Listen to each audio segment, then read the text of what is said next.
for joining the 24 Hours of STEM. We are with the Canada Youth Council, and my name is Ivan. Hold on.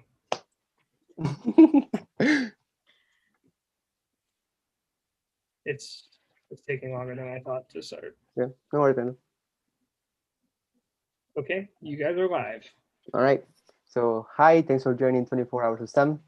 I am Ivan. I am from Team 125, and we are here with the Canada Youth Council.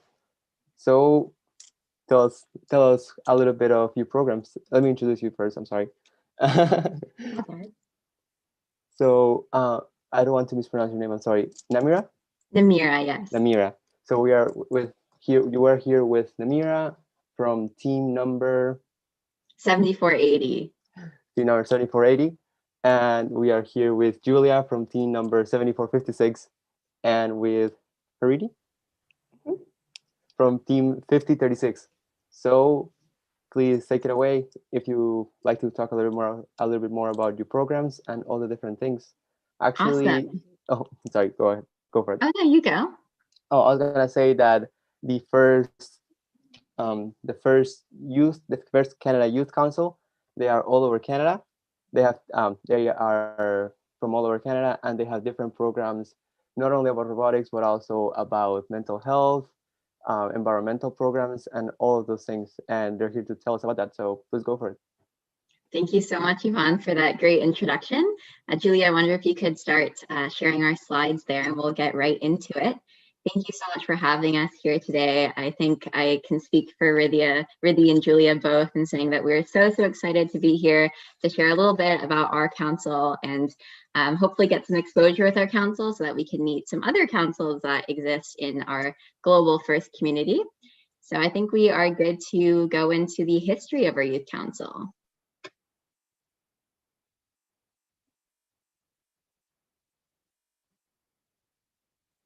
Awesome. And Julia's just getting that on there, but a bit about the council is that we're currently comprised of about 16 members, as Yvonne said, from all across Canada. So we have members in Ontario, British Columbia, Alberta as well.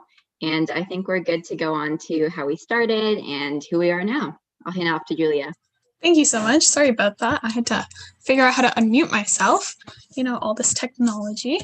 So to start, like Mira said, I'm going to be talking about the history of the Youth Council. So the Youth Council actually did not start off as a youth council. It started off as a Girls in STEM Student Council, and this was formed in 2018 to 2019. And the history behind that was FIRST has always been an early adopter of equity, diversity, and inclusion.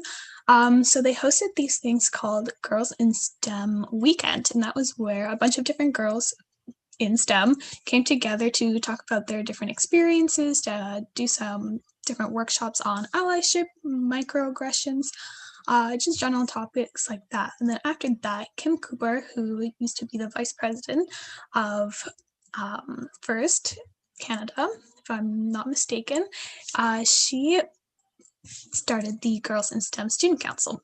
And then after that, they realized that this council could be more diverse and can include different voices and different opinions. So they expanded into a youth council. So in the bottom right corner there, you can see our 2019 to 2020 council. And then now we have our 2020 council. Then I'm going to be handing it off to Namira to talk about our past activities. Awesome. So I think this presentation is mostly about our past activities, but here's a short summary of some of the things that we've done in the past couple of years. So as Julia said, we started off last year in August of 2019. And one of our first events is what you can see on the left there, which was a youth summit that we got to hold at a local convention center, essentially. And so there we led a number of workshops on allyship. We talked about coding, and we had some really fun coding activities as well, and all sorts of topics. And we invited students from across Ontario to attend. And I think it went really well. It was a whole lot of fun. And then shortly after that, we actually released this allyship video series, which was sort of a follow-up from the activity that we had at the Youth Summit. So if you can see at the bottom there, that is sort of me animated on the left in our video. And so these these were some videos about some challenging situations that you might encounter as a student in FIRST and how you might overcome those situations and reflect on them as well. So we started off with those, but as you can see, there are a bunch of other activities here that I think we'll be going into more detail about a bit later on in our presentation. But at the top, you can see the Girls and Allies 2020 STEMathon. So this was also a 24-hour event, but it was a hackathon that we held back in May, I believe. And so that was an awesome event because we had a couple of hundred people participating, and we had this big challenge called Education of the Future. So we asked all of our teams and our mentors to brainstorm some sort of innovative idea that would represent the education of the future. So that was a lot of fun. It was our first time holding such a big virtual event too, so it was great. And then we also did these summer camps, as you can see to the right of that. We held a number of roundtables and interviews with industry professionals. We had thank you videos to our FIRST Canada sponsors as well, which were a lot of fun. We did a bit of a competition between members of the Youth Council in making those, and they're really great. But I think before I go too into any of these activities, I'll hand it off to Riddhi to talk a bit more about our council this year. Thank you, Namira. So here is our 2020 to 2021 Youth Council, and most of the members on the Youth Council are from different parts of Canada, and this group is filled with amazing people, and they all have so much talent, and honestly, we have so much planned for everyone in FIRST Canada this year. Great.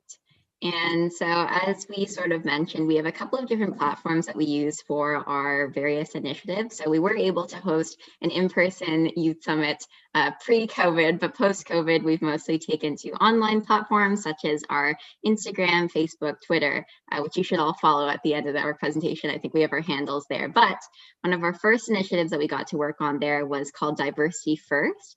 And this we started back in February for Black History Month.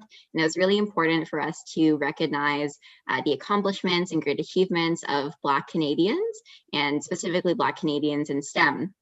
And then as you can see here, maybe you can tell, not all these people are Canadian. So we actually expanded this to other communities as well. And we decided to make Diversity First into something that would really showcase the incredible accomplishments and achievements of racialized leaders in STEM worldwide. And so this, I think we had a reach of over 10,000 people, I believe, on social media, which is really awesome. But it was also a really great learning experience for the members of our council to, I think we actually interviewed some of the people in our graphics, but also just do the research and learn more about these awesome trailblazers in our STEM community.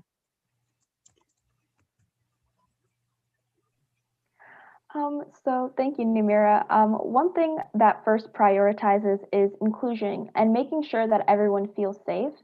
And one thing that we wanted to focus on was pride and showing our allyship for the LGBTQ+ and two-spirited community by creating pride buttons. So on the slide, you can see the design of the button, which the previous members of the Youth Council made. It's a very cool button. And you can also see three members, Emiko, Adalia, and Cyrus, working tirelessly to put all the buttons together. And we actually did distribute those buttons at 2 to 3 events, which before COVID hit. And because of COVID, we started a virtual social media campaign to help teach FIRST about pride. And it's so important. These initiatives are just so important to show FIRST to show all FIRST members that they belong. And yeah, it's an amazing initiative that we've taken on in the past, and we will continue to take on.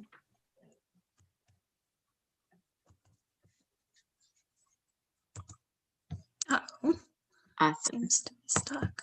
There we go. Sorry about that. So the quote that you see up there on the screen says, "Nothing about us without us." And this quote we hold very dear to our heart, and we like to implement it into most initiatives that we do or any discussions that we hold. And basically what it means is you can have conversations about underrepresented communities as much as you would like, but without actually bringing them into the conversation and including them, you're not reaching that level of empowerment as you would like. So we all know that the real empowerment comes from bringing them into that conversation and including them, then also putting yourself out into different different diverse conversations. And so we first started implementing this during Black History and Indigenous History months. So we brought in some Black students and we brought in some Indigenous students, and we included them in our conversations. We heard their opinions, and we also got to showcase their voices. Awesome. So I think that was a little bit of a spoiler for what I'm going to be talking about here, but this is one of our other initiatives called People of First. And this, as Julia sort of mentioned, it was started, or this is something that we started back for Indigenous History Month, which is in June in Canada. And so we thought that it'd be really important for us to recognize the achievements of Indigenous students in FIRST. So we were thinking, well, we've already looked at all these racialized global leaders. Why don't we look within our own communities as well? So we were able to speak to a number of students who identify as Indigenous. So here we say that's First Nations, Métis, or Inuit. And here you see Hannah on the left, who is a really sweet person from FRC Team 4932. And we asked each of the people that we sort of interviewed or asked for bios from to also provide a word of advice for other Indigenous students in FIRST. It's really important to us to provide that sense of community where they can and support our Indigenous friends and family. And on the right here, you might not recognize this word, but this says miigwech, which means thank you in Ojibwe. And I believe that's spoken by the Anishinaabe peoples of Turtle Island. And so we added here a list of books that were written by Indigenous authors to sort of continue our reading and provide one, albeit small step, but still significant to reconciliation with Indigenous people. So that's been really important to us. And I think that really well represents that quote that Julia shared earlier, nothing about us without us. It's so important that we're all working together to learn and share about our experiences. And next, I think I'll pass it back to Julia to talk about First Canada Live. Awesome, thank you, Namira. So First Canada Live, we like to think about this as our own little Ellen show. So every Tuesday at 7 p.m. we live stream on Twitch. You can see up there the link if you want to go watch our past episodes or tune in next Tuesday. So that is hosted by our very own Karthik. And we created this when COVID first happened and competitions had to start. And we know that teams had worked so hard for their robots and had spent all these hours into building it, and they had nowhere to show it. So we created this so that we could showcase all that talent, showcase all these robots. And it was such a hit, we continued it on to this year. And we still continue to showcase all the team's efforts. We also interview different mentors or first alumni. We talk about different topics such as scholarships, equity, diversity, and inclusion. And in total, we have had over 21,000 viewers for all of our episodes. And each episode, we have a different Youth Council host and a different, co-host and a different co-producer. And it's been such a learning experience. And I know for sure that each co-host has enjoyed every second of that show. So I think I'm going to be passing it off to Amira again. Right. Before we go on, I just wanted to mention one thing about First Canada Live is that we don't have an episode next week because we just had our last one of the season this Tuesday, but you can find all of our recorded shows on YouTube. So make sure to look out for those. And if anyone's ever interested in collaborating with us or would like to be featured on First Canada Live, then we'd love to have you. It's been so much fun for us. And I think we're all also wearing our First Canada Live t-shirts right now, which are pretty cool. Represent. But next I'll just briefly talk about our partner engagement. So I think we've had a lot of really awesome interactions with the partners, with First Canada and with the First Canada Youth Council. So I want to talk about a couple of these. And the first you can see on the top right, I'm not sure if you can see me there, but I'm holding a cooking stick because we have this one partner, Cinex Canada, and they've been really awesome sponsoring a number of First events and initiatives and First Canada in general. And so we usually go there for a gala, which is held, I think late November, early December. This year, of course, it had to be virtual, but we did actually get to cook with Cinex, which is really interesting. And I cooked like this turkey pasta for the first time. It was a lot of fun. But anyway, that's just to say that it was a really fun event, and we're very engaged with our sponsors. And I think we mentioned before that back in about June, we actually had a little competition in creating video thank yous to our sponsors and recognizing their efforts during COVID-19 as well, because these were about 3M Canada, for example, and Magna Canada as well. So those are really great. But we also have some ongoing projects with some of our partners and sponsors as well. So if you look at the top left there, you can see First Canada Connect. And this was one of our interview series that we started to connect youth to industry, which is really important to us, especially being a FIRST robotics organization. And so I believe it was actually Julia and Riddhi who did interviews with a local college in Ontario called Georgian College.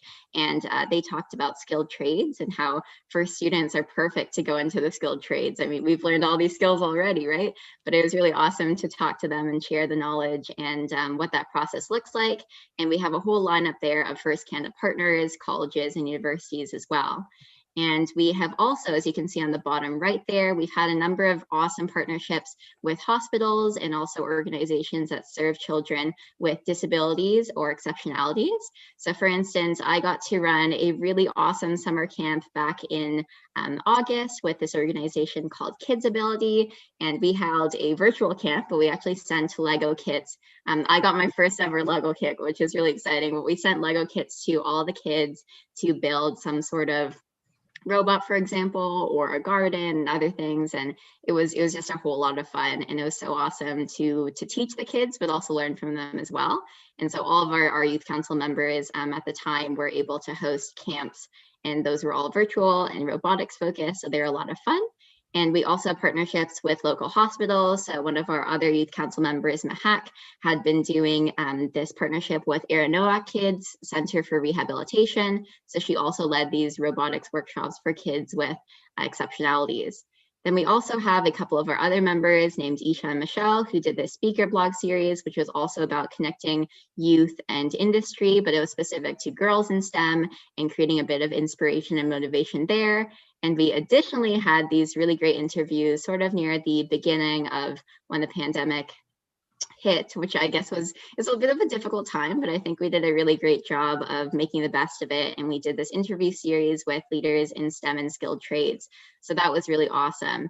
And I think it's just so great that we have these amazing partners with First Canada, and also that we've had the opportunities as a youth council to interact with these partners, learn from them, and I think teach them some things too about our awesome FIRST community. And I think next I'll pass it to Riddhi to talk about Hour of Code. Awesome. So I think we all know that the world is advancing through technology, which is why coding is so important. And so the Youth Council actually started an Hour of Code to teach FTC members how to code through basically 1 hour. And this workshop is open to anyone around the world, which is so cool and incredible. And this workshop is amazing because it helps students become more familiar with programming and basically start programming, because I know a lot of people, when they start programming, they don't know where to start and they don't know how to reach out to people. And so this 1 hour of code is just so amazing, because you're going to be working with FTC members are going to be working with youth council members who have a lot of experience in coding, which overall will help them feel more comfortable with coding and actually teach them that important skill of coding, and which could help them in the future. I'm going to pass it on to Julia. Thank you. So one of our initiatives is called #FirstFoodie. So we really wanted to create this to encourage healthier eating habits and to get teams thinking about different healthy eating habits. So we started this off by, again, doing a social media campaign. So every Friday, if you go to our Instagram, you will see that we post a #FirstFoodie Friday, which basically shares a tip or a trick or a fun little fact about nutrition. So you can see up there, it says, what do FIRST teams have in common with machines? And then you go to the next slide and it says, we all need fuel. And then it gives like a little description about why that's important. And yeah. And then the next one, under the FirstFoodie, is values and practice. So this was really created to get first Lego League teams thinking about healthier eating habits, because we all know habits are formed when we're young, and those habits are what contribute to our success when we're older. So we created these fun little worksheets. There are 3 worksheets in total, and they are all on First Canada's website. And each worksheet is a different theme. So we have so far H2O, smoothies, and whole grains.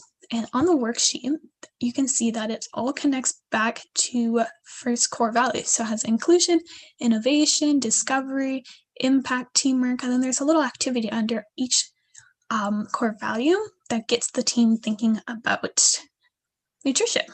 And then finally, we have our competition revamp. And this one, we really wanted to get these going up for all the different competitions, all the different Ontario competitions during pre-pandemic. But unfortunately, we were only able to put up one at one campus and one event. And what they are is basically just providing different options and informing teams about the different options out there. Because we all know at competitions, it could be like a little hectic and a little rush. So most teams might just end up ordering pizza or something unhealthy. So these posters are a way of informing the teams of the different options out there. And it's just basically a map of the campus. And then it has the different food options up there. And yeah, I'm going to be passing this off to Namira. Great. Project Green, so thank you so much, Julia. Project Green gets me really, really excited because this is one of our projects that we've actually been able to expand somewhat internationally, or at least to somewhere else in North America. And I'll explain this in a sec, but we started out with our youth council last year, one of our first events ever prior to our youth summit and everything going online was our cleanup day. So this was in October, I believe, in 2019. That's when we first started. And we encouraged teams across Canada to go out and meet up with their teams and just clean up their environment, clean up their community. And this went so well that we actually inspired another council this year to run a similar event, which was the Indiana Council in the States. And it was so awesome because we got to do that together and encourage social distancing and all that, but also take a moment to clean up our community and also become a bit more aware of our environments, where we live and how we learn from where we live and what we benefit from as well in terms of the land that we live on. And so next, we actually got to do these tips for teams that we sent out on social media, and we put in a bunch of teams that you can see over on the left, I guess, where it says First Project Green. So we shared on every weekday in February tips about how teams can go green, and these would range to recycling materials that you would use while building your robots, or maybe it would be making dinners instead of just, again, buying pizza. I think it connects really well to First Foodie in that sense. But we shared all these teams, and it was pretty successful, I think. And one of my favorite parts of Project Green is that we actually were able to make and distribute the sticker that you can see at the bottom there, where it says, "I'm going green with First Canada." So this sticker is actually, it's biodegradable and it's compostable, which is really awesome. And one of our youth council members designed the sticker to sort of promote this practice of using reusable water bottles, because we noticed that when we go to events, there are so many water bottles that people kind of throw out on the floor, or they'll just be in recycling bins. But, you know, of course, the better option would be to use a reusable water bottle. So we handed these off at, I think, one event before everything shut down, but it went really well. And I really like my sticker. I still have it. And the last thing I wanted to mention there is that we've continued a number of projects with Project Green, and one of them would be this Earth First bingo on the left. So on Earth Day, we put out this bingo for teams to do, or just individuals in the first community to complete, to again encourage this environmental awareness, but also action as well, because we see that is so important with our global climate crisis. And I think I will send it to Julia next to talk about mental health. So I guess another part of keeping things healthy. Yes, thank you, Namira. So, as we mentioned, mental health is extremely important to us, not just as a youth council member, but as a robotics team member, because we know things can get a bit really stressful, really overwhelming, especially nowadays with COVID-19. It could be really easy to lose yourself to all those negative thoughts and feelings. So, we wanted to provide some support to the first community. So every Monday we post on our Instagram hashtag mental health comes first, and we actually partnered up with Kids Help Phone for these posts. And for those who don't know, Kids Help Phone is a Canadian youth mental health support service. And so every Monday, like I said, we post tips, tricks, resources, checklists regarding mental health. So you can see there it says mindfulness tip, and then on the right it also has words of encouragement.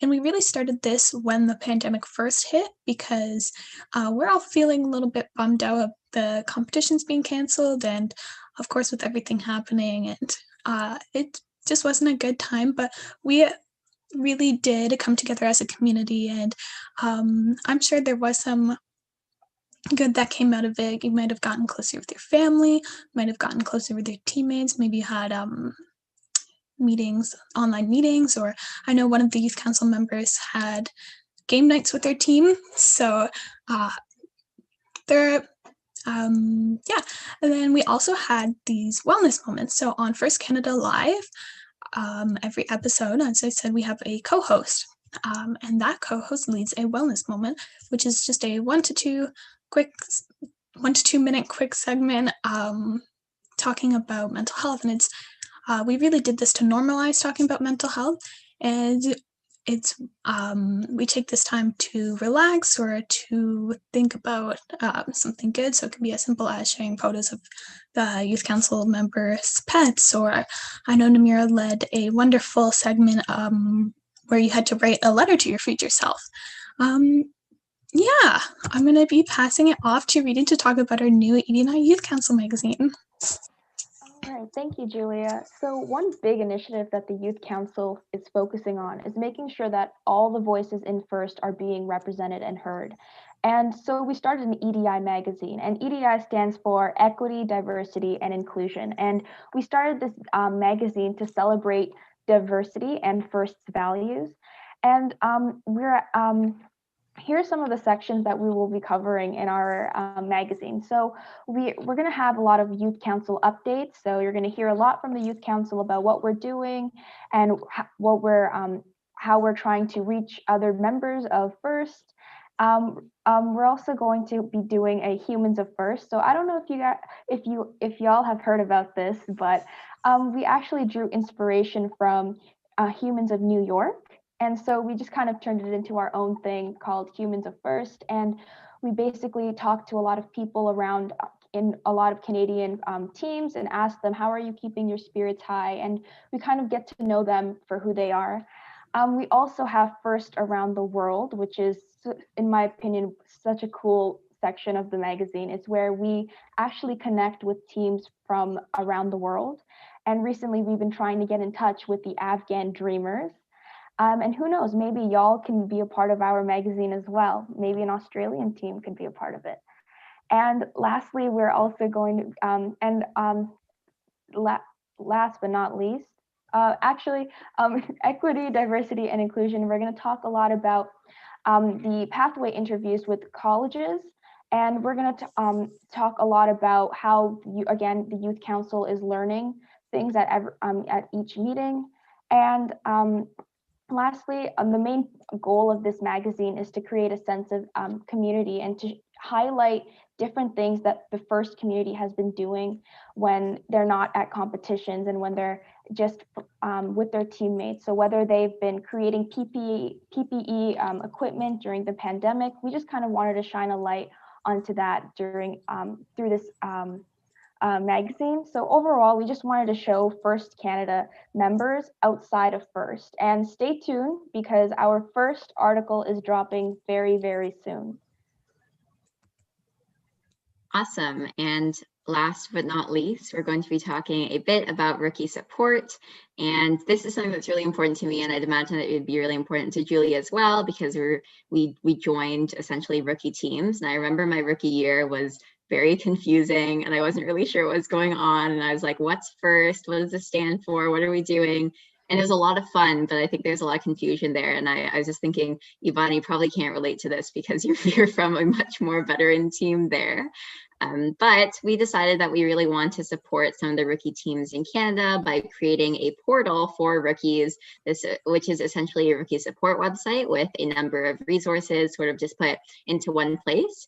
And so you can find out what you need to start a team, how you start the team, learn how to code, how to actually build a robot in the first place. So we thought it'd be good to sort of put these resources in one place so that people aren't just looking. I feel like our team just looked everywhere we could and became really confused with the immense amount of information that was available, which is awesome, but just a bit hard to digest when you start off as a team. So we started this and we designed this website on the left, which I believe is live right now. And we're working on a couple of other ideas to engage our rookies that are coming in this year and in previous years as well. So for example, we're going to be making a series of videos that will introduce new team members or new members of the FIRST community, rather, not just whole teams, to FIRST Robotics and what we do as a community. And I think we've stressed this pretty well, not explicitly, but just talking about our initiatives. But it's been so important to the Youth Council to talk about how FIRST is more than just the robots. It's so much more, right? We have a great community, a great family, and that's been such a focus for us as a team. So it's really awesome for us to be supporting our rookie teams, and we're hoping to do some pretty great stuff with this initiative. And I think that actually brings us to the end, unless Julia or Ridley wanted to add anything there. We just wanted to give a brief overview of some of our initiatives. We've done a whole lot of awesome things in the past, I guess, year and a half now. And we have had some that are more robot-based or more skills-based. So we had this CAD contest that we launched during the early stages of the pandemic, and we've held coding workshops and these virtual robotics camps. We've also focused on a number of issues that we think are really important to our Canadian and also the global FIRST community. And so it's been such a wonderful opportunity for us as youth members of our FIRST community to have a say in a number of projects that FIRST Canada runs and also run our own. So I guess that's a bit about us and what we've been doing, but we can open it up to any questions now. Yvonne, I know we just said a whole lot at once, so feel free to ask us anything. No, this is impressive. The whole council has done so much, and especially now with the whole pandemic, you adapted so well, so quickly, and it's something that a lot of teams all over the world and a lot of groups all over the world have been trying to do, and you did it amazingly. So congrats for that. That's amazing. Thank you. I am wondering, what were the challenges of starting the whole council? So you did tell us that you started as a STEM group, an all-female STEM group. But what were the challenges of just getting that together and just getting in contact with everyone? So I think I could start with that question because Ridley and Julia joined our council this year and I joined last year. So I guess I'd have a bit of perspective into that. And I can't think of any really big challenges that we had at the beginning because the Girls in STEM Advisory Council was really well established at the time. And they had some really great events and they would meet as well. And I think we heard a lot from FIRST Canada staff on what's changed. So for example, having our bi-weekly meetings, I think we've been giving a whole lot of creative freedom and opportunity as well to do really whatever we want, whatever we're passionate about, of course, within some boundaries, but I feel like we haven't really faced any big challenges there. It's just been such a great opportunity for us to get to know each other and see what we can do as a team with a whole lot of support from FIRST Canada. But I'm wondering if really, Julia, you would want to add anything there as first year members? I could quickly add on to that. As Namira said, we've had such amazing support from all of the FIRST Canada staff. So I just really wanted to to really make sure that everyone understands how much support we've gotten. We honestly could not have done anything without them. I would say the only challenge would probably be finding a balance between school life, robotics life, youth council. But since we have so much support, it's been so much fun. I've learned so much. I've had so many great experiences. Yeah, Rudy, do you have anything you would like to add on? You and Namira have taken the words right out of my mouth. Sorry about that, Rudy. I Yeah, feel, I feel the think same way.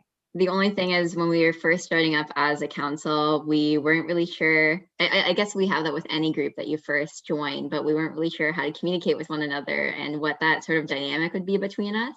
But now we have our little group chats aside from our calls. We're always on Slack. We have like a Slack workspace with our team, and that's always really lively. And I think over the past couple of years, we've also become a lot more, I guess, fun as well, in terms of just doing really fun things. Like we, at the end of our meetings, we have this inspirational quote that we like to share from one of our members. We always have some really silly moments, I think. And I really can't think of any big challenges we've had there, because we've just had so much support, and it's a really great group. That's awesome, and it sounds really great. Definitely sounds really great.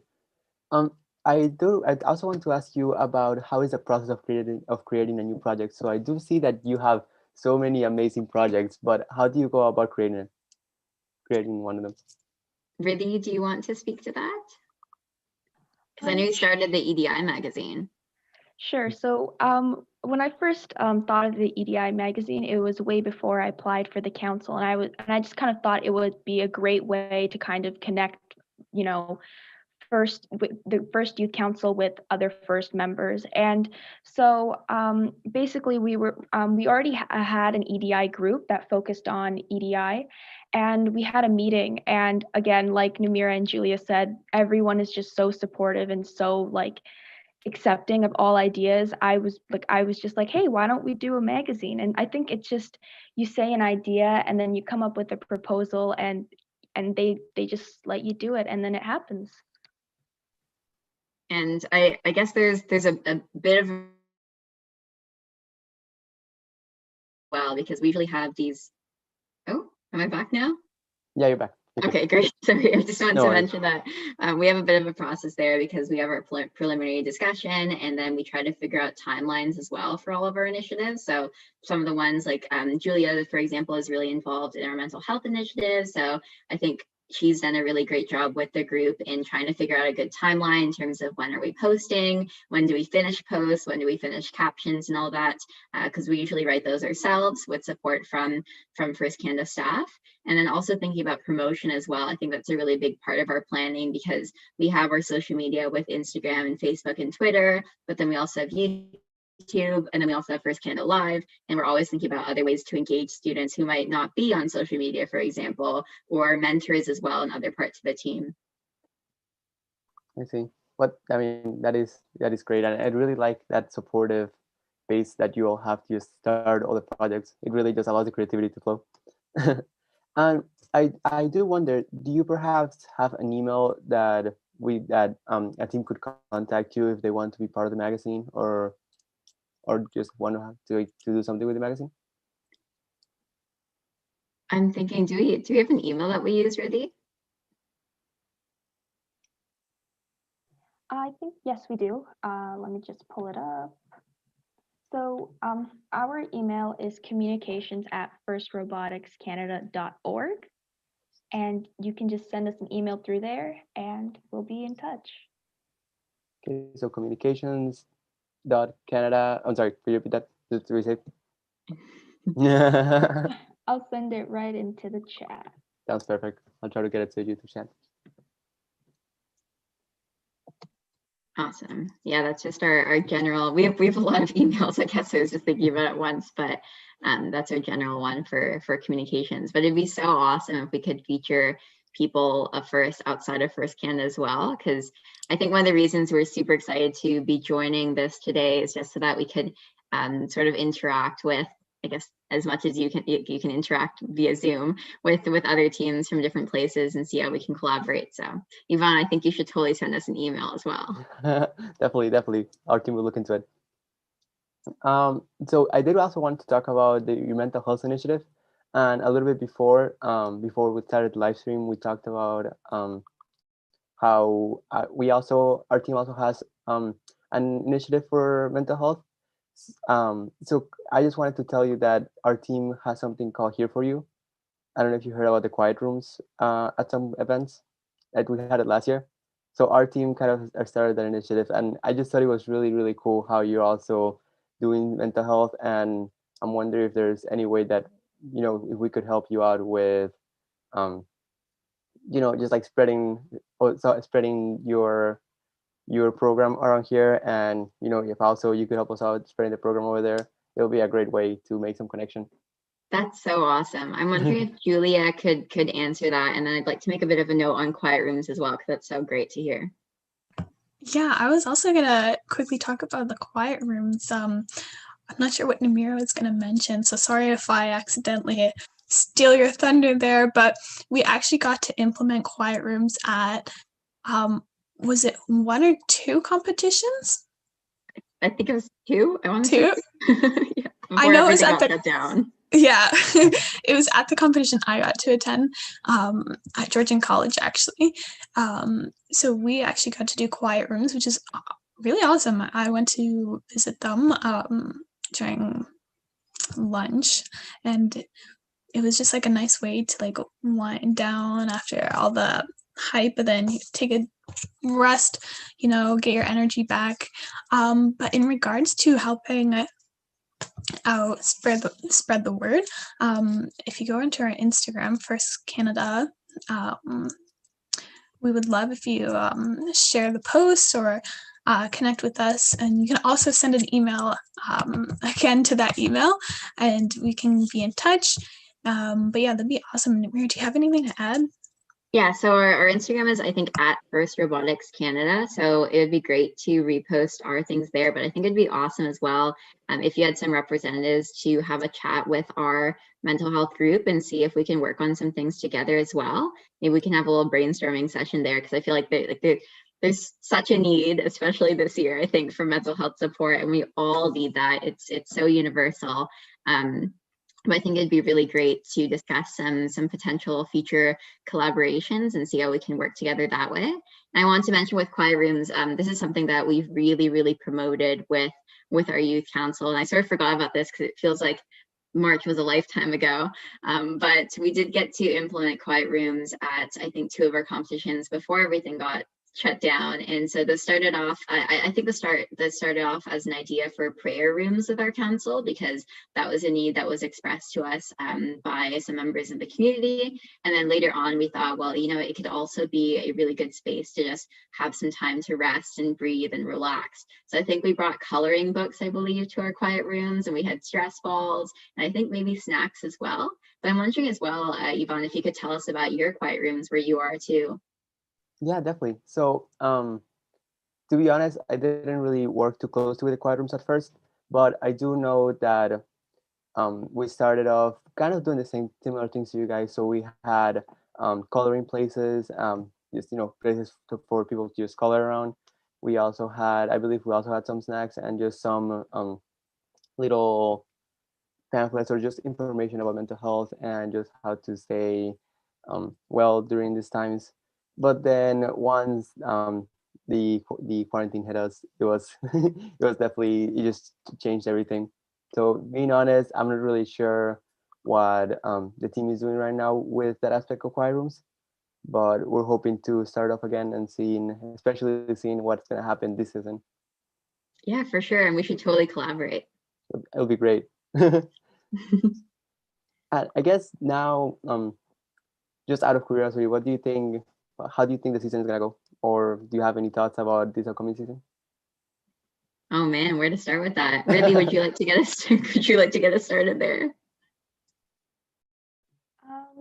I'm excited to see how we do it, because I think this year is very different for a lot of us, and so I think it'd be really interesting to see how different teams kind of participate in the season. My team isn't participating this year because of COVID, which kind of sucks, but next year we will. But yeah, I'm so excited to see how teams participate, and I'm excited to see all the challenges. I know that for us, first is doing a lot of online challenges. For example, we recently just had our Recharge Your Bot challenge, and it's just so incredible seeing all these teams create videos, and they're very funny and so creative. And I hope the season goes really well, even though it's just very different for a lot of us.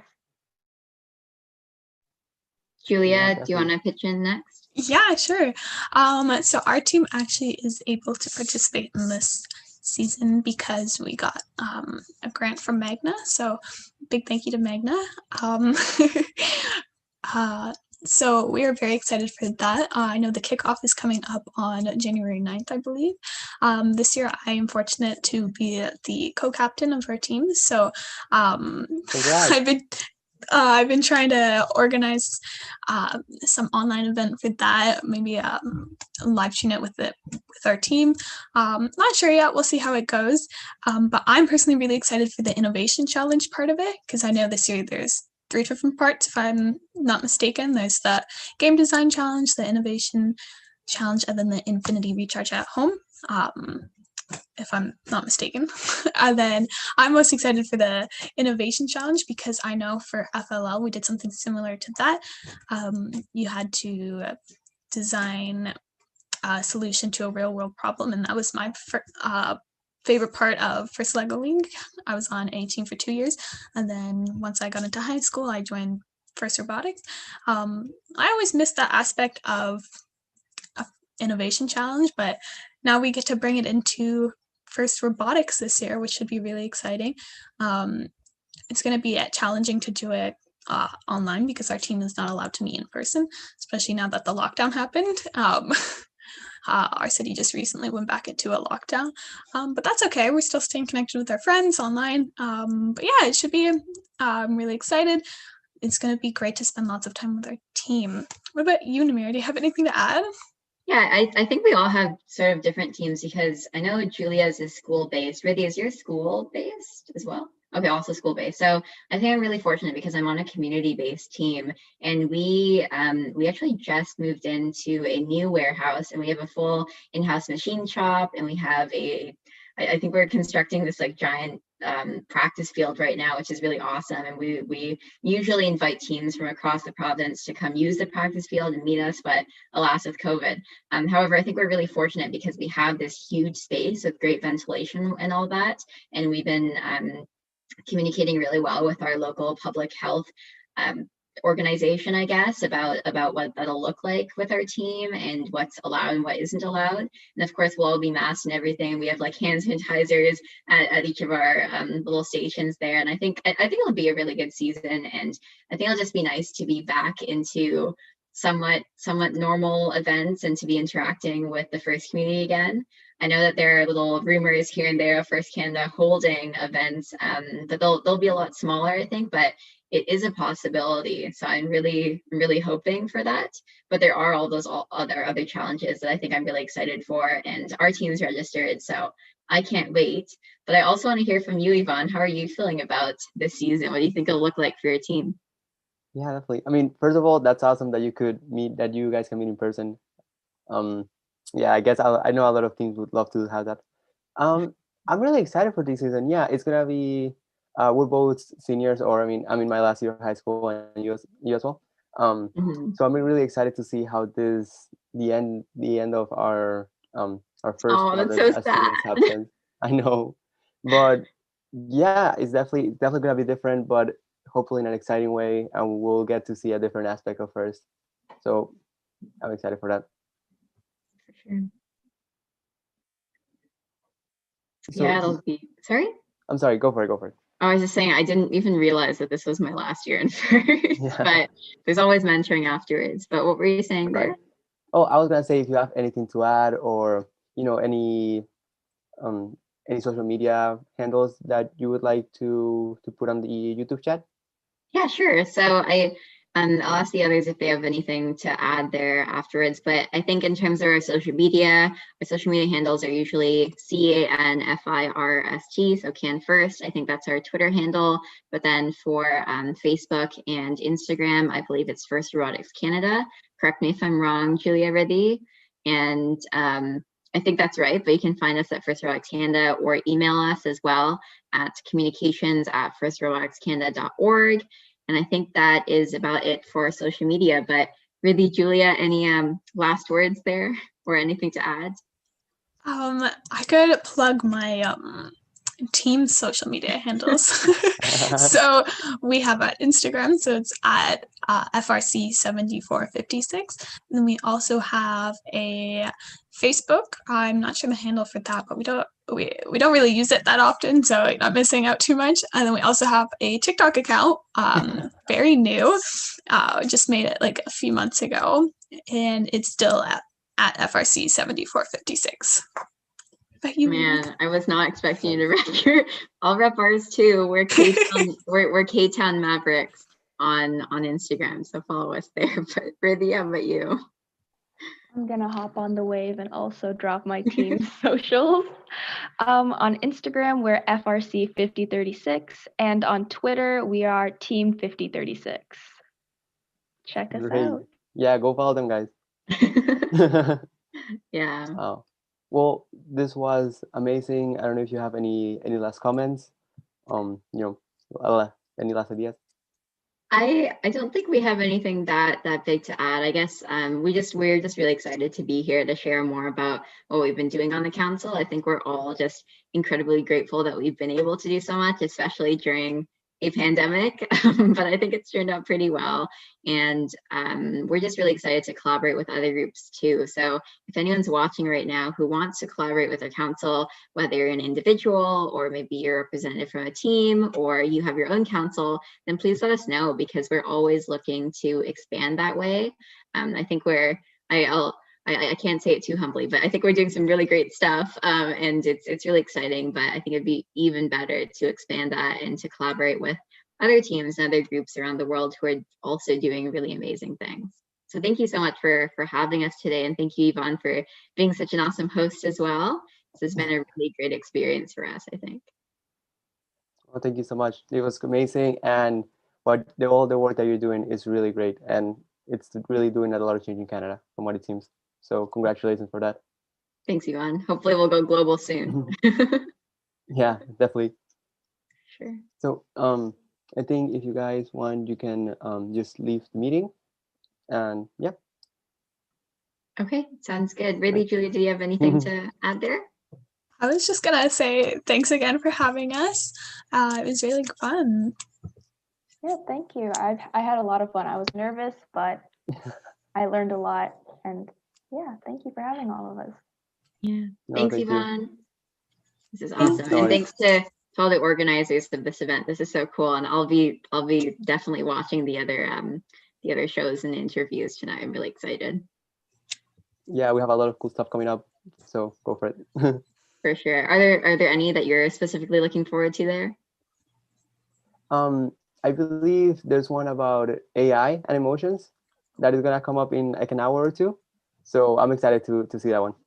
Awesome. That's gonna be interesting. We'll be sure to tune in, and I guess we'll hype up Karthik too. Karthik Kannagasabapathi. We're really proud to have him as a Canadian MCU, but he's global as well. He's doing a really awesome strategy session at I think 10:30 p.m. I want to say EST. So that's in a few hours, but that'll be really, really great, because I know he's going super in depth there. So I'll be there for sure. Sounds amazing. All right, thanks so much, Yvonne. Have a Thank you so great much. day or night or Thank wherever you you. are. Bye. Bye. Yeah, it's night. Yep. Bye.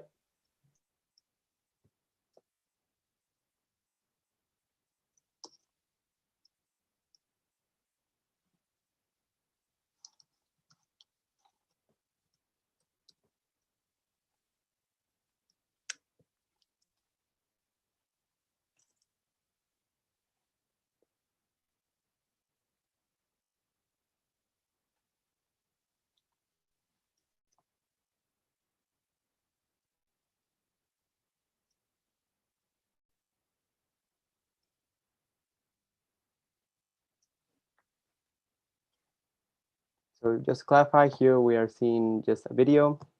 I'm waiting for our next speakers to come in, which will come in in 6 more minutes. Cool.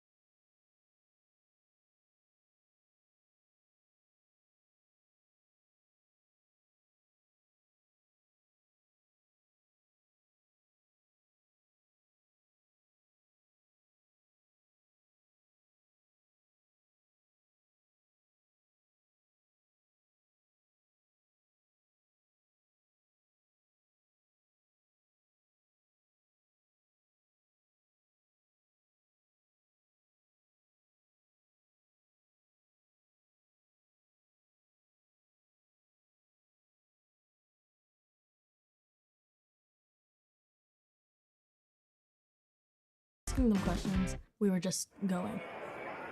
Each team has to compete at a local event, win awards at the local event, and then they're able to move on to the first championship.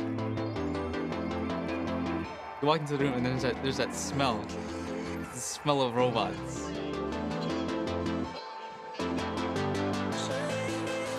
There's different languages, different culture. It's just the best thing ever.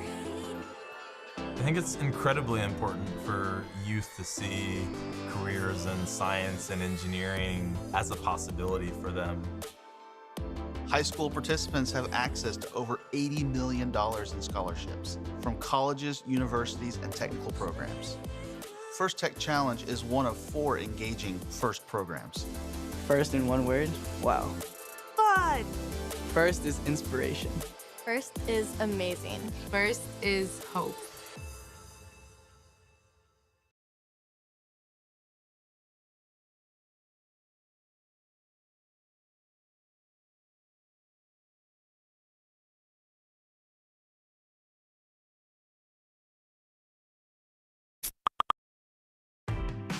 FIRST Robotics Competition is the world's landmark robotics competition for students.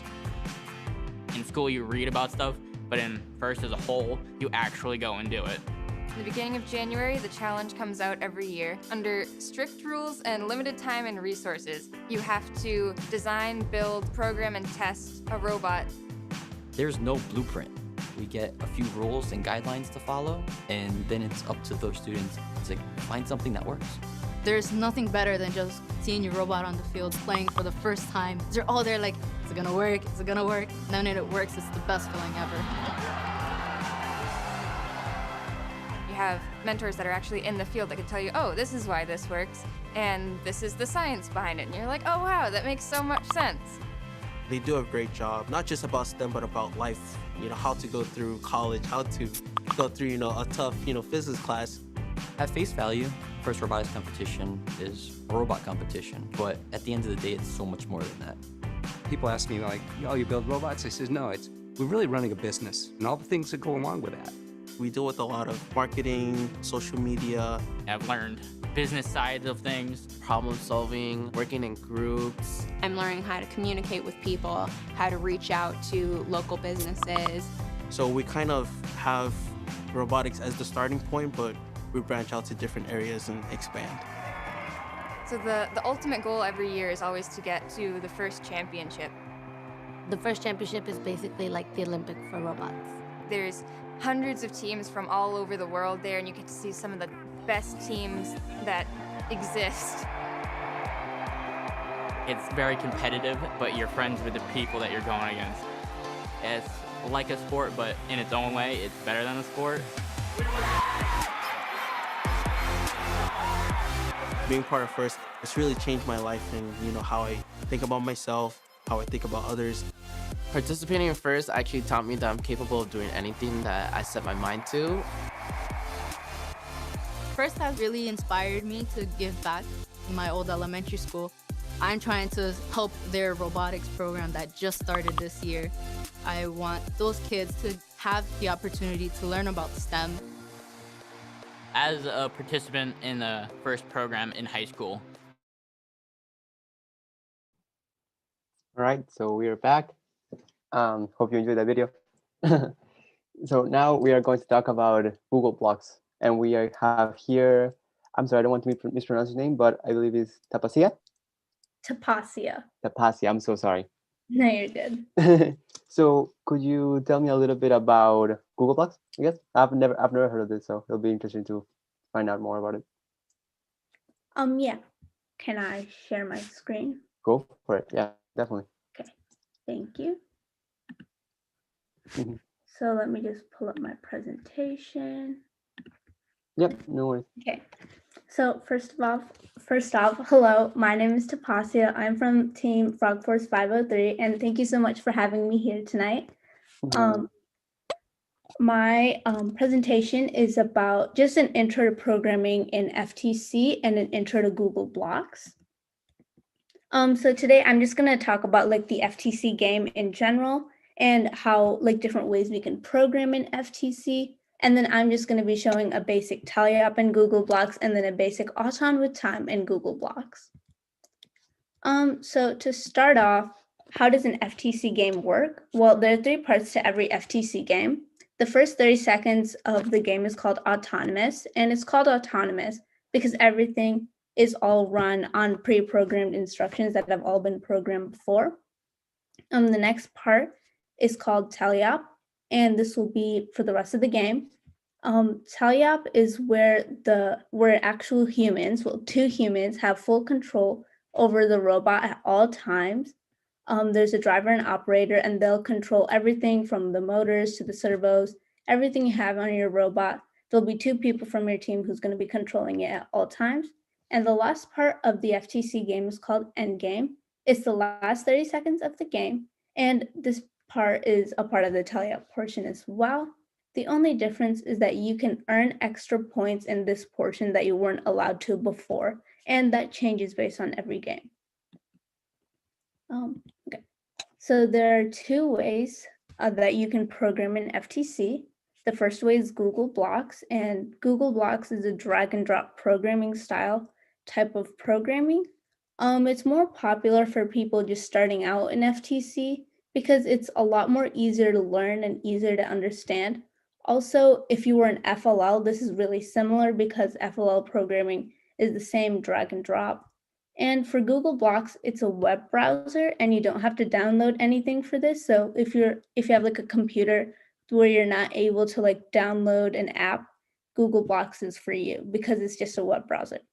The other way you can program in FTC is Java, which is a very popular programming language in the real world.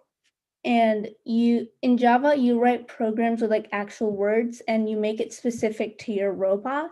I like to think of Java as kind of like creating your own blocks. And to use Java, you have to download an app, Android Studio, to program with it. So before you actually start programming in Google Blocks, you have to get to the web browser. And it's a little bit different. You can't just like type in this URL and just go there. You have to connect your laptop to either the Robot Hub, if you have the new Control Hub for this season, or if you have the old Rev Hub, you have to connect it to the driver station, the robot's phone, the phone that's in the robot. And it's really simple. You just set on your phone, just say that you're going to be programming using Google Blocks and just connect it. Or if you're using the Rev Hub, the Control Hub, the Control Hub, it automatically creates a Wi-Fi and you just sign in. And then you go to this website right here, and then you'll be able to start programming.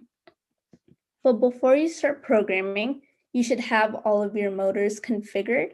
If you don't have your motors configured, then you won't be able to program anything because there won't be anything to program.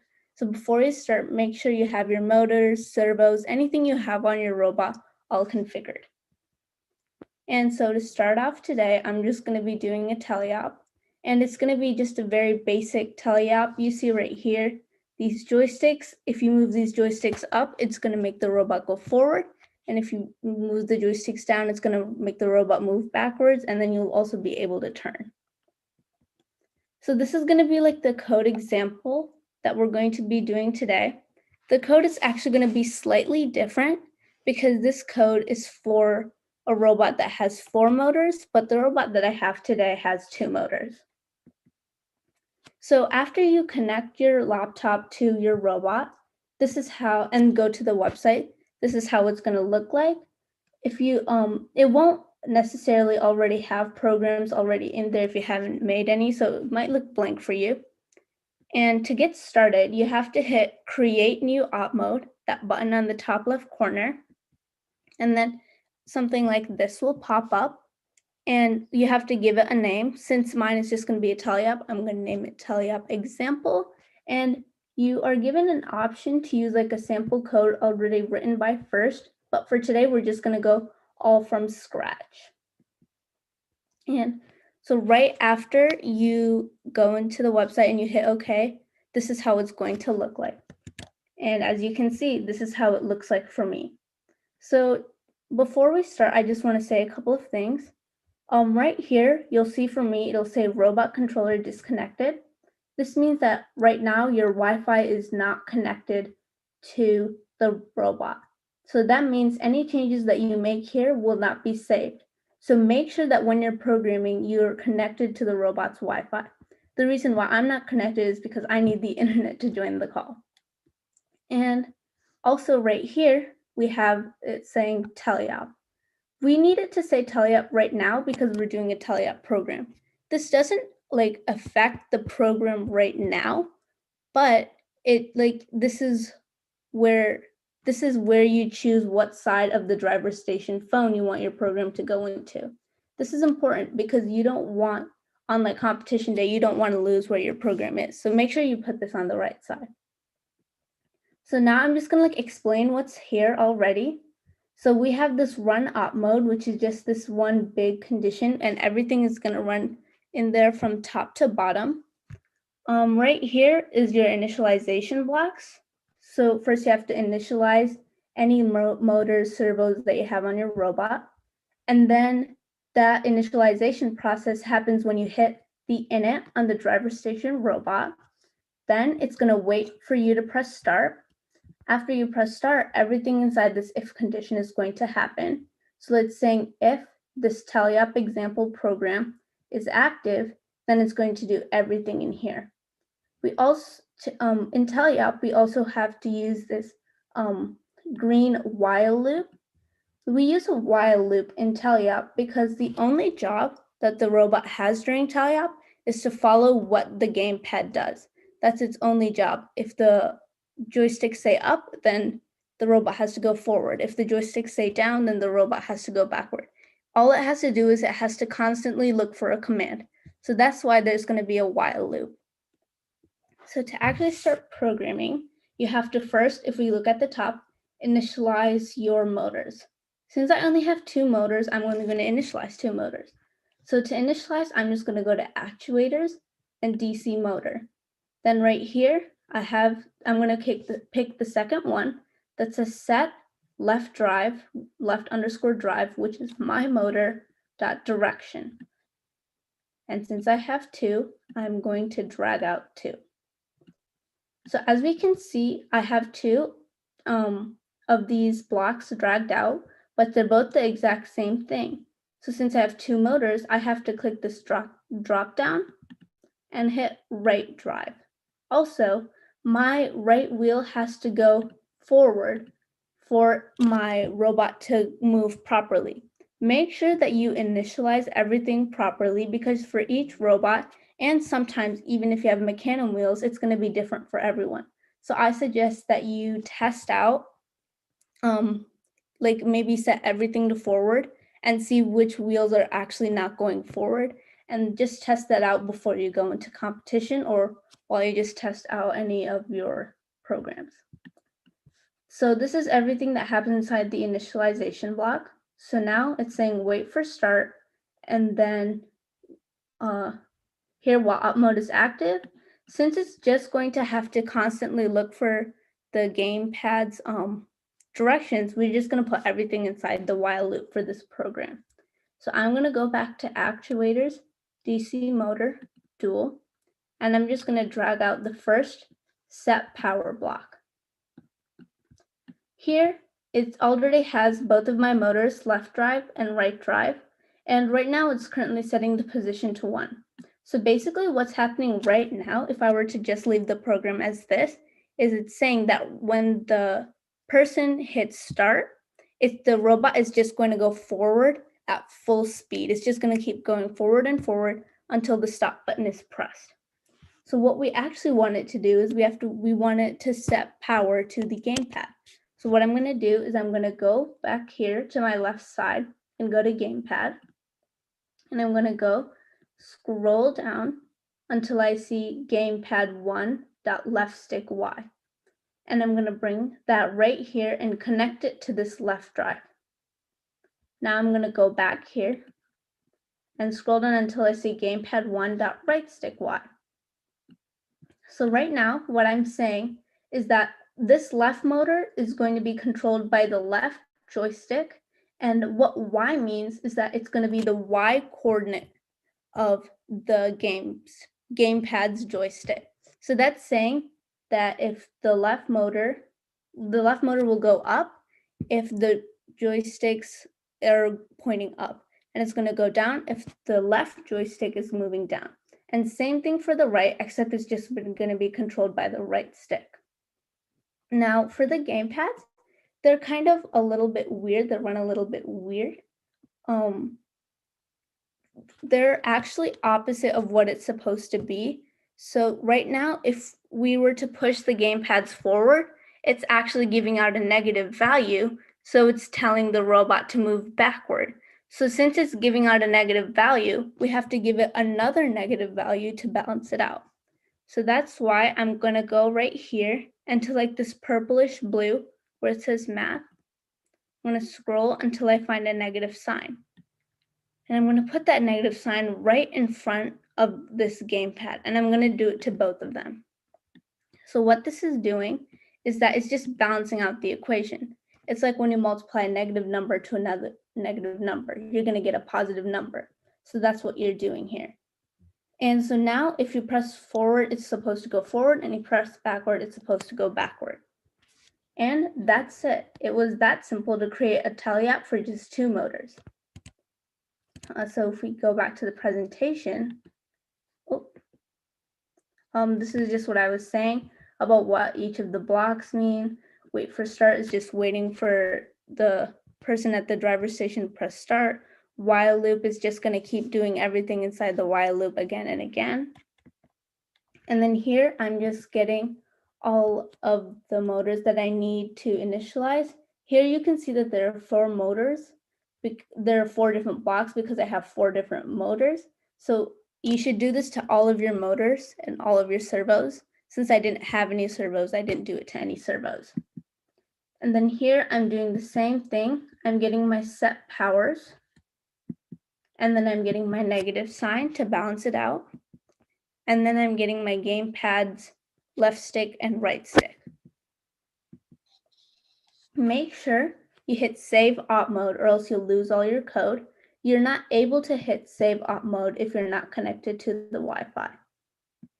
And that's it. We finished creating our own tally-app op mode. So here I have a video to show you how it's going to look like.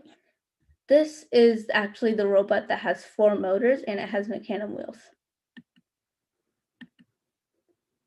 Okay, it's not letting me play. So I'm just going to show you like this.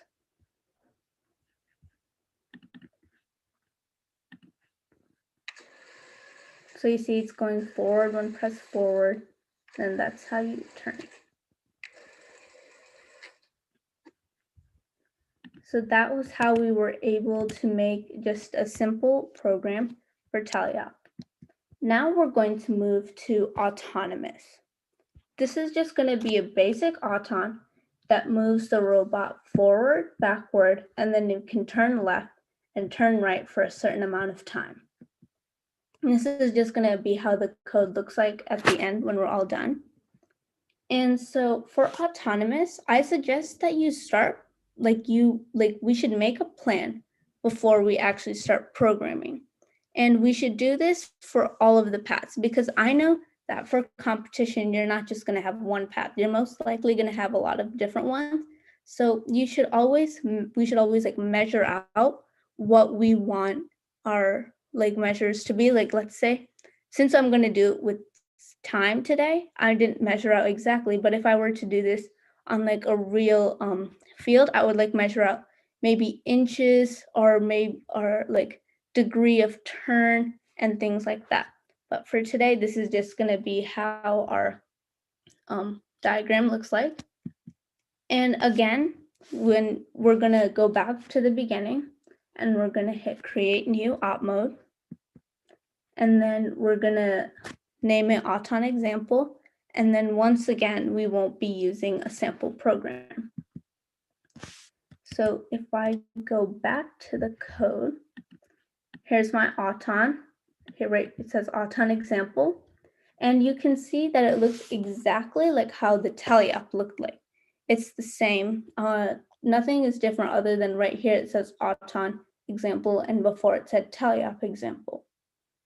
So again, before we start, I'm going to change this Teleop to autonomous because I want this program to be on the autonomous side of all of my other programs. And if we look here, we have the while loop again. We're not going to be needing the while loop for this program. And we won't need it because during autonomous, the robot is not doing the same thing over and over again.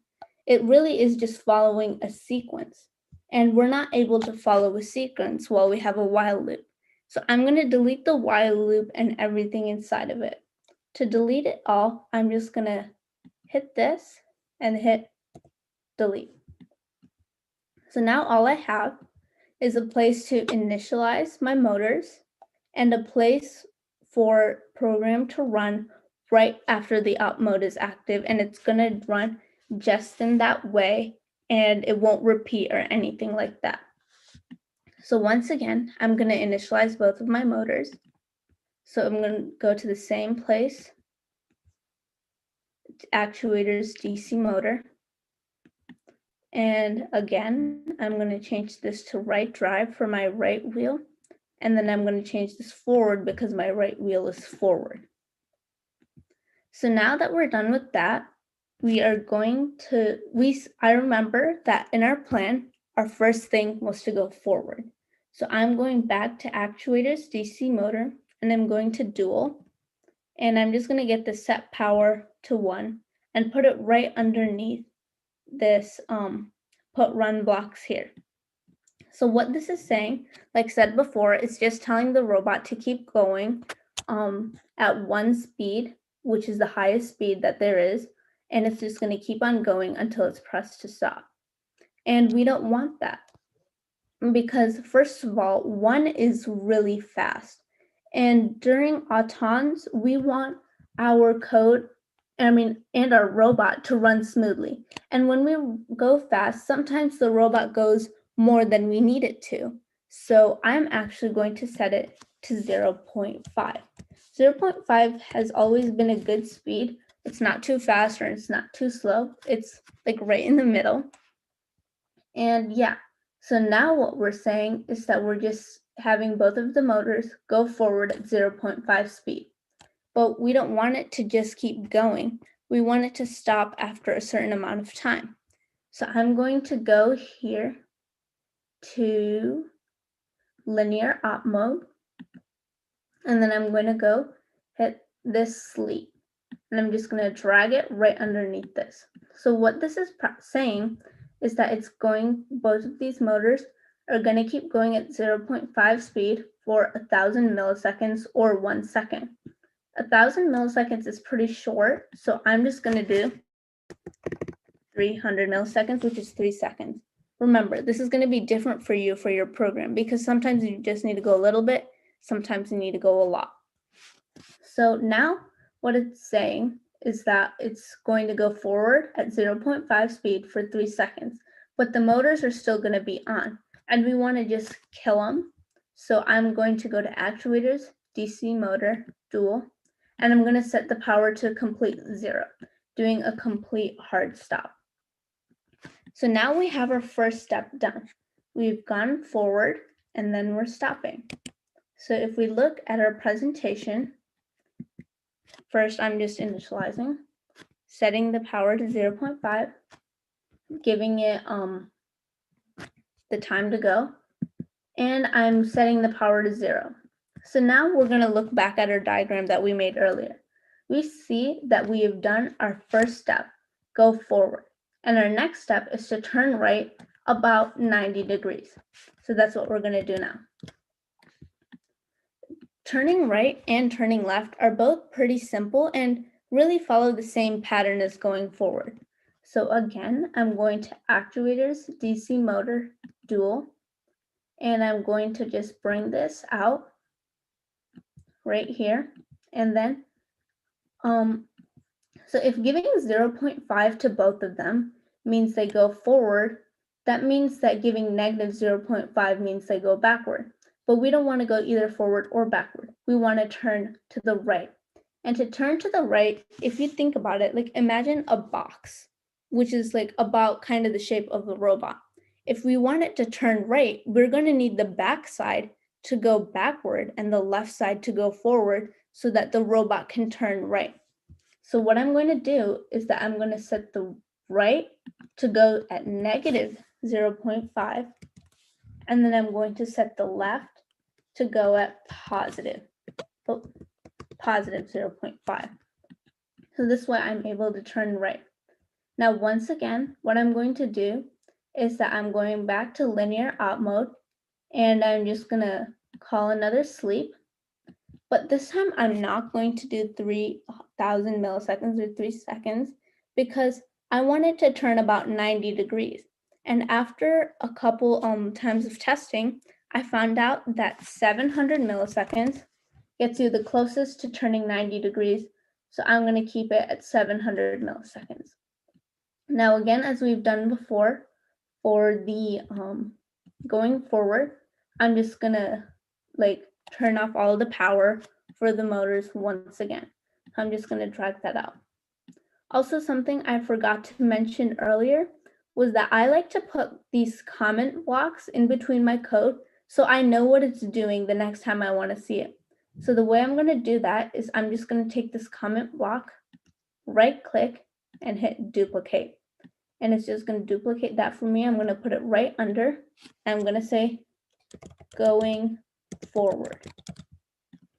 So that way I know what it's doing. And once again, I'm going to duplicate it right before I start my turning to the right. And I'm just going to say turning right 90 because I'm turning 90 degrees about. And so that is what we've done so far. So now let's go and look back at our diagram. So here we see putting just the right to the negative and putting left to positive and putting everything after 0 and 700 milliseconds. And as you can see, the program is not as different as it is for 4 motors as it is for 2 motors. It really is the same thing. It's just adding an extra dual block. So here we see our diagram, and we see that we've gone forward and we've turned right, and our next step is to go forward. And I'm just going to just take the same thing that I did for going forward as we've done from the first time. So first, I'm just going to take another comment block because it's just nicer to look at your code and to see what's happening. Go forward. And then I'm going to go to actuators, DC motor, dual, set power. And since we want to go forward, I'm just going to keep them both to 0.5. Also, make sure that when you're doing this, both of your motors are going at the same speed, or else one will drag it down and it won't go properly. And then again, I'm just going to make it go 3,000 seconds. So I'm going to go back to linear op mode and getting the sleep. And then I'm just going to put 3,000 seconds so that it can go for 3 seconds. And then I'm going to go back and I'm going to cut the power.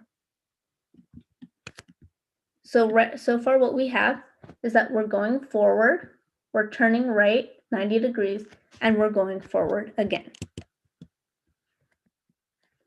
So that's the same thing what I just did right now. And as we can see, our next step is to turn left.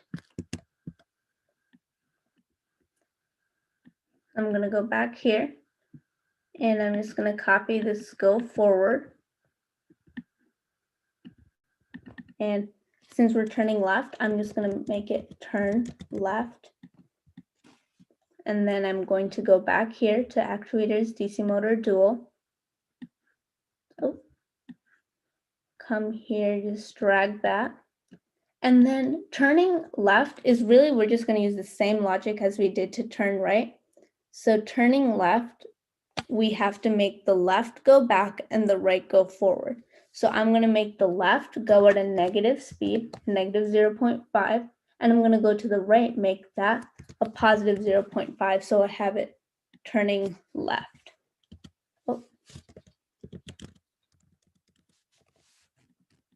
And then again, I'm just gonna go grab another sleep block. And then again, 700 milliseconds because I want it to turn 90 degrees. And then actuators DC motor dual and giving it a hard stop. So we did the same thing. We're just giving the left negative power this time because we want it to turn left. And then we're just saying for it to go for 700 milliseconds. And then we're just making, the hard stop. And then if we come look back here now, forward, turning right, forward, turning left. And then now our last step is to go forward again. So I'm just going to copy my duplicate block. And I'm going to just go forward. And then I'm just going to go actuators, DC motor dual. This is just the same thing that we did for the first time. 0.5 because we want it going forward. And then linear op mode. And I'm going to just make it go forward again. 3,000 seconds. And then I'm just going to give it the hard stop.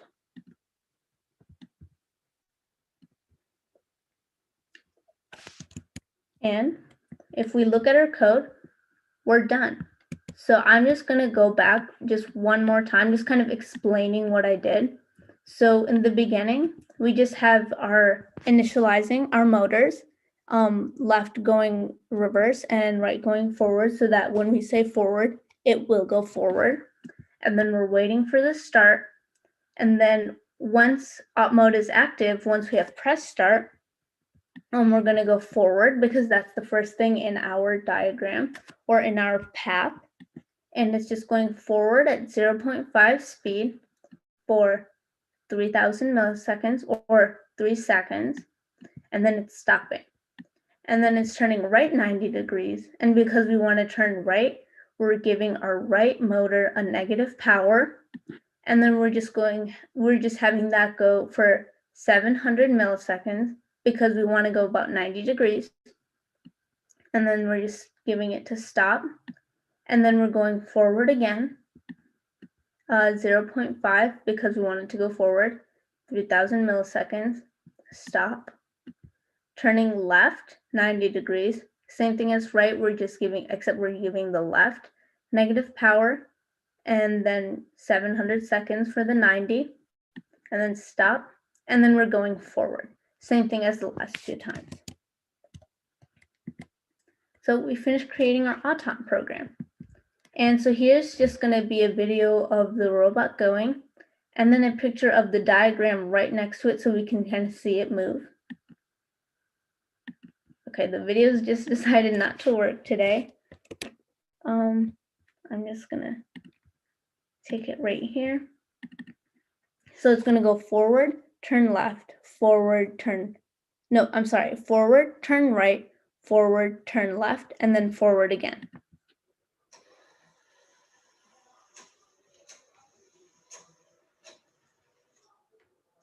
So that's exactly what it did.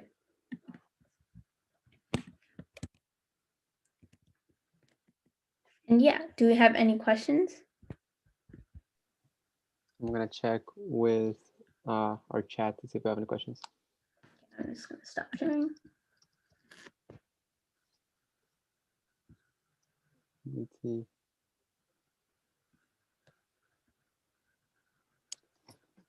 He's not sending me anything. I'm not sure. I don't think there's any questions.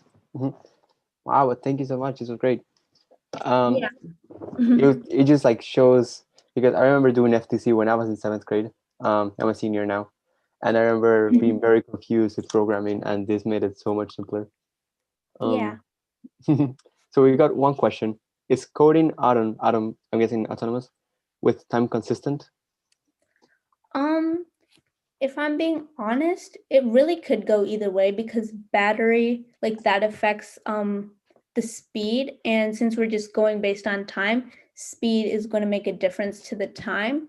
So it's not consistent all the time, but it's really the most basic way to program. I like a more consistent way would be either to maybe use like sensors or encoders are like probably the best way. And can you use encoders with Google Blocks? Yes, you can. So you can use, and okay, so it works out well. But you recommend if you're in a match, you probably go for sensors instead of Simons, basically. Yeah, because an encoder is a type of sensor as well. Right. Sensors are like the best way.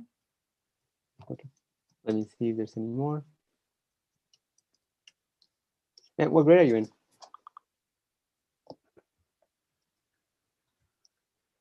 I'm sorry, you glitched out. I couldn't hear what you said. Yep, no worries. I asked what grade are you in?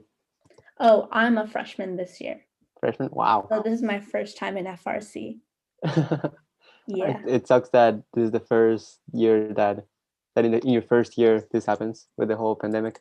I know, it was really sad. I was actually really excited to see an FRC competition because last year my team, we were able to qualify for Worlds, but it ended up canceling because of the coronavirus. Yeah, right. I know Frogforce is very good. I think we were in an alliance for Worlds 2 years ago. Oh, that's cool. Yeah, like during 2019. Yeah, I was still in FTC. Yeah, but I mean, it is what it is, and I guess First is trying out different things now, so we'll see how it goes. Yeah, it's gonna be a little bit sad because it's not gonna be the same competition experience.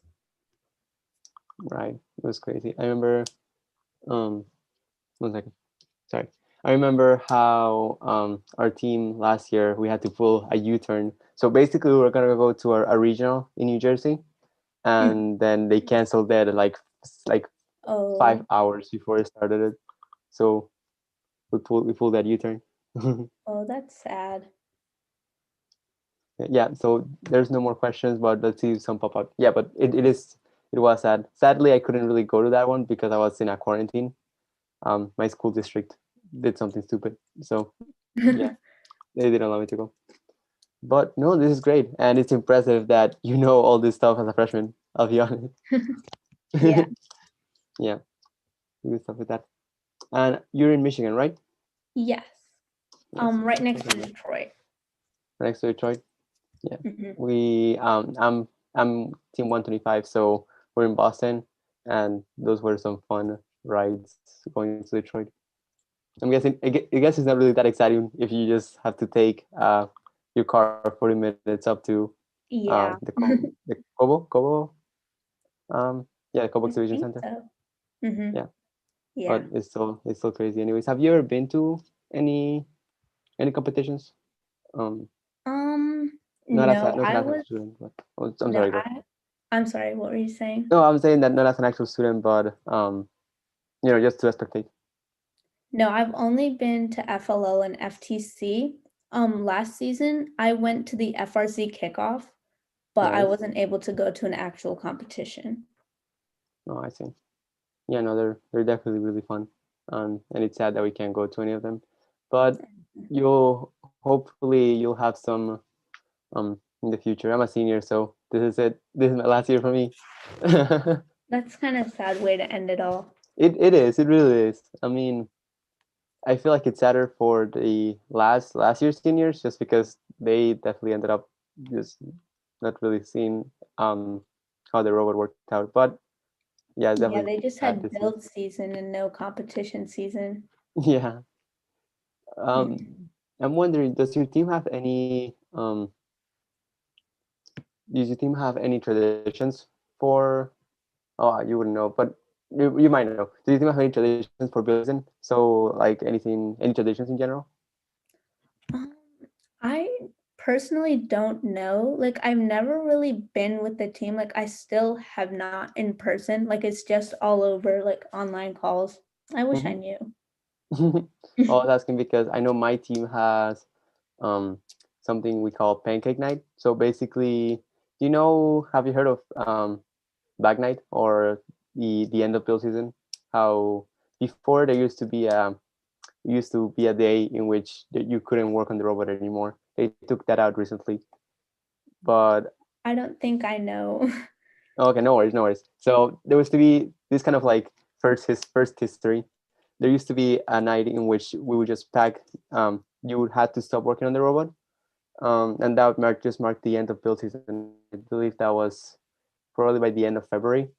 And what happened then is that you had to put those, you like bag the thing, but then afterwards we'd celebrate with some pancakes. So we would just bring pancake maker into our lab space or our school.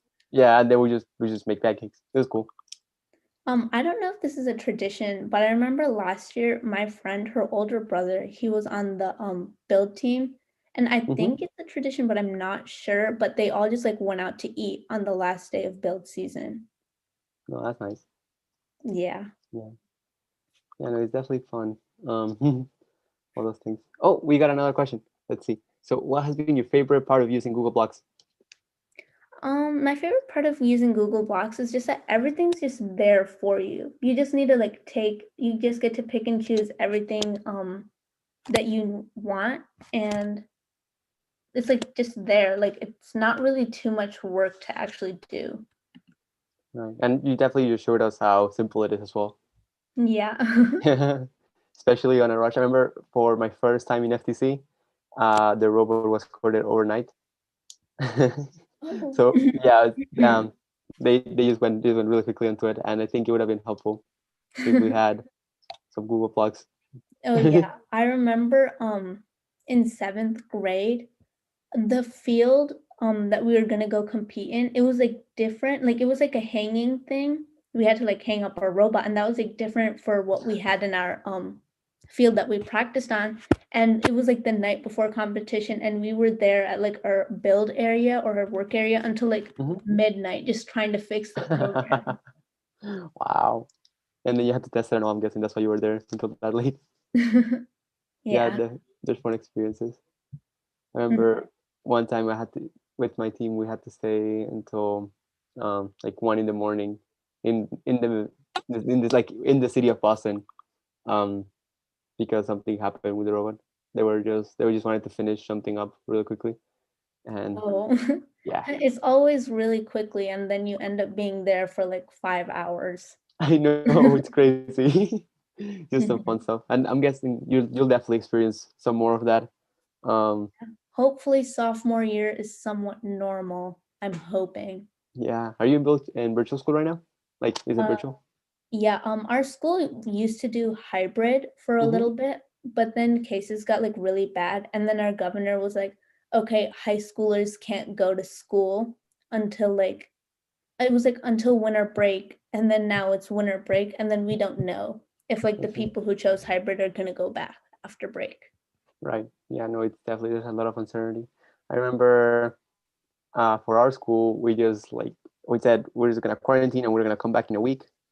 And then they said, screw that, not in a week, probably like a month. And then they said, no, probably by the end of the summer. And it just like kept happening, and we're still virtual. So I don't think we're gonna come back. I remember at first in March when our school closed for 2 weeks, everyone's like, yay, 2 weeks extra spring break. And here we are in December, still virtual school. Yep, we called it Corona vacation.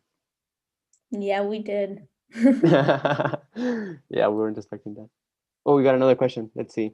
Which one do you prefer, Google Blocks or Android Studios? I personally prefer Android Studio because you're able to like customize it more, and it's like easier to make methods in Java. Like that's like a certain feature of Java itself, of the programming language. So you don't have to like rewrite the code multiple different times. So like you saw me making that go forward like multiple different times.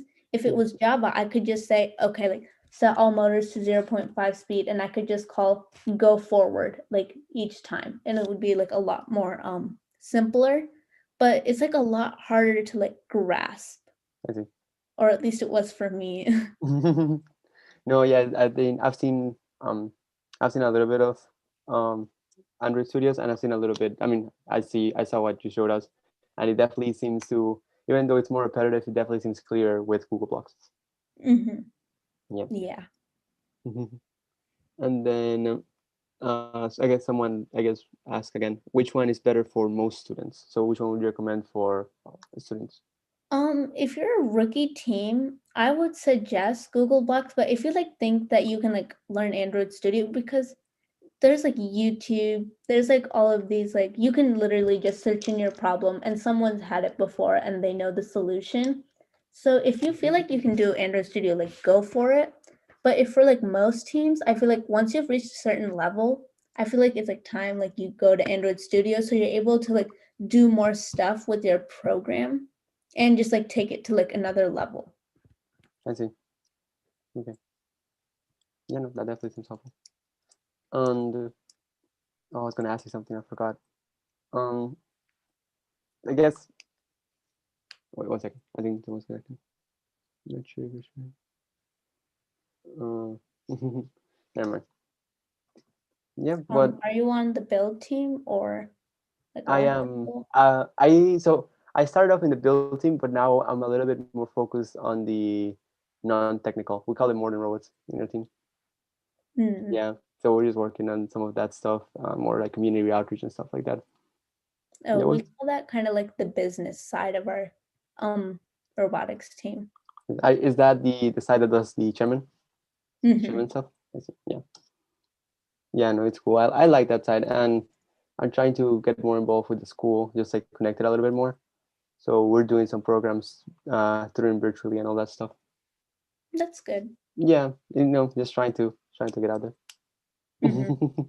My school has done a couple virtual spirit days, like spirit weeks. Like there was like homecoming spirit week, and we had like one this week. It was like because this was the last week before break, and it's just kind of weird. Yeah, definitely. I mean, starting high school off virtually is definitely strange. I mean, as for you as a freshman. Like I remember when I was like younger, like 10 years old, I remember like thinking about high school would be like so cool, but now here I am like sitting in my room all day for at least 10 hours. Yeah. Well, as a senior, I'll tell you, it definitely gets better. Especially with 503. I mean, you'll probably get to travel. Do you go to regionals? Does Rockford go to regionals? I don't know. Like I really don't know much about the team's history. Okay. Sorry. No worries, no worries. But I mean, at least with my team, we get to go to some regionals, so you get to travel a little bit, and then if you get involved with other stuff, you'll definitely enjoy it. Yeah. Oh, and then we got another question. Are there any other materials you would recommend for people who are new to programming in FTC? I know the first website itself has just a lot of resources that you can use. I know that my team, Frog Force, we in our website we have a lot of our own resources that like students have made and that we've used before that we put out. Like we even have like training stuff that we've done, and some of the training I think is still on our YouTube channel, but I'm not sure. And yeah, just honestly, just like YouTube, everything is on YouTube, everything's on Google. YouTube Academy. Yeah. Yeah, there's definitely a lot of resources there. But yeah, I mean, kind of going back to that whole thing, you definitely make the high school experience as you want it to be. So like literally I don't know if it's the same for your school, but in my school there's just like different class selections and all that stuff. So you just like you kind of choose how you wanted to make it and just go for it. Yeah, I just need to get to school and then it's just gonna be like better. I know it, just like being in the school. Yeah, definitely. Yeah. Let me see. And I guess I have to say this, so I'll say it. Just a reminder that this whole program wouldn't be possible. 24 hours of STEM wouldn't be possible without the help from our sponsors. So our incredible sponsors, I want to thank Boeing, Google, Macquarie University, and they're all supporting this, and we're just really thankful for this. It's definitely helping a lot of students. We just got to see how to do very well as a rookie team with Google Blocks, so that's very helpful. Would have helped me a lot during my FTC times. So yeah, it's great.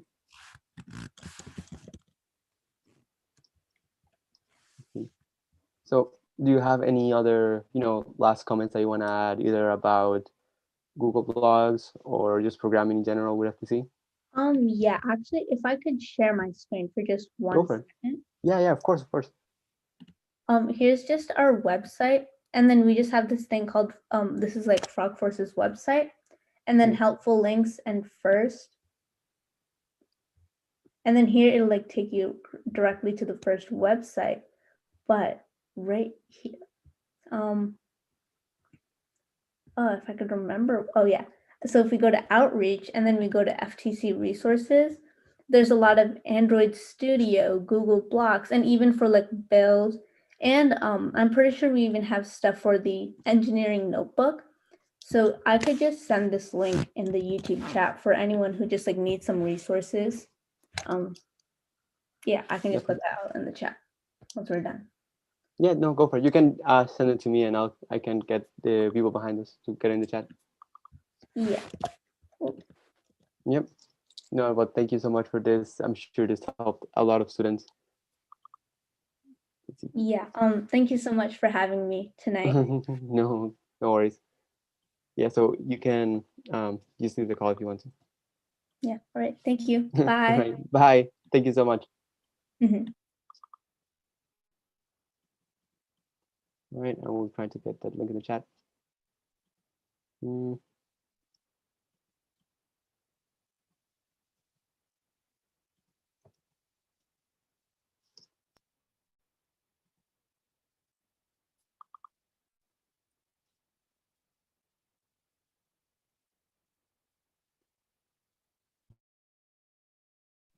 now we'll see some videos from first. Hopefully enjoy them.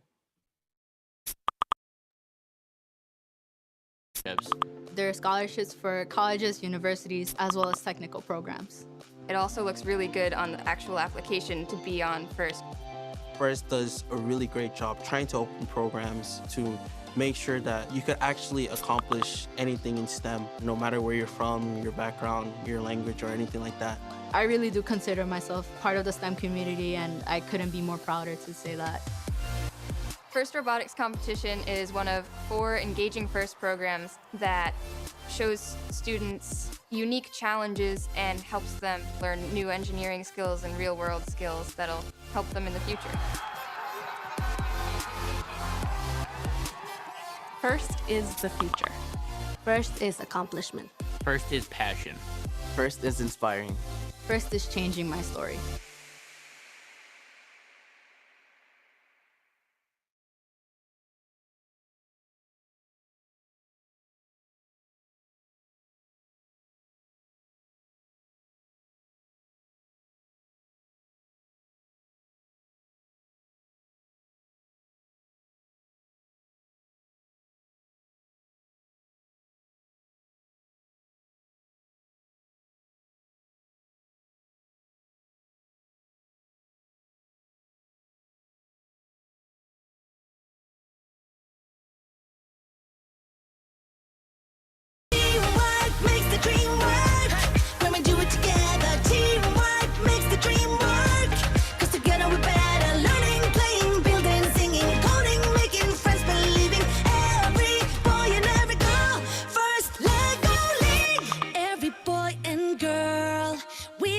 For you somewhere on our team.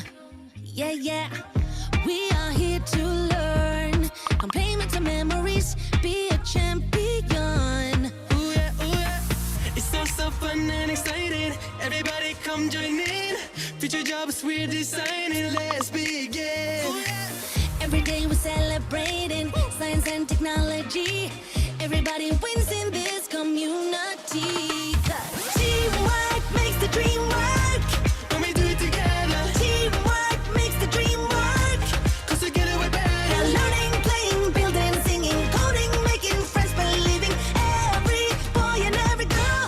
First Lego League. Grab your robot and dance now. Build a bot now, let's get to it. Grab your robot and dance now. Every boy and every girl. First Lego League. Builders, designers, mistake makers, risk takers, innovators. creators, educators, coders, thinkers, friends, and tinkers. You can be anything, so just do it. An astronaut, a scientist, an engineer, archaeologist. See it, believe it, and we will build it. First Lego League.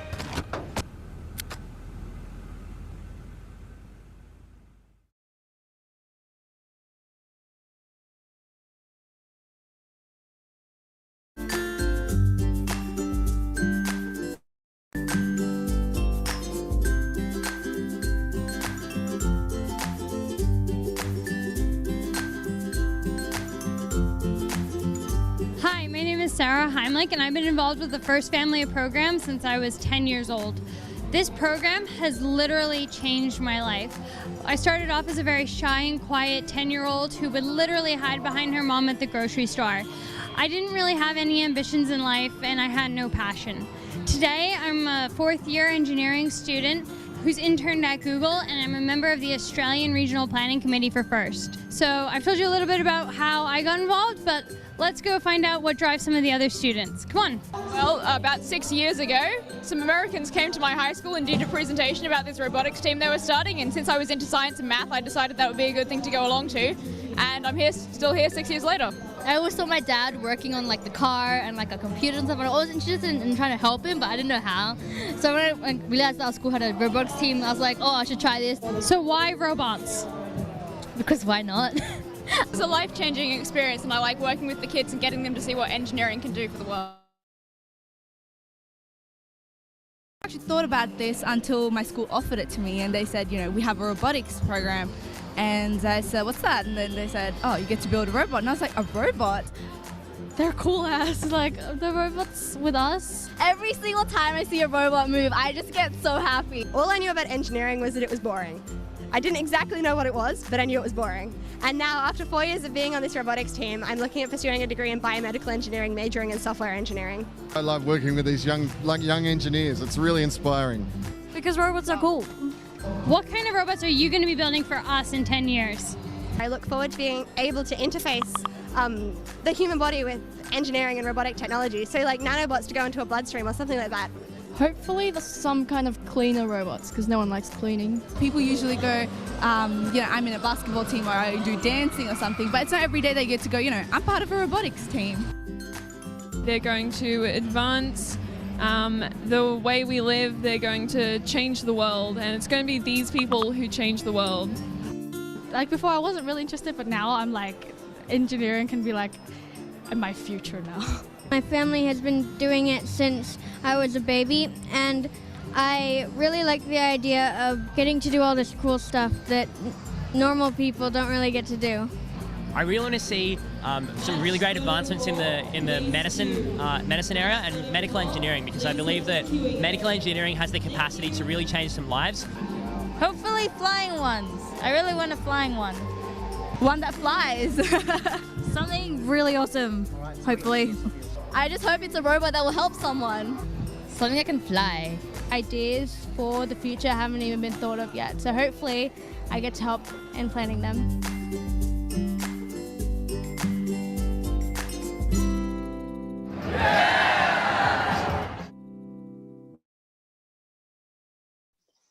Okay, so that was a pretty good video. I think it was pretty nice. It was pretty nice.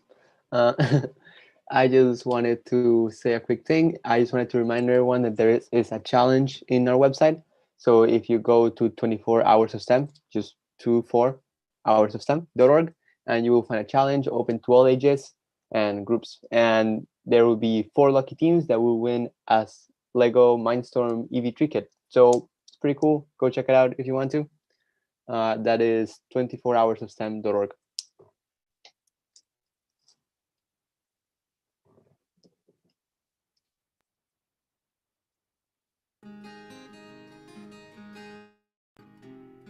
What you see before you are the mountains of West Virginia, beautiful and truly astounding when seen from here. But what would you see if you looked closer? This is Morgantown, in north-central West Virginia, the home of Mountaineer Area Robotics. Each year on the WVU campus, Mars designs and constructs a robot named Marvin. But building a robot is only a single step towards our goal, to foster change in our home, West Virginia. This mission, to inspire students in rural areas to pursue their creative and intellectual passions through programs like FIRST Robotics, seemed impossible just 10 years ago, but now we have a solution. We call this solution the Mars Plan. The first step in this plan is engaging communities around us through visibility. Using this engagement as a springboard, we inspire the creation of robotics programs utilizing experience and financial support gained by Mars over the past decade. We then focus on team sustainability by working closely with coaches and students, mentoring and supporting area teams. In addition to our assistance prior to competition, we ensure events are well run by volunteering as referees, event coordinators, and judges. This support keeps teams coming back, and in the past 10 years, we have more than quadrupled the number of FLL teams within West Virginia. This inherent sustainability and coordination inspires students to continue to participate in higher-level robotics programs. To support this transfer of students, we are now expanding West Virginia's FTC, VEX Robotics, and FRC programs through efforts such as running the FTC State Championship and our FRC off-season event, West Virginia Robotics Extreme, the world's only 26-hour robotics endurance event. Mars expects to see tremendous growth within these programs in the coming years, mirroring our efforts with FLL, which we continue to expand. Mars is now working with the West Virginia School for the Deaf and Blind, West Virginia institutional programs, and within county school curriculum to grow the reach of the statewide robotics program to as many students as possible. Outside of our state, Mars also runs programs such as the Mars Tucker Team Help Desk, a program that allows other FRC teams to receive assistance in mechanical, electrical, and software areas, inside and outside of competitive spaces. Mars is now expanding this program to a national level, training other teams to run their own help desks across the country. For 10 years, Mars has strived to become a driving force for STEM education in West Virginia. The Mars Plan is working, the state of West Virginia is changing, and we will never let it stop. We are part of a revolution.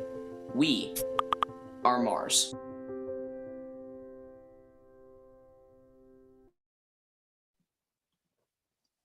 All right, that was a pretty cool video. Mars is doing some pretty cool stuff in West Virginia. So we are about to start our next presentation, and our next presentation is actually a really exciting one. I think it is emotional AI. So we'll see how it goes. Hi, well, how are you? How are you, Tanya? Hi. I guess I'll share my screen now. This is super exciting. Thank you for this opportunity. Oh, no worries, no worries. And what team are you from? I'm from FTC team 15534. I see. I am from IFRC team 125. So nice meeting you. Nice meeting you as well. So okay, should I just start? Take it away. All right. So I'm really excited to be presenting about emotional AI, as Ivan said. And right now, I think this isn't directly related to robotics, but it is something STEM, and I think it's very relevant to the present day. Because what did you think of the last commercial you watched? Do you remember how it made you feel? Was it funny? Confusing? Would you buy the product? So today we see more ads than ever, especially since we're living in a digital world right now due to the pandemic. And there are ads on TV, YouTube, even on Instagram. So one example of an ad that I saw recently was just on Instagram while scrolling. I saw these very snazzy leather boots, and I was going to send them to my mom and ask for an early Christmas present when I decided to click on it and see the price. $460 for a pair of boots? That's hell expensive. No way am I buying those boots. So I immediately clicked not interested and continued scrolling. But what information does Instagram and that boot company now have? Well, they just know I don't like those boots. They won't know why. But if they used Emotion AI technology, they'd be able to see a video of my facial expressions and analyze my emotions to see that while I did like the boot design, the price is what caused that emotional change and the big change in facial expression. And they'd be able to accordingly adjust their marketing. Either make the snazzy boots cheaper or market to a different audience who are actually able to afford $460 boots. Definitely not a high schooler.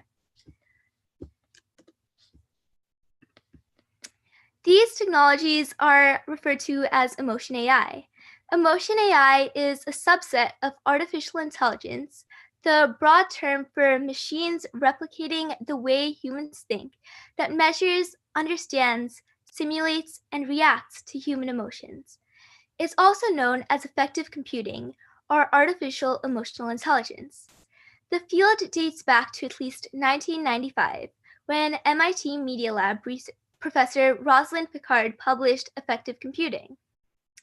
Emotion AI is a tool that allows for a much more natural interaction between humans and machines. Think of the way you interact with other human beings. You look at their faces, you look at their body, and you change your interaction accordingly. How can a machine effectively communicate information if it doesn't know your emotional state? If it doesn't know how you're feeling, it doesn't know how you're going to respond to specific content. While humans might currently have the upper hand on reading emotions, machines are gaining ground using their own strengths. Machines are very good at analyzing large amounts of data. They can listen to voice inflections and start to recognize when those inflections correlate with stress or anger. Machines can analyze images and pick up subtleties in micro-expressions on humans' faces that might happen even too fast for a person to recognize. We have a lot of neurons in our brain for social interactions. We're born with some of those skills, and then we learn more. It makes sense to use technology to connect to our social brains, not just our analytical brains. Just like we can understand speech and machines can communicate in speech, we also understand and communicate with humor and other kinds of emotions. And machines that can speak that language, the language of emotions, are going to have better, more effective interactions with us. It's great that we've made some progress. It's just something that wasn't an option 20 or 30 years ago, and now it's on the table, which is why this is such an expanding field right now. The building blocks of emotional AI are emotion recognition, emotion generation, and emotion augmentation. So the reason that these are the building blocks is because the emotional computer is in many ways like its human counterpart. Just as the human brain uses the limbic system for emotions, working across multiple connected parts, so too affective computing is made up from fundamental building blocks. So affective computing is basically just another name for emotional AI, since affect basically means emotion. And the first building block, as I mentioned, was emotional recognition. So this fundamental area of emotional AI plays a significant part in music, sound, images, video, and text. It primarily works by analyzing acoustic speech, written content, facial expressions, posture and movement, and even brain activity. Early emotion recognition engines include OpenSmile, used for audio analysis, and OpenCV, which is used with video content. Current emotional AI-related solutions, such as the NTU Toolkit, focus heavily on end-to-end learning. So now that we've talked about the first building block, let's talk about the second one, emotion generation. These technologies have been around for more than 3 decades and primarily use predefined rules rather than data training models for their functionality. Text-to-speech systems, such as the Mary text-to-speech, Mary TTS, engines are the most prevalent examples of these solutions. And then the third and last building block was emotion augmentation. So these are the solutions that are centered on taking AI engines that face humans, then adding emotional capabilities to them. The Semaine project and Arya Voluspa are examples of AI engines that enable developers to create virtual characters that can sustain interactions with humans for an extended period of time, then react appropriately to the user's nonverbal behavior. So I just thought that was really cool, and you can look up these 2 projects for yourself if you want to learn more about them. What industries are already using AI? As I started off with an example of advertising, one of the companies that is really big in advertising is Affectiva. So it was founded in 2009 by Rana El-Kalyoubi and Picard, who was the person who actually coined the term emotional AI and effective computing. And that is an emotion AI company based in Boston, which specializes in automated AI and advertising research, the latter for 25% of the Fortune 500 companies.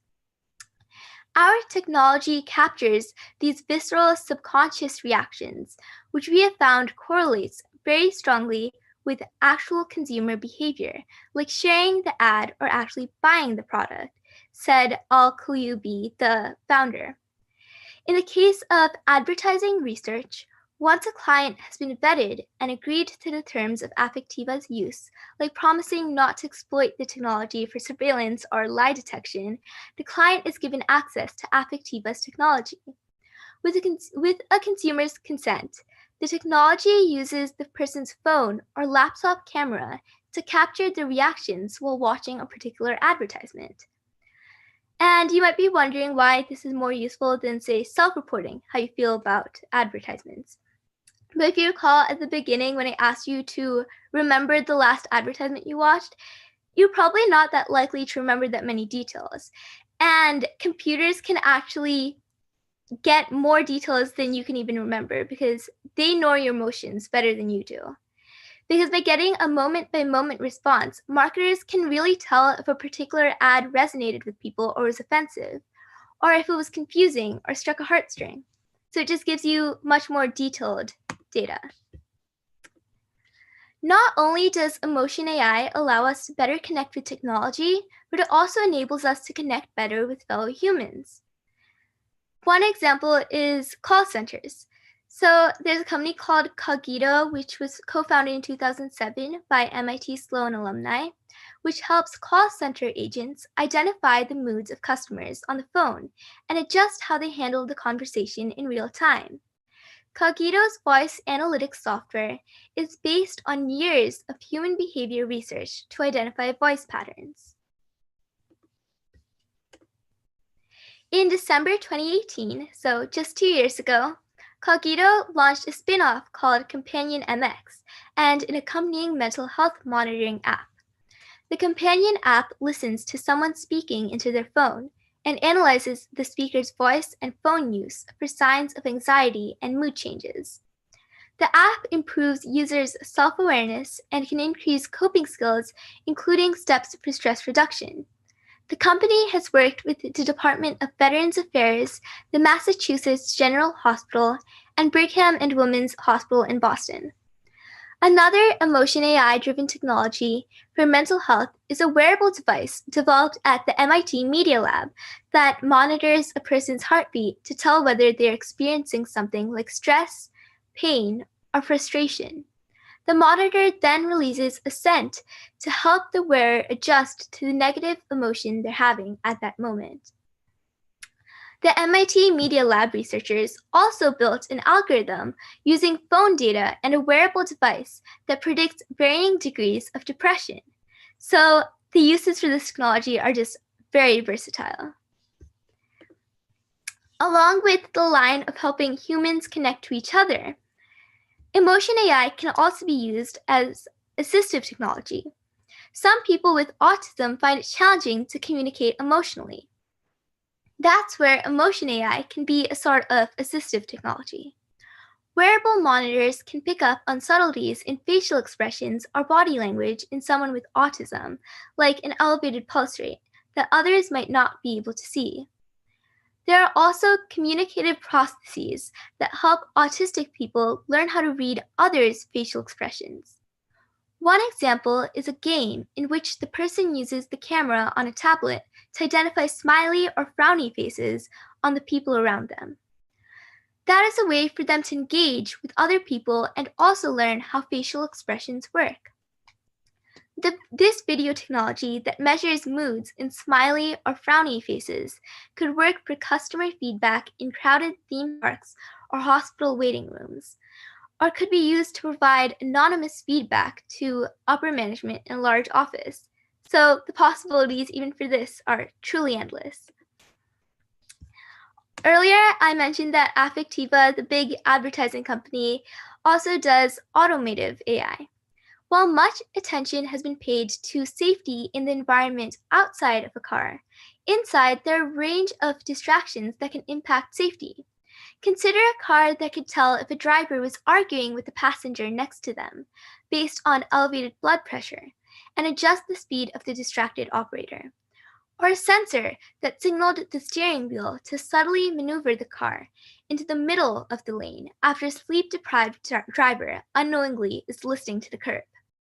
Affectiva has a similar automotive AI service of its own, which monitors a driver's state and occupant's experiences to improve road safety and the occupant experience.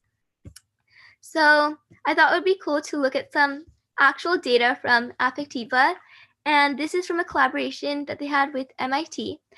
This is the longitudinal data of a single participant, although they have thousands upon thousands of in-cabin driver videos. And they used their software to detect smiles, yawns, brow furrows, joy, and the end of the trip. So you can see the key in the top left-hand corner, even if it's kind of as tiny. A more close-up look at this one person's data allows you to see all of the Monday drives next to each other, Tuesday drives next to each other, so on and so forth, with the morning and the evening drives separated. This allows us to really look into some of the behaviors that are unique to this participant. For example, she is consistently tired in her morning drives and consistently animated and happier in her afternoon drives. You can imagine if the car knows that she's consistently tired every single day of the week, it could start to personalize and adapt the driving experience for her.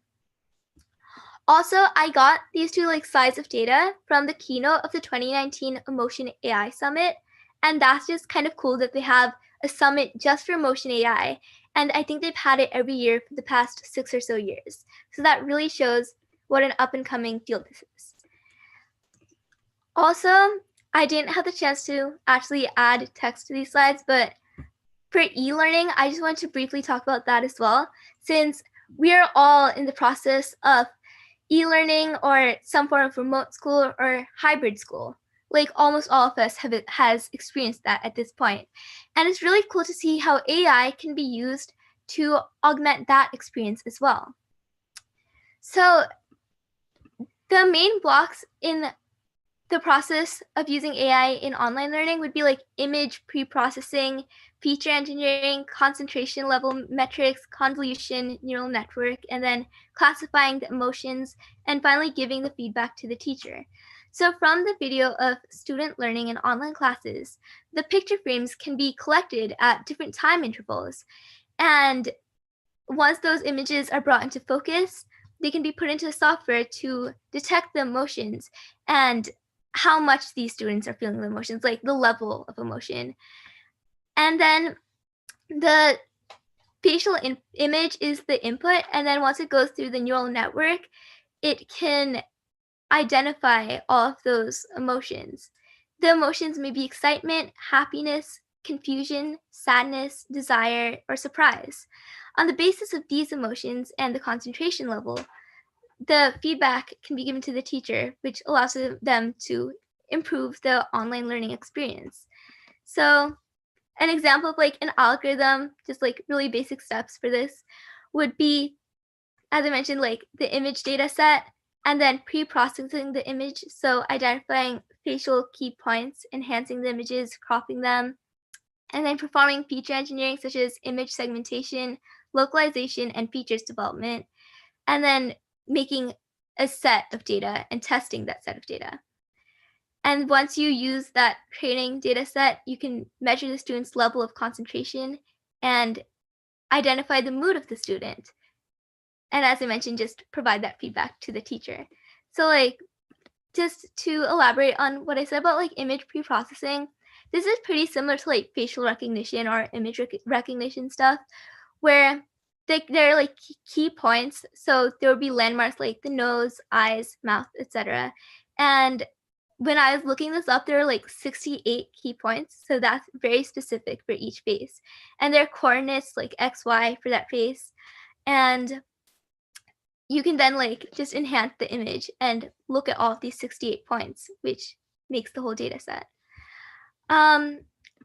Lastly, before coming to an end, I think with any AI presentation or technology presentation, it's really important to acknowledge the ethics of the presentation. So, emotion AI, is it something to welcome or worry about? I was looking this up and it's pretty similar to just normal AI in that, for instance, like recognizing emotions in an African American face sometimes can be difficult for a machine that's trained on Caucasian faces. And some of the gestures or voice inflections in one culture may mean something very different in a different culture. So that's pretty much the same examples of bias that we see in AI training data sets, just for regular AI. And it's also very important that like this is a huge invasion of privacy. So any companies using this should have a conversation about whether they actually need to use this and what the benefit would be and how people could use it for ill. Like with Affectiva, customers have to sign off that they're not using it for other purposes like lie detection, but how do you actually monitor that? So all of these ethical considerations are unique to each application of it. So before I conclude, I just want to say thank you for letting me present on this again, and I hope you've learned something. AI is an inflection point, and it's acting on our behalf, taking on roles that were traditionally done by people. And this is not only changing how we connect and communicate with technology, but also how we connect and communicate with one another. So that's something that I learned while looking up emotional AI. And I hope that's something you learned as well. AI is increasingly touching every aspect of our lives, and there's something missing from this equation. AI has a lot of IQ, a lot of cognitive intelligence, but EQ, the emotional intelligence, is what the current growth point is. And that's why this is such a big up and coming technology right now. If you think about it, our emotions, our cognitive states, our nonverbal communication, that's what makes us human. And through emotional AI, we can make machines a lot closer to human. That's very exciting. So, especially with this current pandemic situation and all of the applications in this digital world, if you want to learn more about it, I highly recommend these books, Emotional AI, The Rise of Empathic Media, Girl Decoded, A Scientist's Quest to Reclaim Our Humanity by Bringing Emotional Intelligence to Technology, which was actually written by the CEO of Affectiva, Heart of the Machine, Our Future in a World of Artificial Emotional Intelligence, and The Emotion Machine. So these are just well-known books in the area, and I hope you learned something. Sorry if that was a bit short, but like that's pretty much all I've learned so far. Wow, that was impressive. That's a lot. Thank you so much.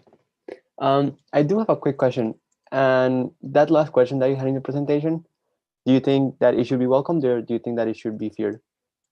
Emotional AI. I personally am kind of afraid of it because I get that each company individually has to have those discussions with themselves and decide whether they actually do need this technology and whether it benefits them.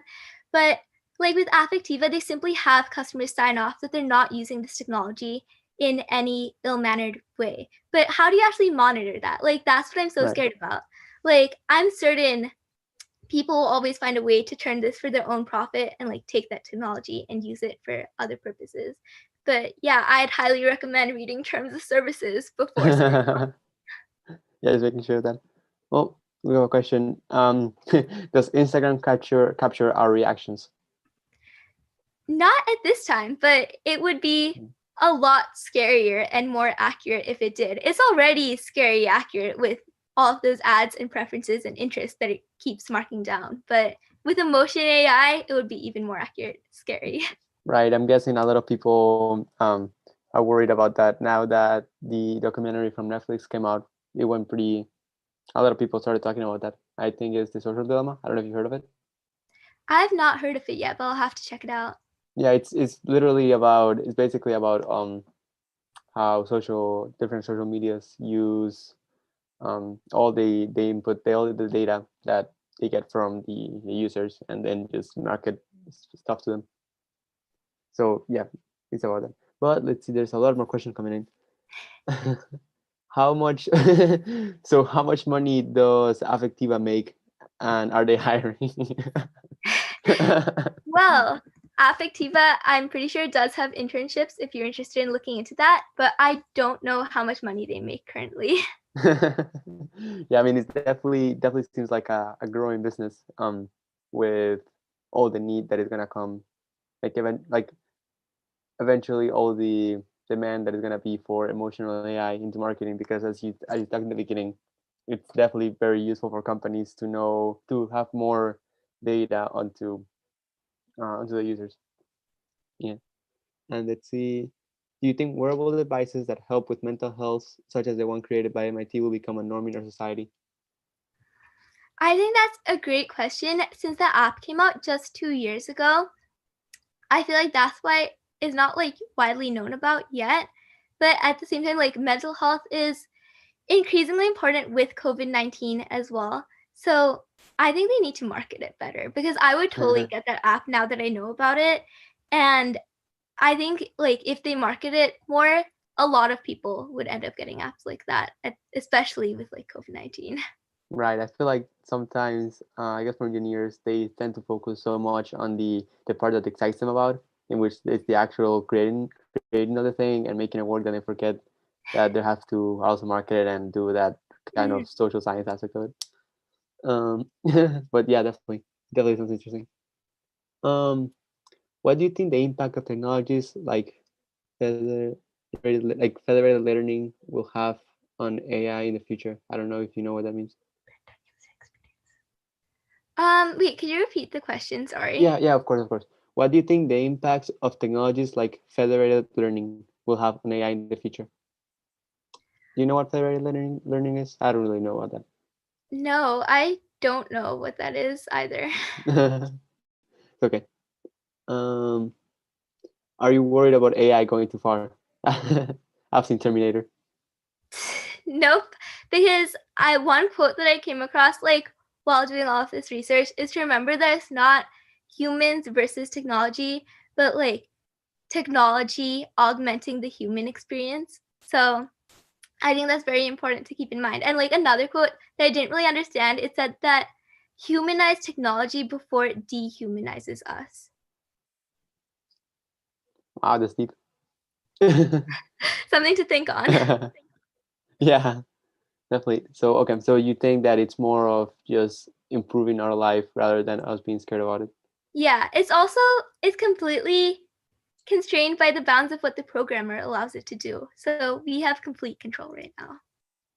Right. Yeah, right now definitely. But I guess some people get worried about if it expands to the other point. Yeah, We're seeing too much sci-fi. I think especially with emotional AI, since that's the one thing that I feel like AI really lacks right now is the human emotion and ability to actually interact with humans and pass as humans. Emotional AI does give them more of that ability. So Right. something to think on. Yeah, some people, they're just scared when I see Will Smith running around trying to take down Central Intelligence. Let's see. How soon before Amazon starts automatically delivering us ice cream based on when our Echo Dot realizes we're sad? I think that's a great idea, but I feel like you'd have to pay monthly fees to them and they'd end up making a profit off of you. Amazon Prime ice cream. Yeah, definitely. I mean, and also you said that emotional AI goes with our tone of voice, right? Mhm. Yeah. So I guess that would be an interesting thing for all the virtual assistants that are coming out to start doing that. Yeah, especially so the MIT app uses the voice, right? Yeah. Most of the voice. Mhm. Okay. And there's also things that like take your blood pressure and everything as well to see how that affects your emotions. Wow. And all that is happening. I heard that you said a lot about Massachusetts. All that is happening here. I'm in Boston, so. Yeah, Affectiva is based in Boston. I think the other company I mentioned, Cogito, is also based there. So Boston seems to be a great hub for AI and tech. Oh wow! And where are you from? Also, Where are you coming from? Oh, I'm sorry. Oh, I'm right now in New Jersey, but I go to school in New Hampshire. So is pretty nearby to Boston, and they have a lot of tech companies, and also MIT and Harvard. They're always at the forefront of tech. Right. Oh, Harvard as well? Yeah, I didn't like read anything specifically about people from Harvard, but I know that they do interact a lot with like the MIT professors. All right, yeah. They definitely have very strong connections. I mean, they're just right down the street from each other, which is kind of crazy. Yeah. Oh, you got So into same. Harvard yesterday? Oh my gosh, congratulations. That's so exciting. Thanks. Maybe you can intern at Affectiva while you're in Boston. Oh, yeah, true. I'll definitely look into it. I hadn't heard that company, but if it has 25% of the Fortune 500, definitely something to look into. Wow, we have so many questions. Let me see. When will our phones start putting on cute dog videos when we're sad? Okay, so people are just asking about that. I guess people are just worried that, not worried, but they just kind of want to predict how long do you think it will take for this technology to really expand on? I'm kind of honestly surprised that it's not been used more right now, simply because like it's been an idea since 1995, and then Affectiva was founded like in 2009. I think the main problem right now is ethical considerations. So just because of that, it might take a while because ethics are hard to work around. Right. It's especially, I mean, that's kind of what it's all based on. People just don't really know how to go about, like, when it's stuff so like rigid as science and math, like you know what to do and what not to do, but with that stuff, I guess it makes it different and it makes it difficult to regulate. Yeah. So do you think I it's know most... government. Oh, I'm sorry. Go for it. I'm just saying, I know like government policies are being made right now. So like, yeah, okay. sometime in the future, especially people should get into the government and help tech companies work around this. Yeah, no, there's definitely a need for that more information about technology in the government. Yeah, that way they can start moving this up a little bit. What excites you the most about AI, the AI space? I'd say probably emotional AI, simply because that's like to me the biggest lacking that AI has right now. Like, yeah, we can optimize algorithms more and make them smarter, but right now it just like has a really high IQ and no EQ. So what excites me most is that soon they're going to be able to analyze human emotions and react to them. And even at that, just the way they're better at like being smarter than us, they'll also be more emotionally cognizant than us because they can like detect emotions, micro expressions that even humans don't really focus on. Right, you talked about that a little bit with the facial expressions that will just be really quick, and also with the tone of voice. That's definitely interesting to see. But do you think that would go mostly? That would definitely start with, not definitely, but that all would start with research like at universities and then expand into companies, or do you think that companies will try to do something about it? I think that would probably stay mostly with universities, but I know another huge application like area of that would be banks, and I don't think they use it currently. So I think other companies will definitely start experimenting with it, but universities tend to be at the forefront in research. And could I ask why banks? Because there was that one part about like call centers, and I think that was one huge use of it that I hadn't really heard about before, so I don't think most call centers use it, but that's a huge area that like other call centers will be able to start using Motion AI to just augment the customer experience. I see. So yeah, that definitely seems like a field that most people would like to go into, since if you think about it, customer service has usually been pretty, like, it hasn't changed that much. So it's definitely something that AI will start getting into. Let me see. Is AI the same as machine learning? If not, what is AI it? isn't the same as machine learning. I feel like AI is, hold on, do I even remember like the specific difference? I know there are different courses in school. Like I took an AI course at school and it was just focused on writing programs that just like run with like data sets and stuff. And then machine learning is more like physical machines, I feel, and then allowing those machines to learn. So it's like more physical. AI can just stay on your laptop and just have data input and output just like on your laptop the whole time. Okay, so AI is code, and then machine learning actually involves mechanical stuff. Yeah. Cool. Let's see. How do you think people should approach their use of this technology? As I said earlier, you should definitely read terms and services because AI is kind of scary. And I think people eventually, like once companies start using it, it's kind of unavoidable. So it's more about how should companies approach using it. And once on like when I was touring this one startup, they mentioned that they always think about what is the worst possible application of their technology, and they work backwards from there. So I think companies should approach it by like not being optimistic and being like, oh, hopefully people won't be bad and like just not use this for lie detection and stuff like that. They should approach it from like the negative side and be like, what's the worst thing that could happen? Right. That's actually really wise. It's actually because you don't know, as you said, you don't know how all those things would happen. And since they can use this technology much more effectively for marketing, you never know if, it won't be perhaps too helpful for the public, but helpful for them. So I guess that kind of goes back to regulations and all that stuff. And we don't want something like Cambridge Analytica happening again, where they sell lots of people's data. Right. So I guess, yeah, it's all back to regulation and ethics. What made you get so knowledgeable and enthusiastic about this topic? Yeah. Well, I was just doing regular AI at school last spring, and this spring I'm going to be doing machine learning. But I wanted to look more into like more specific areas underneath them. So I was just looking up biggest AI subfields, and this seemed to be one really up and coming one that really struck me as just super interesting because I'd never really thought of like AI. I just think, oh, they're smarter than humans. I never thought they could be more emotionally intelligent than humans. Right. You don't usually think about AI and emotions together. Mhm. So that's something really interesting. I didn't really know. I don't know.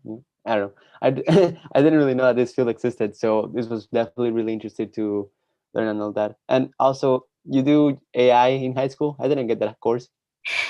Yeah, my school offers 450 plus courses. So if there are any other people with like siblings looking to apply to high school, come to my school, Phillips Exeter. And they also let kids propose courses. So last spring, I also took a neurobiology course, which was a course that a senior had proposed. And I guess that's another reason why this was super interesting to me. Like, I love psychology, anything to do with the brain, and emotions just seemed so human to me. I'd never associated them with machines. Yeah, definitely. It's definitely a really cool field to go into, especially now with all the changing times. May I ask what grade are you in? I'm in 11th grade right now. 11th. Oh, nice. So Most good of luck the next year with people- colleges. Yeah, soon I'll be looking for colleges, and most of the people on my team are in 11th grade. I think there's like one senior, and then the rest of them are also all freshmen. So Nice. Is your team high school based? yeah, we're all high schoolers, and we work with like middle schools nearby. Oh, nice. Let's see. Shifting gears, how is your FTC team working together this season? Right now, so our team has 3 subgroups: outreach, mechanical, and programming. And my school, as I mentioned, is Phillips Exeter, and it's a boarding school. So we're currently all over the world, and mechanical and programming are you have to be in person to do that part, and the rest of us who are remote are mainly working on outreach and holding programs at libraries and schools virtually. We're also doing a catathon later on, and the people in person, like honestly, our communication, I don't know if that's happened for the rest of your teams, but our communication is a lot harder remotely because the rest of us don't really know what's going on in person. Like, I don't know how mechanical is doing. I hope they're doing well. Yeah, it's definitely communication is something that has impacted everyone with this digital world.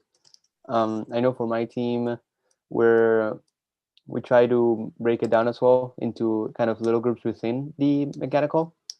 But yeah, it's definitely something that we probably have to work on a little bit more as well. Just because you don't get to see people that much. And, yeah. We're holding lots of Zoom meetings. Yeah, I know. Zoom meetings. God. what considerations have you had to implement in order to keep the team going? So what are some things that you have to really look into in order for the team to go, if you know some? I guess that's I don't know about like the in-person people. I feel like for them big considerations are the space and occupancy limit of our design lab. So we have to think about who can show up in the lab and at what times. Like scheduling has always been a problem with our school. Our schedule has like classes from 8 a.m. to 8 p.m.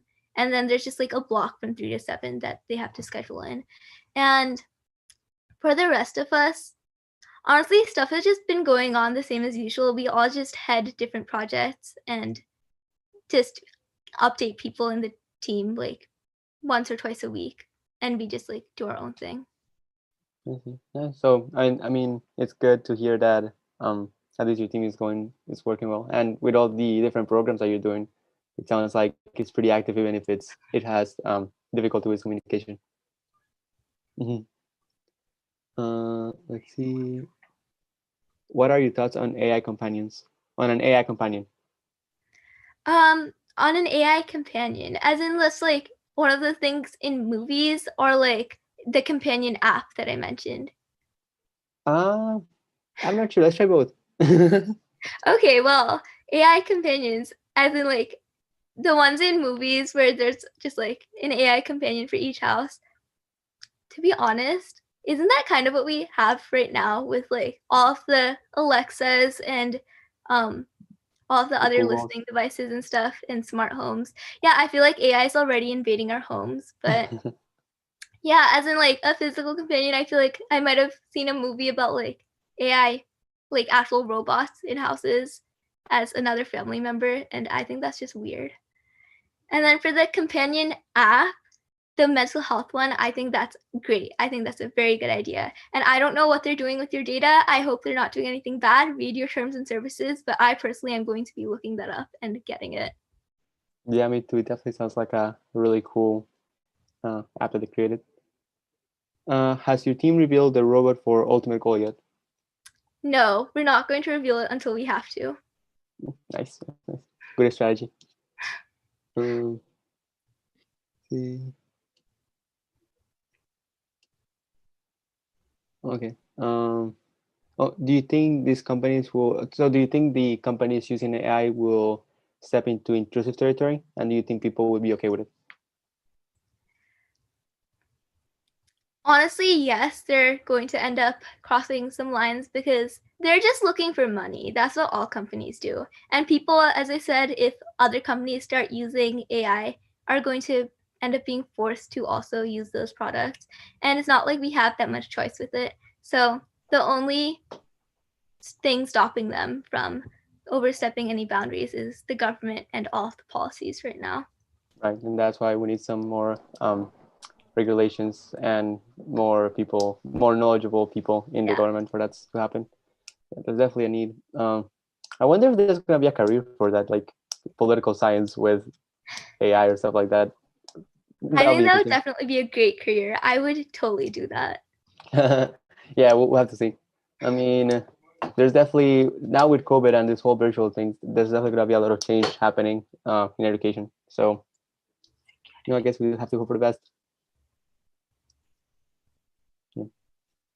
But, let me see. Let's see if there's more questions. Yeah, but what do you think are one of the strongest needs for AI right now, like in society? Honestly, I'm just going to keep saying policies because I think we just need knowledgeable people there, because right now they're just going to bar all that they can simply because they don't like have knowledgeable people to know what would be all right to have. So like if there's more knowledgeable people, we can make the laws more flexible and stuff. So I think, yeah, I mean, definitely. Good question there. Oh, so so there's a question here seeing so you know how researchers, they probably get a little bit carried away with their research and all that, but when do you think that there should be a line drawn in the expansion of emotional AI?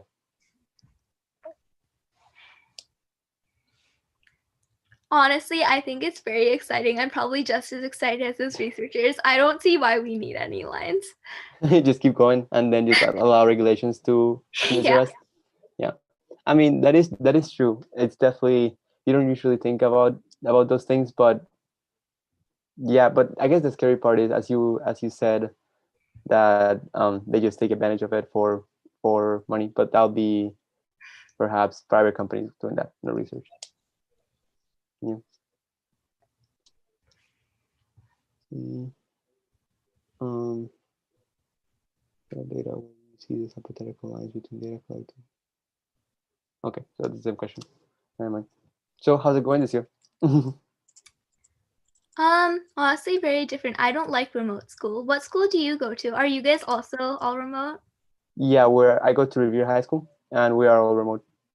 Yeah, so it's definitely really interesting, and I wasn't expecting my senior year to be like this, but making use of what we have. We're probably not gonna come back in a while, so yeah. How would you? Do you think you're gonna come back in a while? No, I'm not going back until next year. Although I know other people at my school are going back, I think in February, and then they're not allowed to go home until June. I don't want to do that. So I want them to use some AI to make our e-learning experience better, and then I'll be happy. Definitely. I mean, I know that a lot of teachers would love to see that, especially now that students don't really turn their cameras on Zoom calls. At least that's what I've heard from a lot of teachers, and that's what I've seen in my classes. They don't really know how the student is feeling, or like, in general, what's happening with the student, so they get confused as to what should be their next steps, because they usually rely on, that emotional intelligence. I guess the teachers usually rely on that to see what's happening. But it definitely will be really exciting to see e-learning in both. But yeah, how is it living in a boarding school? I feel really just bad for the international students. They have classes at midnight because it has to be like synchronous. So they just come here in the middle of the night all sleepy, and they still want to go to class, but it sounds torturous. Right, it sounds painful. I'm guessing they have to change their whole schedule. Yeah, no, it's crazy. And you said that you're a junior. How did you? What are your expectations for next year? A little bit onto not only school but also robotics and all that. I hope we're back to normal next year because I don't like being stuck online and not being able to see how the actual robot is doing. But yeah, I feel like outreach will continue to be online because we don't want to be interacting with too many people. But yeah, I look forward to robotics in person. Right. Yeah, I mean, who doesn't? It sounds exciting to just go back, even though I'll probably end up being a mentor during it. Yeah.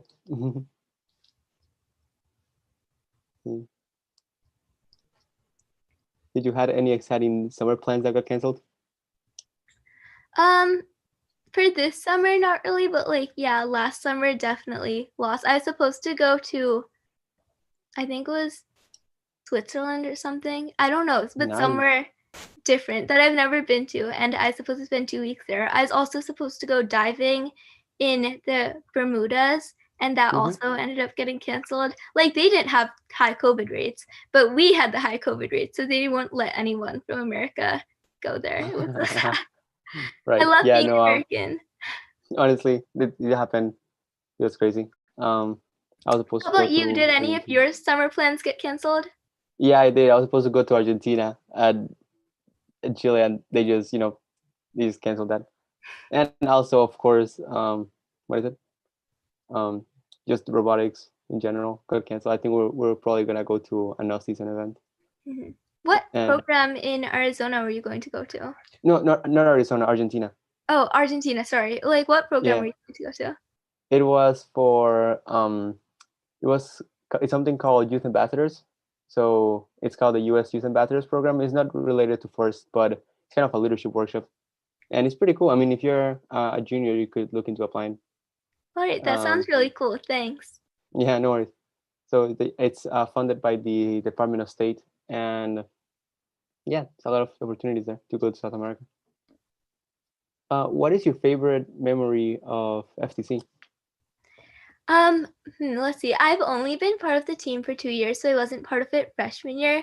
But one thing my team does that I really miss is that we used to have team dinners after every scrimmage, and we'd also play like Mafia during our team dinners. So I really miss that. Like they were just very fun and funny and just very enjoyable like team bonding experiences. Now I don't even know the faces of everyone on my team because I've never met the freshmen and like mechanical and programming.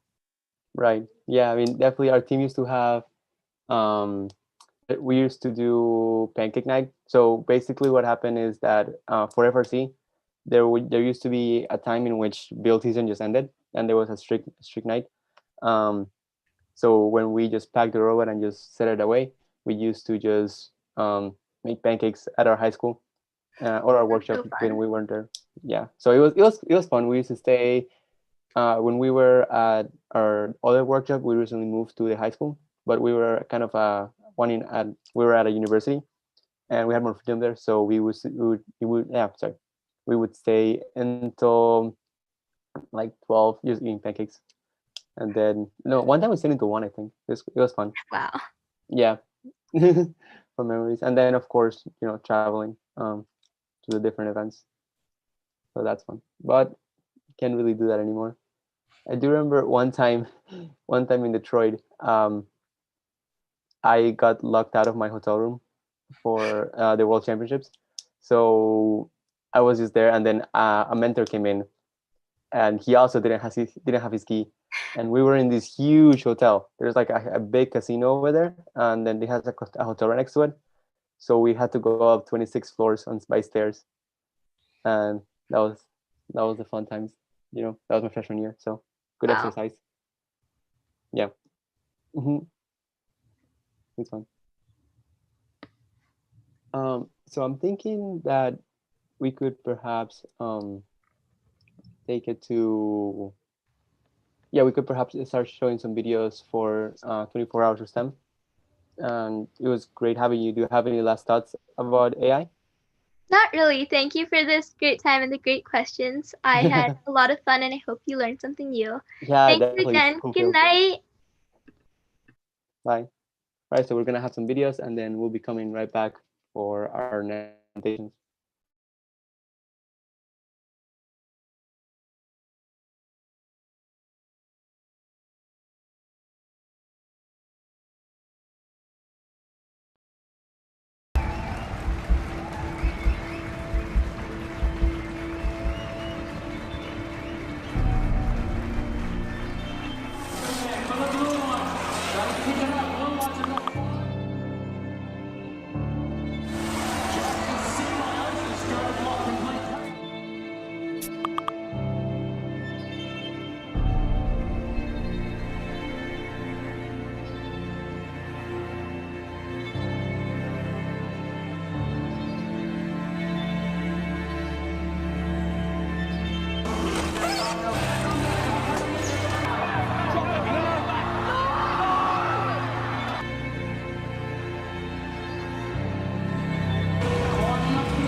So when I was a kid, when I was like 9 before we really started, I was selected mute, which is like, I was really, really shy. I didn't really want to talk to people. It gave me a lot of anxiety. Whereas through the first program, I've had the opportunity to talk to judges and talk to adults. It's something I really like to do. We're up in Homebush for the first robotics competition for the South Pacific Regional. In FIRST Robotics, you are given a set challenge at the beginning of a 6-week build season, and you build your robot for 6 weeks when you bag it up and send it away, and then you go and compete with multiple other teams from all over the world trying to get a spot in Houston. We are Complete Chaos Inc. and we're from Helensburgh, which is about an hour and a half south of Sydney. Helensburgh is like an old school mining town and it's really into like sports and like the coal mines and stuff. And for us, like as Complete Chaos, it's a really cool thing that we have like this opportunity to share robotics and this inspiration and passion for robotics with all these young kids from a typically mining town. Our club, Complete Chaos, formed in 2011 as like a hobby club. The kids grew older and stuff. We added on first Lego League, and that was a really, really cool challenge for us. We really enjoyed it. I was 9 years old when we started that, so little kid.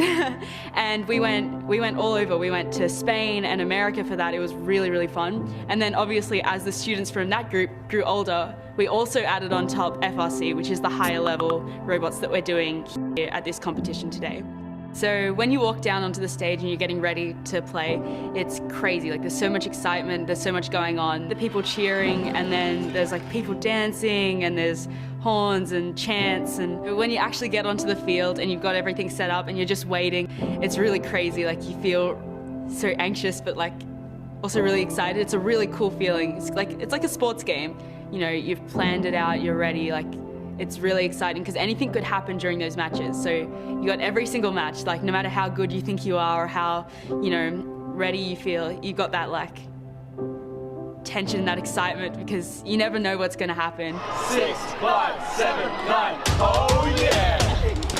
So we're currently in the qualification stages and eventually we'll go into alliance selections. So we need to be ranked 8th to get in to be an alliance captain, but we can be any rank to be picked. Pretty much what we want you to do is just get rid of the one that you get from starting and then go defend and then get back to that 30 seconds climb. Yeah. They're not going to climb, it's not park, you have to climb.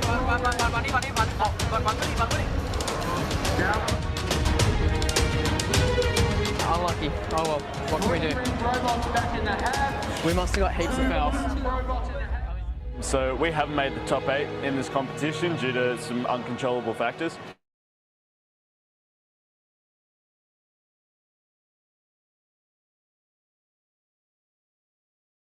Game, you guys lost a lot of marks.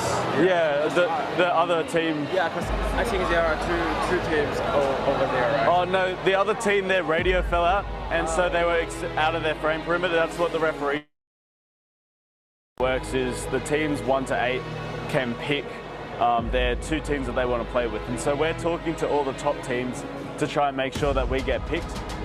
So that's talking about what do they want to see from us, what do they want us to try and do to make sure that we are the best robot that we can be for them. So we'll try and make.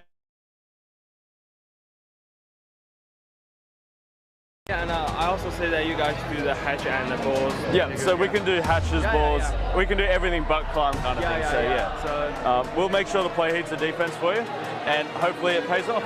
Okay, Awesome. We'll definitely have a look, and good luck. For sure, thank you. I think like being in like first has done some really awesome things. There's so many. So we started with, it gives you more context for what you're doing in school. So like when you're sitting in a class and you're learning maths and you're like, oh, this is so boring. Whereas like when you actually have something to apply it to, something that's cool and something that you really enjoy, it makes you actually want to learn more and it makes you more engaged in your classwork. So I think that's been something really cool for our students, is it gives you like, you know, a goal and something to actually put into practice. And then also it's learning real like tech stuff. It's, you know, we're working with engineers and we're working with like real people who are in the industry, and we're learning so much from them every day. Best robot in Australia, there it is. Wow. So like for us, we were so inspired by all of the people who we would meet at the competitions. And now we go back and we volunteer at multiple competitions, and like we do everything. So we're refereeing, we're judging, we're emceeing, we're, you know, leading all the dances and playing with all the little kids and getting them inspired about the like FIRST and robotics and all this stuff. It's really, really cool. So irrelevant of whether we win or lose, it's still been a great season. We've learned so much, we've met so many people, and the FIRST robotics experience is just totally worth it, no matter whether you make it to Houston or not. Team 7433. There's a lot of cells on the spreadsheet. There are a lot of cells. What are they telling you? They're telling me that we're going to be complete chaos.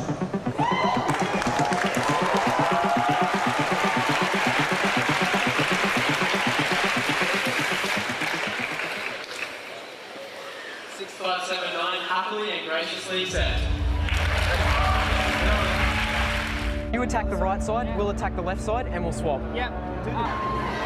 And this is all 3D printed? This 3D printed. This is not a high stress area, so the high stress areas like spacers. I don't see why not. We're doing a hatch. Iona's doing a hatch, and they're doing a ball. 65, 79. 33.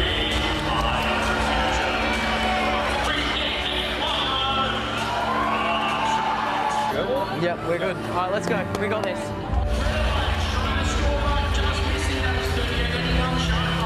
Oh, yes! What a game! Wow!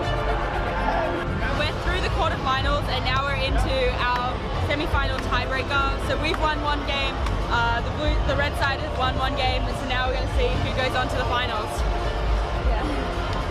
What would it mean to you if you guys won this one? It means we're going to the finals, which would be insane. It's really, really tense, scary. You just keep going balls, Jaya. Keep going balls. You've got them all day long. 449. You're coming for 5, 449. That's the way. Got it. You got it. Another ball. One more. 30 seconds, guys. 30 seconds. Well done. Well done. Okay. Yes! Yes! Yes! You guys are legend. Yes! Nice work. Nice work. Oh my God! Thank you. Beautiful defense. Oh man, that 38-81 killed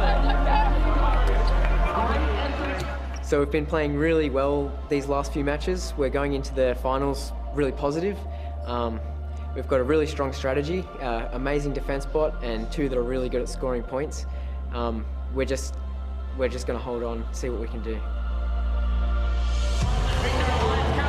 Finals, here we go. So we've done this. This is good. I know, it's crazy. Good luck, good luck, good luck, good luck, good luck, good luck, good luck. Love it. Okay. So we're going hatches, they're going balls, and they are going defense. Let's go. You guys have got this. Let's do it. 6, 3, and 6. Yep. That's the way, Jaya, that's the way. Go balls in there. Go balls. That's it, Jaya, well done. Come here and we're going front cargo ship. 63, 86, and 8. Hongzhou in red, one property. They got 20 seconds to go. That's it, defense. Come back. Go. Now. Ball. You're winning, you're doing good. Drop it. No.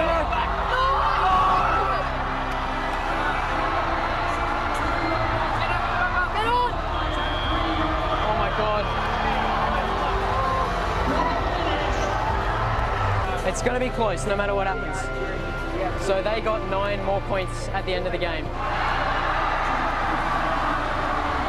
It's all good. Bring it in. What can you do? Hey, it's all good. Sorry about it. Bring it in. Okay. We had a really strong alliance. We just couldn't pull it together at the end. So we had a good strategy. We did everything we could, but right at the end, one of our robots tipped over, and you can never predict what's going to happen. It doesn't look like we're going to be making it to the US this year. We've had a really good season. We did all that we possibly could, but in the end, it just didn't quite work out. If we don't get a qualifying award or a wild card, that'll be the end of our season. We lost the finals and we're super gutted because, so much goes into the strategy and, working with your alliance, and there's always random factors that will come in, like the other team's defense and, a robot broke down and the client didn't work. So, we played the game as well as we could have and we're super proud of how we did, but yeah, pretty gutted about the finals. This team has designed their machine to play and win the game, even if half of it were to be blown off.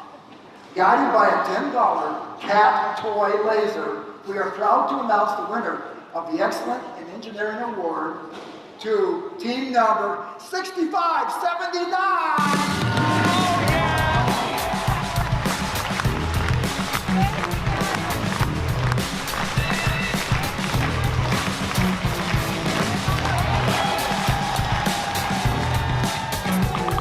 We can't believe it. We've just won the wild card and we're going through to the US.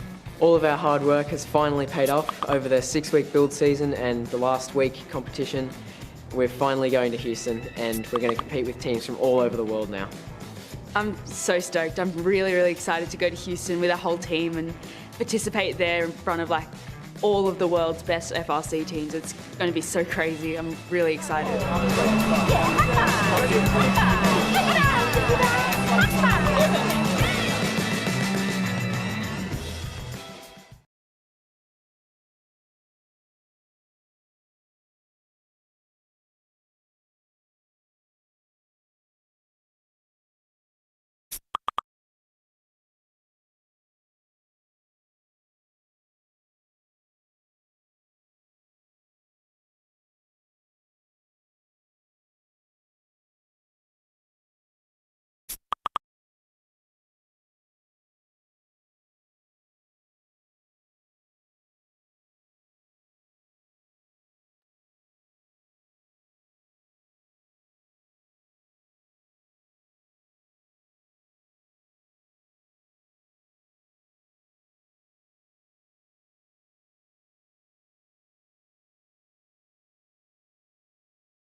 Hello. So thank you so much for joining us for the past 3 hours. This has been amazing.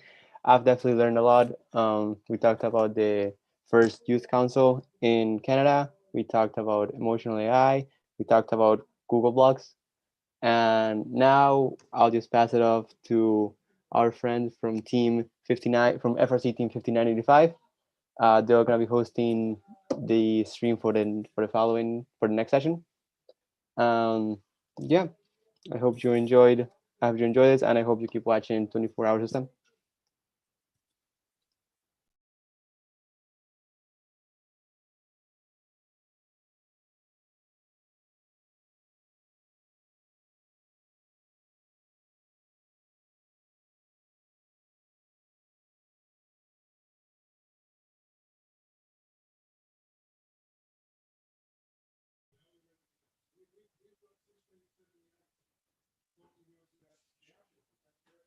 Hello.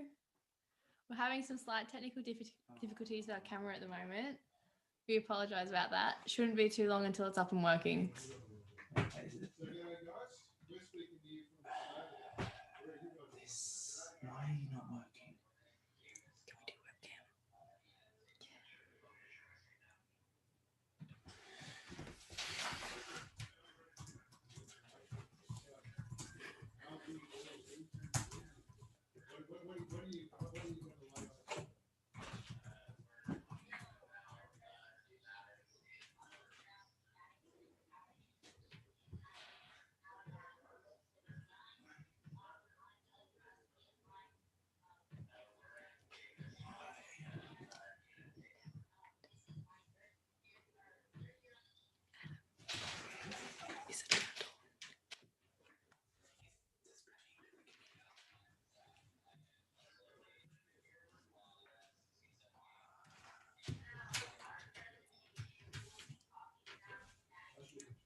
This is Stella.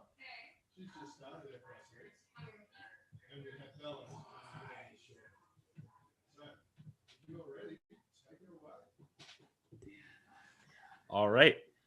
I believe we're the next presentation. Hello, my name is Ethan, and this is Kevin. We're both from 1678, and we'll be presenting on developing scouting systems for FRC. Just a little bit more about myself. As I just said, my name's Ethan. I'm the current scouting lead on 1678. I've been on the team for 4 years now. I'm currently a senior, and I like scouting. Yeah. A little more about me. So this is my second year on the team. I'm also a senior. I'm currently one of the 2 backend leads, which means I manage the backlog mainly and organize tasks for developing the server. So yeah, I we're excited to share with you more about our development process. Okay, cool.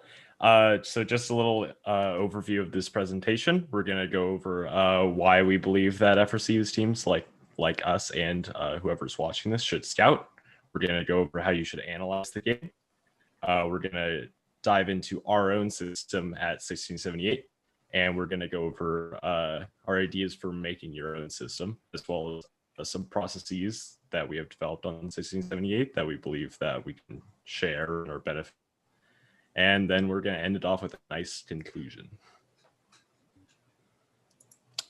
Yeah. So for the benefits of scouting, we have helpfully split it up into just normal scouting and then electronic scouting. So at 1678, we do have a very complex electronic scouting system. And there are some benefits that apply just to normal scouting. So you can just by scouting, even if you don't do so electronically, you can base your match strategy decisions and even more so, especially with non-electric scouting, your pick list creation on actual data instead of basing it entirely on, well, I feel like this team should. We've all been there. Specifically with electronic scouting, we can get a lot faster communication with the drive team as to whatever we're working on. So we can get all of our data just to the people who need it faster if we do so electronically. We can automatically sort and run calculations. And you also get to expose more people just to how software is developed in industry, which is a very useful skill to know. Yeah, now that we know that we should scout, let's go into the strategy side of scouting, which is understanding the game. Yeah. So one of the most important things to do before you start developing any sort of scouting system is to make sure that you know the rules of the game that you want to scout for. On 1678, we do a team rules test. We also release our team rules test. We think it's really beneficial because, if people aren't like in complete understanding of like the rules of the game, then you'll come up with strategies that may or may not be illegal. And also by knowing the rules of the game, you know better what is valuable in the game and what to scout for as a result. Yeah. So once you've kind of gone over the basics of the rules of the game and you really are actually starting to get down to what your scouting system is going to be looking for, there are a couple of things that we 100% consider in every game. So regardless of the differences, we always want to know all the different ways that you can score points, even if some of them seem not very useful. Scoring points wins matches, so it's important to scout for it. We also consider that descoring and any way of preventing points from being scored is also just as helpful as scoring points. So it's important that you consider all the different ways that you can prevent points from being scored. So there are a couple of main ways that is going to manifest over different games. So defense is kind of a classic. Most FRC games have some element of defense. And the ones that don't are not remembered well. So you'll probably want to figure out some way that you can at least half attempt to measure defense. Other ways that are actually a lot easier to scout for, shot blocking. It's pretty easy to tell when a robot blocked a shot in most instances. So again, that's just another way that points can be prevented, and that is just as valuable as scoring. The other thing that you're going to want to look for, especially if you're looking to use your scouting more to help inform match strategy, is what contributes to ranking, because in quals matches, at the end of the day, you're trying to rank as highly as possible. So if the higher your rank is, the more useful your pick list has the potential to be. So again, it's just one of the things you want to look for is what data can we collect that will inform us about how rankings develop. Yeah, all this knowledge about the rules and scoring and descoring all contributes to how you're going to determine the capabilities of your robot. Of course, we recommend watching one of the mentors on our team, Mike Corsetto, talk about his strategic design presentation. I believe it's online somewhere for more information about that. But generally, it's good to determine the capabilities of your robot, because if you know the capabilities of your own robot, you know what you need from alliance partners and you know what you need to scout for, which we'll talk about a bit more later on in this presentation. Yeah, so again, what you need to scout for, especially when it comes to in quals and what you're trying to determine for your pick list, is going to come down to what you need from your alliance partners, both in quals matches and then going into elims, because the two styles of play can be very different. So going from there, actually, the first thing that we're going to look at in what we're scouting for is the data that we need to visualize, because it's really easy to collect data that you don't end up needing if you don't have an idea about what the end goal is. So on 1678, what we like to do is we like to start with the data that we know we need to show to our end users. So that's going to be the people putting together the pick list or the match strategy. And then we'll work backwards from there to figure out what data we need to collect. And then finally, this is going to be a repeated theme throughout this presentation, but we want to reduce the number of points that we're both displaying and collecting as much as possible to make the system easier to use. All right. Now we're going to go into a bit of integrating TBA, the Blue Alliance, and some reported statistics and how you're going to scout for competitions. Yeah. Starting off with TBA, the Blue Alliance, as of recent years, and it's getting better and better over time, knows a lot of data fields that you could be scouting for. They get them from FMS after a match. Now, this is assumed to be 100% accurate because it's coming from FMS, and that's also what determines the scores. But so because of that, we believe that it's a very good idea, if you're able to pull data from TBA rather than scouting for it.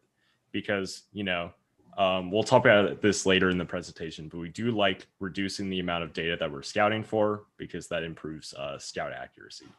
It is worth noting that the TBA API is usually finalized in February, so that doesn't give you a lot of space development time for it. But if you're able to look on TBA, the TBA API is very useful for scouting data. Yeah, and then also most of the reason that we're not trying to diss on TBA here with the API being finalized in February, they can't really do anything until First releases their events API for that year. So really February is about the best you're going to get. They're really good about getting it turned around and so we actually have a final project that we can work with quickly. So. But just something to keep in mind if you're planning on using TBA, you're not going to know exactly what you're getting until a little later in the season. Okay.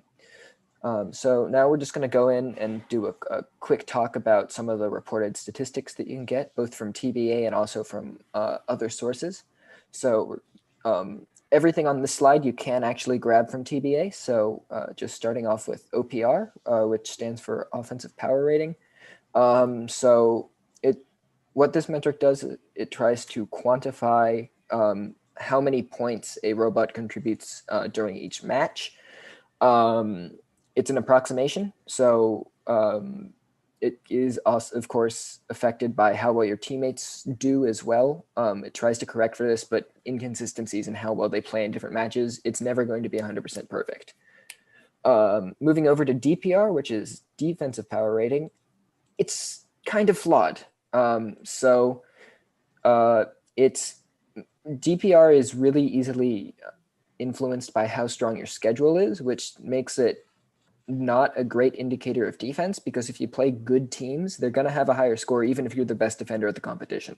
So DPR is not very good in terms of either predictive power or determining how good a team is at defense.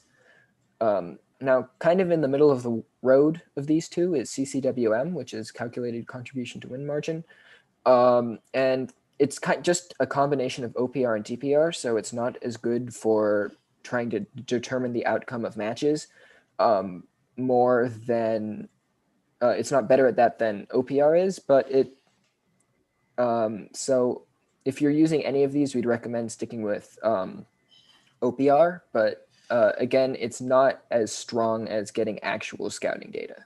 These are really more just stand-in metrics or ways to evaluate teams who are at events that you didn't compete at.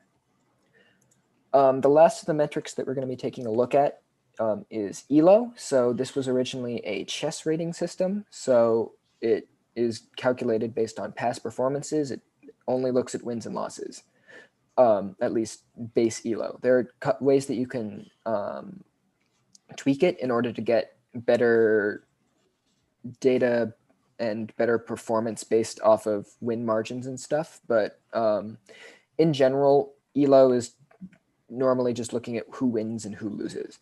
The reason it's good for making predictions is that teams will often do about as well as they did the previous year or the previous competition. Obviously, they're going to get a little better, especially as the season goes on, but it's still a pretty good metric for making predictions and is used widely in the FRC community to do pre-event predictions as well. So these are all useful metrics to have, and we do recommend trying to make use of them, especially if you don't have any data. But all of these metrics just aren't as good as having just hard data on every team in the competition, especially for making your own predictions. Yeah. Now we're going to go into a bit of principles for creating your own scouting system and a lot of examples from our own team, 1678. The first thing to think about when like developing what to scout for is what to visualize, because this is the end product that you're going to deliver. And by visualize, I of course mean what metrics do you want to show your lead scout or your like match strategist or whoever's deciding the pick list in order for them to make the most well-informed decision they possibly can about who to pick or what strategy to go with. Now, our principles for this is you decide this based off analysis of the game. You find out which metrics are most important to an alliance that you want to build or your match strategy in a specific match, and reduce those data fields to easy, sortable, understood metrics. So what that means is that effectively, if you aren't using a data field and you aren't using a metric, that is going to clog up the screen. It's gonna make it so that it's harder to make a good decision because they'll be overwhelmed with data. So just reduce that as much as possible to understood metrics. We on 1678 like to do something called first pick and second pick ability, which is basically a combination of a bunch of metrics that we look for in first pick teams and for second pick teams. We recommend something like that where it's like shortened, something you can sort by, something like that. Yeah.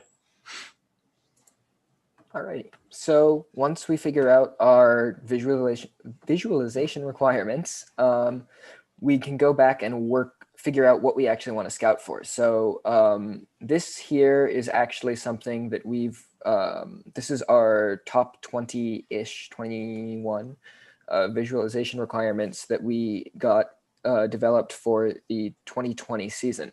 So a lot of these are kind of shorthand for it. So all of this stuff is actually averages, for example.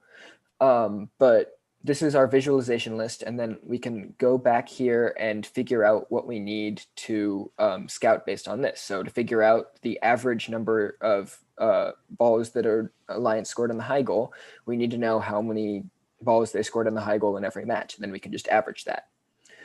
So once we have our visualization requirements, we just go through, we figure out what data we need, and then we split that up into how we're going to collect it. So that's actually what this color coding stands for. So some of the color coding here stands for period. So this is teleop, this is auto. But all of this is objective. Then we can see that driving ability, for example, that's marked as a subjective metric. So essentially what we want to do is we want to try and separate the collection so we don't have scouts who are trying to collect both quantitative and qualitative data. Then from there, what we do is we limit the number of data points collected. So like I said, this is the top 21 that we selected. These are these are what we actually decided to implement.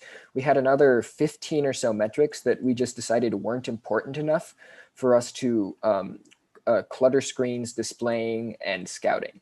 And this all comes down to a trade-off of accuracy versus comprehensiveness. So especially for the scouts, the more stuff you put on the screen and the more stuff you have them watching for, it's going to be less accurate in terms of the data that you're actually getting back. And even though we have good scout accuracy and we have 3 scouts, so we can help compensate for errors with scouts, it still comes down to there's just a certain point that we reach and we just don't think it's worth to add extra data in, because it just isn't useful. Another way that we reduce the load on the scouts is, again, we don't record stuff that we can get from other places. So if we can get the data from the Blue Alliance, we're going to go ahead and grab it from the Blue Alliance instead of telling our scouts to scout something that we can just grab online like a couple minutes after the match. Yeah. So we packaged a couple of our key principles into a nice little acronym, SEER. And that starts off with simplicity. We've been talking about simplicity a lot so far. We believe that reducing complexity increases data accuracy, both on the scout end and also system reliability, which means that the less data you have flowing through your system, the less likely it is to break overall. So you have to make sure that everything is easy to understand, simple in case it breaks during the competition, and easy to use so that people will actually use it and be able to use it efficiently. So simplicity kind of feeds into all of these principles, but they're also individually very important. So ease of use, both for anyone who's viewing the data, anyone who's collecting the data, and also the people who have to sit there and run the system and make sure that everything's working smoothly at competitions. Because as everyone knows, I'm sure competitions are a really stressful place. And if your system is really hard to use, then it's a lot more likely that you're going to accidentally break something when just trying to go ahead and enable a calculation or maybe tweak some of the weights on something. Yeah. All of these feed into accuracy, but accuracy is very important in and of itself. No data is better than bad data. What that effectively means is that if you're giving the people who are making decisions on your team bad data, then they're going to trust that data, and then they're going to make most likely a worse decision than if they had no data at all. So make sure that the data you're putting out is accurate, and that can be done in a lot of ways, but just make sure accuracy is a very high priority in your scouting system. Yeah, and then the final thing that we try and focus on as one of the key things is reliability. So if your users can't rely that your data will be there when they need it, it will significantly reduce how helpful your system is. If it's broken and they need to take a look at climb data right before a match and they can't, then that's a wasted opportunity where you could have helped make a better decision, and that could potentially cost you ranking points or a win or whatever. So it's important both for the system as a whole and also for the users involved that your system will be there when people need it.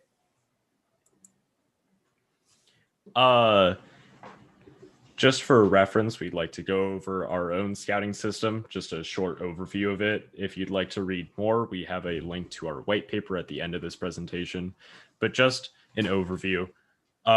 We have a lot of scouts scouting at once. We have 20 scouts scouting at once. That is 18 objective scouts. Those are scouts scouting like how many balls a team scored and objective data points that aren't subjective. And it's 18 because it's 3 scouts per robot, and we do a bit of consolidation, which Kevin will go over a bit later. And we have 2 subjective scouts per match. That is 1 scout per alliance. These scouts are doing stuff like ranking which robot in each alliance is the fastest, which robot is the most agile. And we do some analysis with those rankings over time to get a general like driver ability is what we call it for how well the robot drives. The data, we collect it on Android tablets, and those tablets generate QR codes, which we scan, and they're calculated on our local Python server. The data is stored in a MongoDB database on the server computer, which also uploads to a MongoDB cloud database. On the server, it is, doing calculations and stuff, calculating all our metrics and uploading it to the 2 databases. And then the viewer, which is what we used for our match strategist, views the data on an Android phone, and that's how they make decisions for each match. And then also the pick list editor, which we use on draft night to rank teams and also read data from the database. Yeah. Alrighty. Yeah.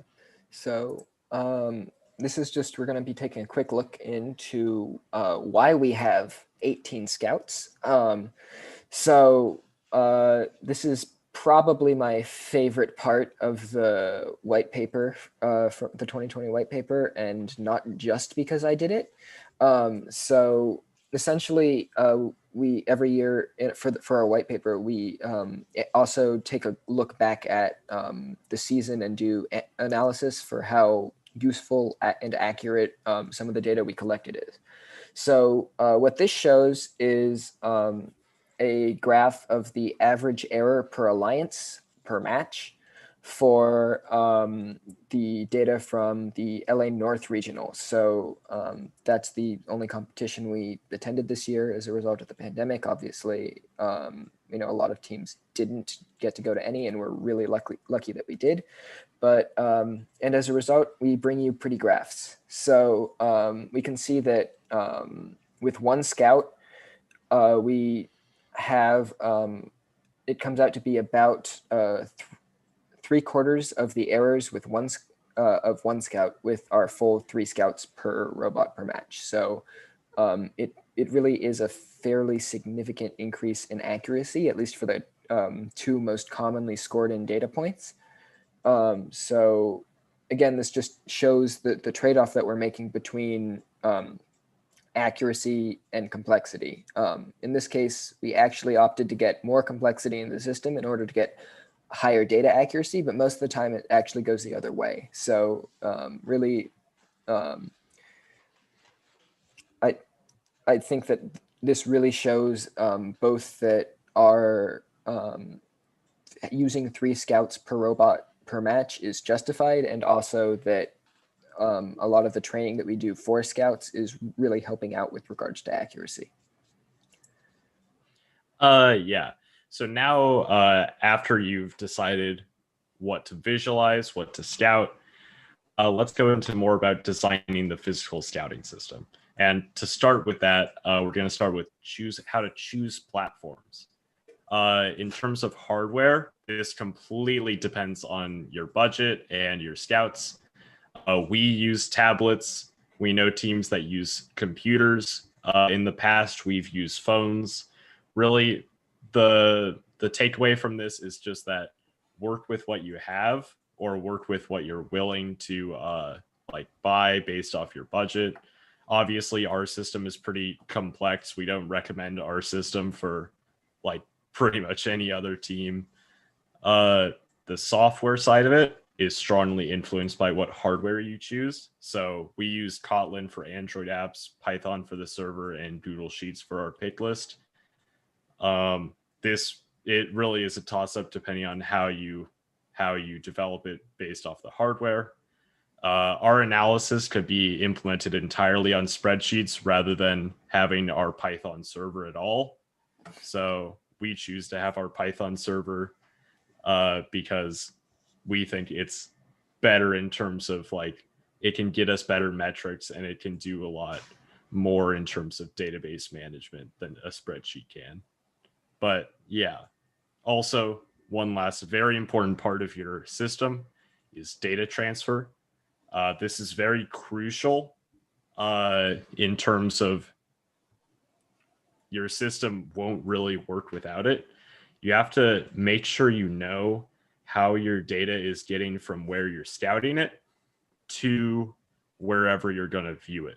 So on our team, since we have viewers for match strategy, we have to make sure that we know how it's going to get from the scout to the like the viewer and the database in the end. I'll talk about data transfer in a bit though. Yeah, so when you're choosing your platforms, we've got a word of caution for you that we've learned the hard way. So even if you do have a lot of resources and you're going to throw a lot of resources at the problem like we have, you still really want to limit the number of platforms that you're targeting. So we dedicate a lot of both money and a lot of people towards developing our scouting system. Currently, software scouting is the biggest sub-team on Citrus Circuits, I believe. But even with all that, those resources and all the people that we throw at it, there's still a limit at the number of platforms we can target. So different platforms, you need different tool sets to target them. You need to train developers for each platform that you're targeting. When you're targeting a bunch of different platforms, what you're going to be doing is you need to split developers who all have different training up among a bunch of different projects, which makes it harder for you to work around like, well, we finished this a week early and now you don't really have anything else to do because you don't really know how to write code for any of these other platforms right now. So an example of how we've worked around this is we used to target an iOS viewer, and then also we had PitScout as a web app. So we've discontinued iOS viewer entirely, and then we've moved PitScout from a web app to an Android app. So what this does is it allows us to draw more heavily on our existing experience developing Android apps, and also it means we can reassign people better between different projects because they already know how to write code for the platform. Yeah, I said I would talk about data transfer later. It is 2 slides later. So yeah, it's important to note that there is no Wi-Fi or hotspots allowed at competitions, but you have to have some form of internet in order to use TBA data. Of course, this also applies to how you're going to get your data from your scouts to your match strategists if you choose to have data for match strategy. And this also depending on the platforms you choose. It is worth noting that we have worked in the past with cellular data, not hotspots, but just cellular data, having it on a phone and then connecting it to a computer and having a wired hotspot. First doesn't have a problem with that, and that is a good way to get internet at competitions. Since we don't want to have each tablet individually have internet, we use QR codes to transfer data from our Scout tablets to our server.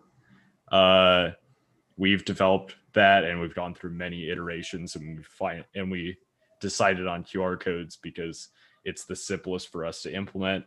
But this is really dependent on the platforms you choose, and yeah. Yeah. With now that we know how we're getting the data to however we're visualizing it, I can't talk today. So essentially displaying data, it's the last step. It's also extremely important. None of these are really more important than any of the others. So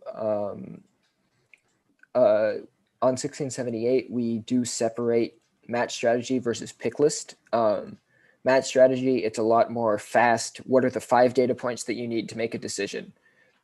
Pick list, we display a lot more comprehensive data. We have ways that you can go and look at way more detailed stuff if you want to for a team. For match strategy, you can take a deeper look at teams. But the main use case is just quick glance to figure out a little bit more about a team before you develop a strategy for a match quickly. So Ethan mentioned this earlier, but one of the things that we do, especially for match strategy viewer, is we will combine a bunch of different metrics into one. So instead of showing like 5 different things all relating to how well they score in the high goal, what we might do is we just combine them all. We do a weighted average, so something that's more important gets a higher weight, and then you can just work from there. And all the strategist needs to do to determine how good they are at scoring in the high goal is just look at that composite number. And then after competitions, as part of just reducing all of the overhead, we do communicate with strategists. We recommend everybody communicate with your strategists to figure out what data was really useful and they want to see more prominently, and what data was not useful at all and they just don't want to see. Comes back to just not overwhelming the users. Again, we just try and make everything as simple to use as possible. The one thing that we will advise that you do add, especially if you're looking to add a little bit more helpfulness, is be able to show trends in how a team's been performing, and especially their most recent matches.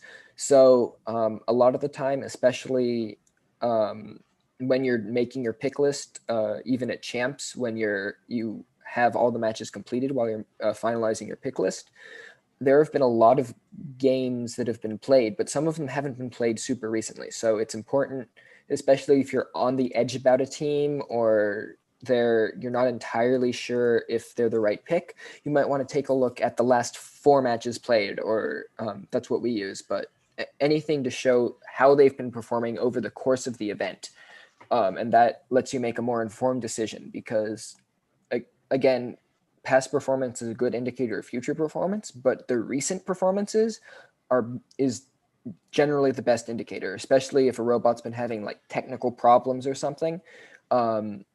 If they had issues at the start of the event but have been performing really, really well since then, that might be a great way to score a pick that might have gone under other teams' radar just because they only looked at the overall averages. Yeah. That is very important. Trends are very important, and it's allowed us to get some dark horse picks over the years. In terms, now moving on to predictions, both on our team and otherwise. Predictions can be calculated. Predictions can be calculated either based on scouting data or OPR and ELO. We on 1678 do it during competitions using the scouting data from that competitions. Predictions before a competition or even during a competition can be used to identify like tough matches. Like if you're predicted to lose a match, then you want to like dedicate more resources to making sure that you're working with your alliance partners to try to win that match. And like if you're predicted to win a match on the other side, you can just like not really worry about that one as much, just because you're predicted to win it and you're probably going to do fine. Predictions like this can also be used at picklist meetings to project the final seeding to because generally at a regional, we have our draft night on the end of the first night of competition, but the picking of robots happens midday the next day. So that means that not all the matches have completed and the final ranking isn't finalized yet, but you can generally predict where people are going to land to see how deep of a pick list you're going to make and how things are going to roll out the next day. Just in general, good predictions are useful predictions. That means that if you have bad predictions, this is similar to data accuracy. If you have bad predictions, then it's going to lead to people believing them. and making bad decisions based off bad predictions. So it's better to have no predictions than bad predictions. So just try to have good predictions. Also, another thing to note is that you can either do predictions before the event or during the event. We do it during the event, but if you have previous data on teams like OPR, ELO, or even pre-scouting data from other competitions, you can run calculations and do predictions on all the match before you even get to the competition. And that allows you to understand which of the first couple of matches will be the toughest. Yeah, the pre-event point is also very important, especially if you're going to champs, because if you're going to champs, there is going to be some insight on every team in your division. So, and we will actually, for champs, we do pretty extensive pre-scouting just so we have a bit better of an idea of what we're going into, especially for those first couple of matches before we get enough data to make the in-event predictions particularly useful.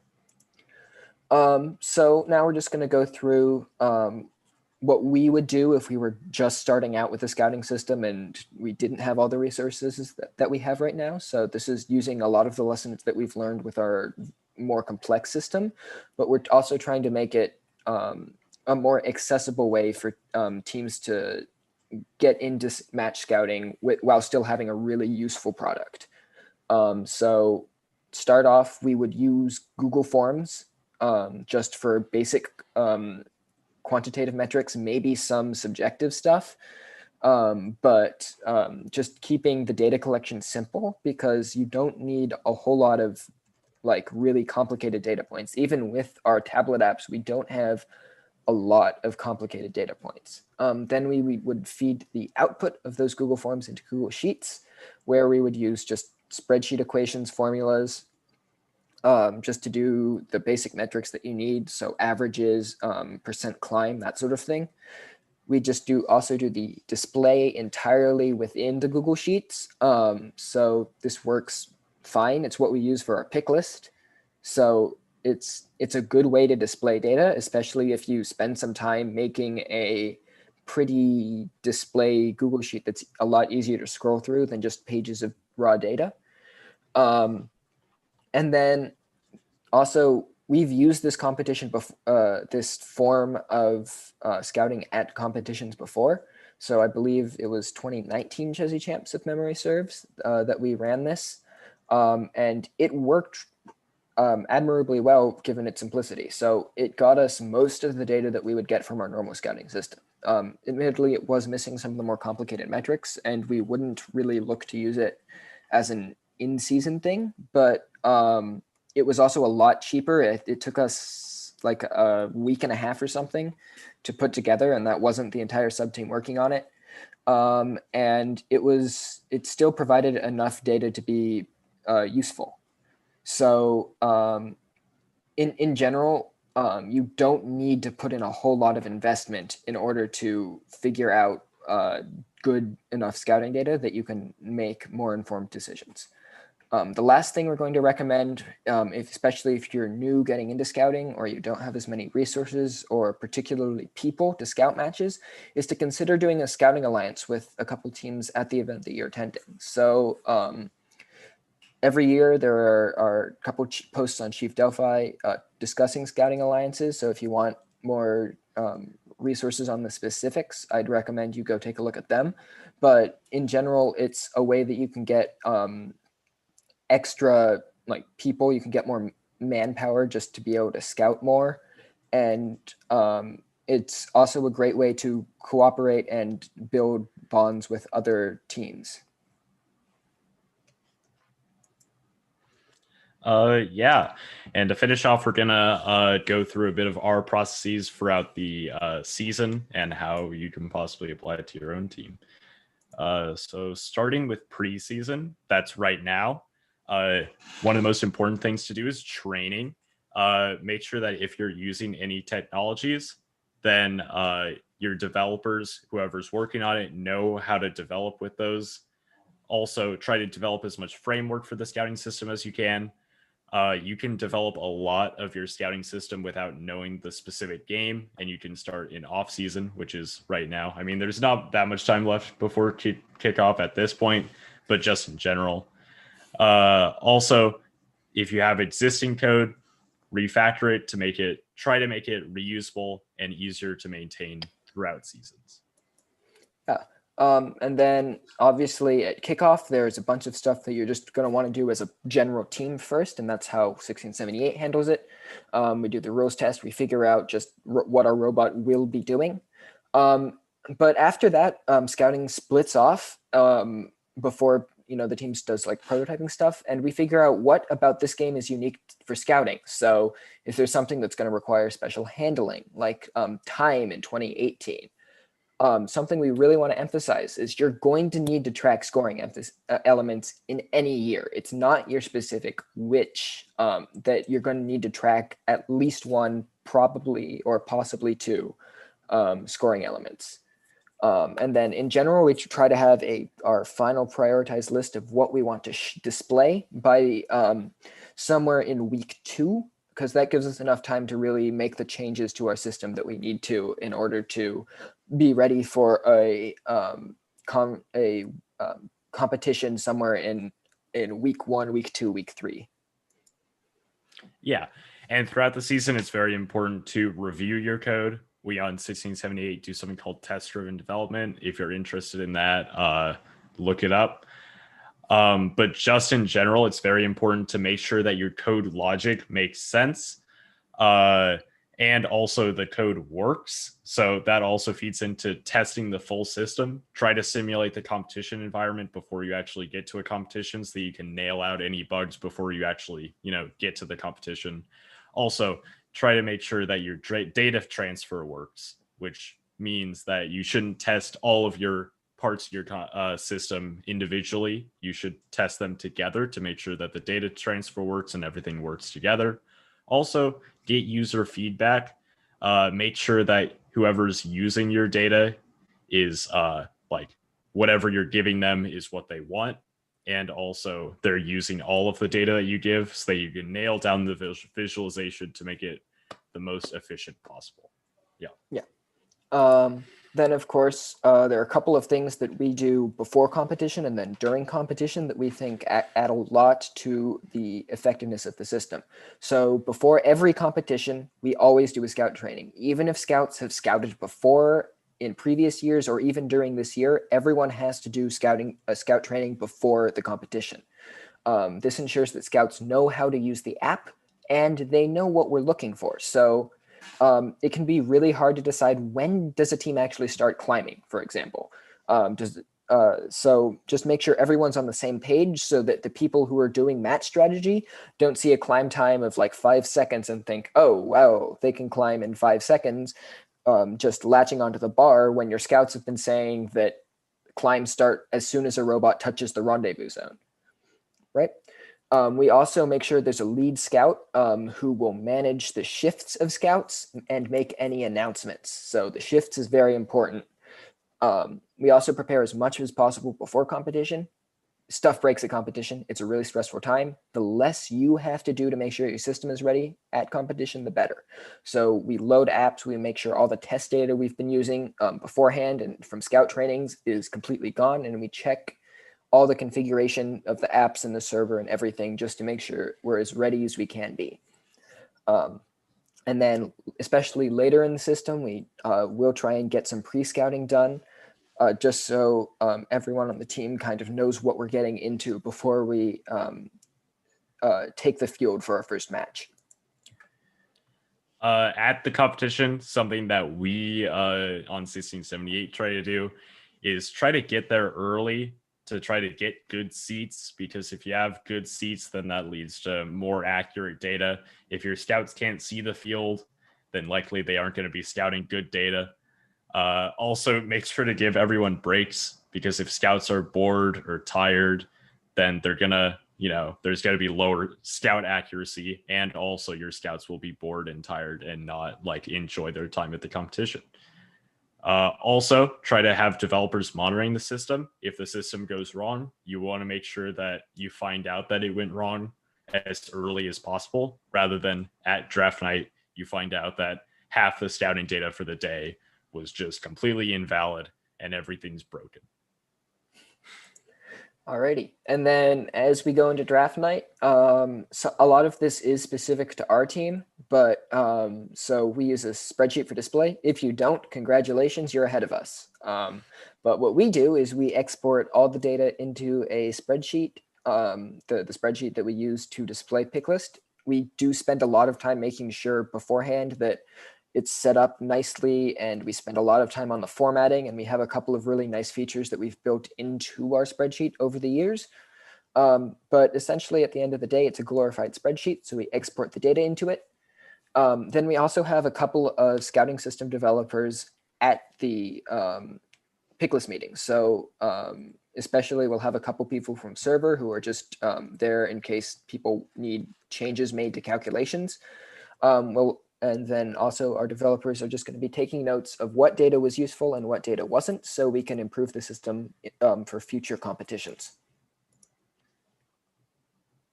Yeah, so going into working remotely, obviously we're still figuring this out. Everyone's still figuring this out, but currently we're working on introducing new things into the system.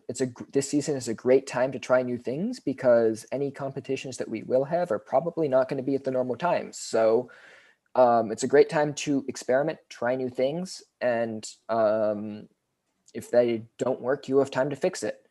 Again, it's a great time to start developing things because we do know what next year's game is going to be.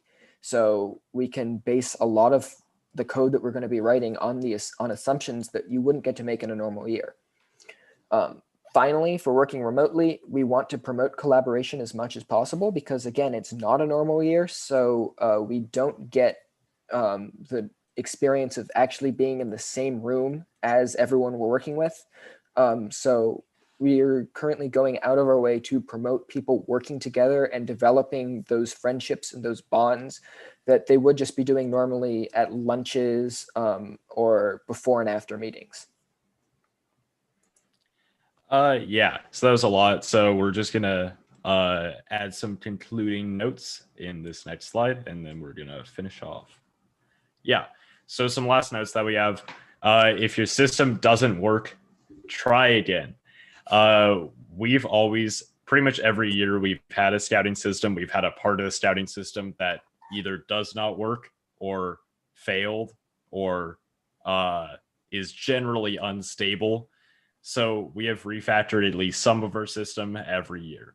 So if it doesn't work one year, try something new. Try a new scouting system. It's always worth scouting.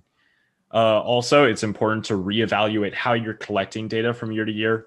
In 2018 or 2019, we used a map scouting system because we thought it was important in order to get the best data that we could have and the most useful data.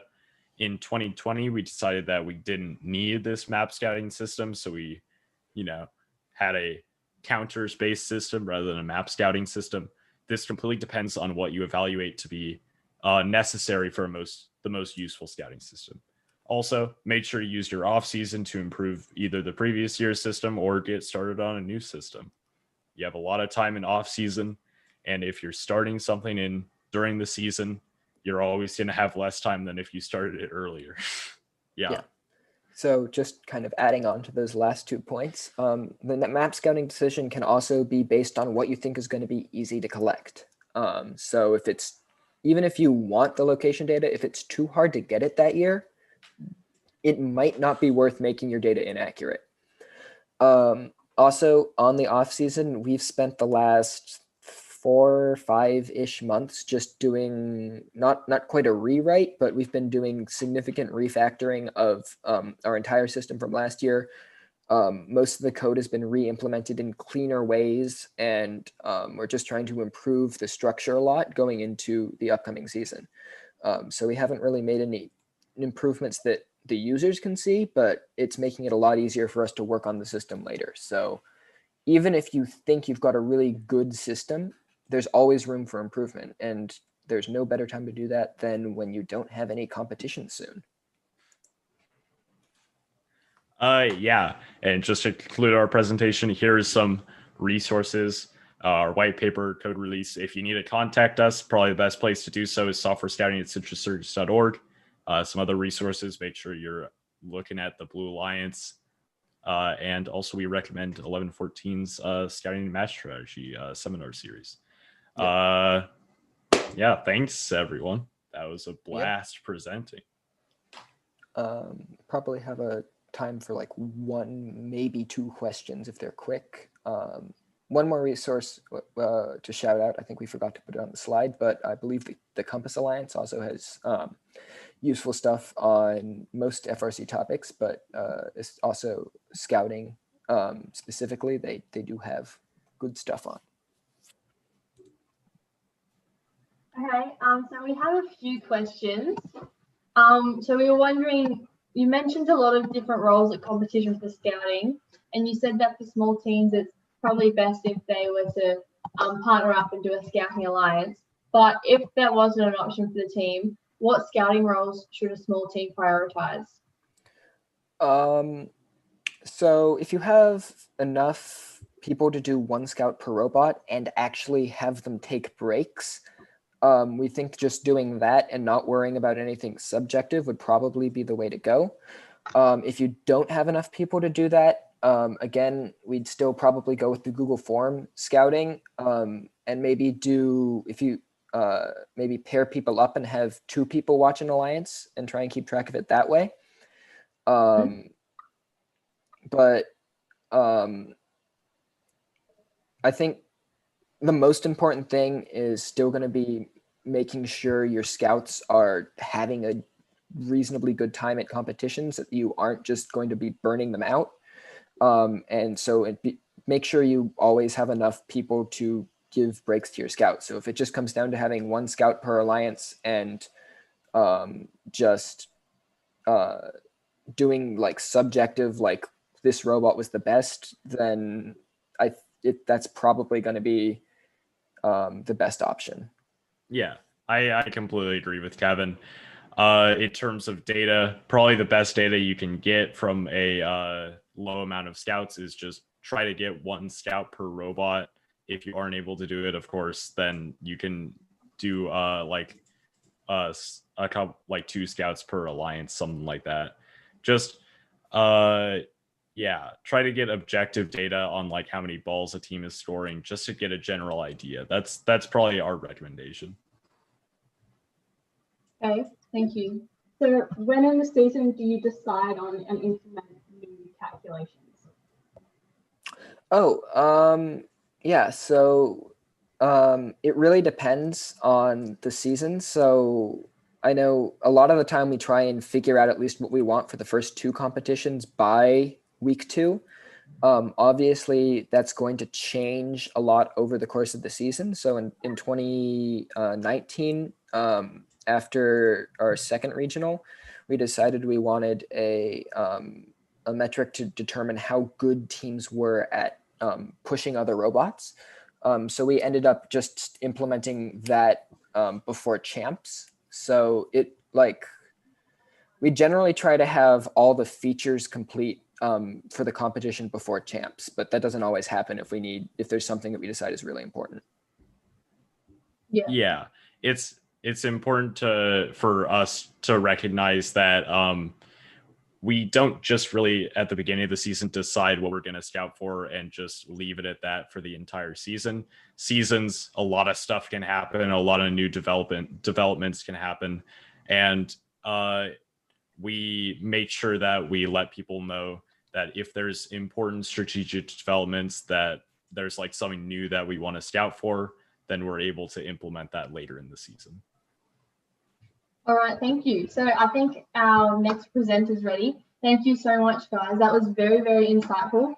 And if teams want more information on your scouting system, they can just look at your white pages. Yeah, so our white paper is at citruscircus.org/scouting. If you want more specifics as to some of the calculations that we've run, it might be better to look just straight at the code involved, because we didn't really explain them as much in the 2020 white paper, just because we didn't do that much new stuff. But some of the past white papers do go a little more in depth into the actual calculations and some of the reasoning behind that. Okay, thank you. Thanks for hosting us. That was a really great time. Yeah. No worries. Thank you so much for that presentation. Have a good one, guys.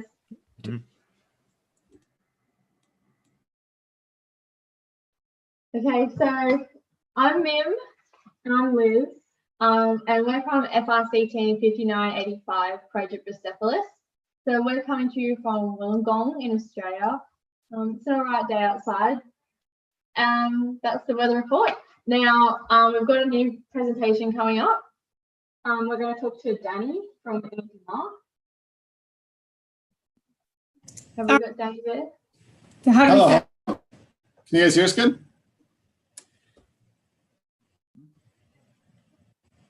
Are we muted? Nope, we're good. Okay.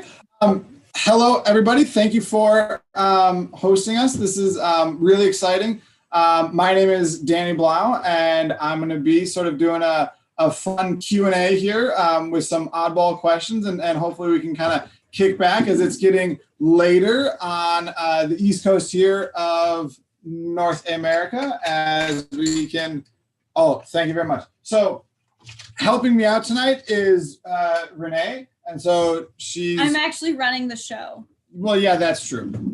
So helping out, doing the lighting, gathering questions, and doing all sorts of fun stuff. And if we need anything Googled, she's ready to go. So part of this whole presentation, it works way better if we have some people answering questions. So we're going to try to keep an eye out for questions coming in the comments. And as we get a few of those going, a little about me. We're going to kill that echo real quick. Thank you. Highly professional organization we got going on. This is fantastic. So again, we're BattleBots team, Pegamorphocornosaurus, where we fight all manner of mythical creatures in the Kokomo battle box and have all sorts of fun in that. I work for Andy Mark Inc., making robot parts for all of the wonderful first teams and anybody else out there looking to use some fun, high quality robot parts on whatever sort of machines they got going on. Do you want to give your introduction? Well, okay, that could be really long or really short. Basically, I'm a robot Midwestern, lady who spent her robot high school career in Milwaukee with Team 675. I went up to school at the University of Minnesota Twin Cities. I started Go First, an alumni organization. I graduated in 3 years. Plus, yep, great. Became a first senior mentor. Then Danny decided to go work at Andy Mark. So we moved on to Indiana, became AmeriCorps Vista, and became the executive director for Indiana Robotics.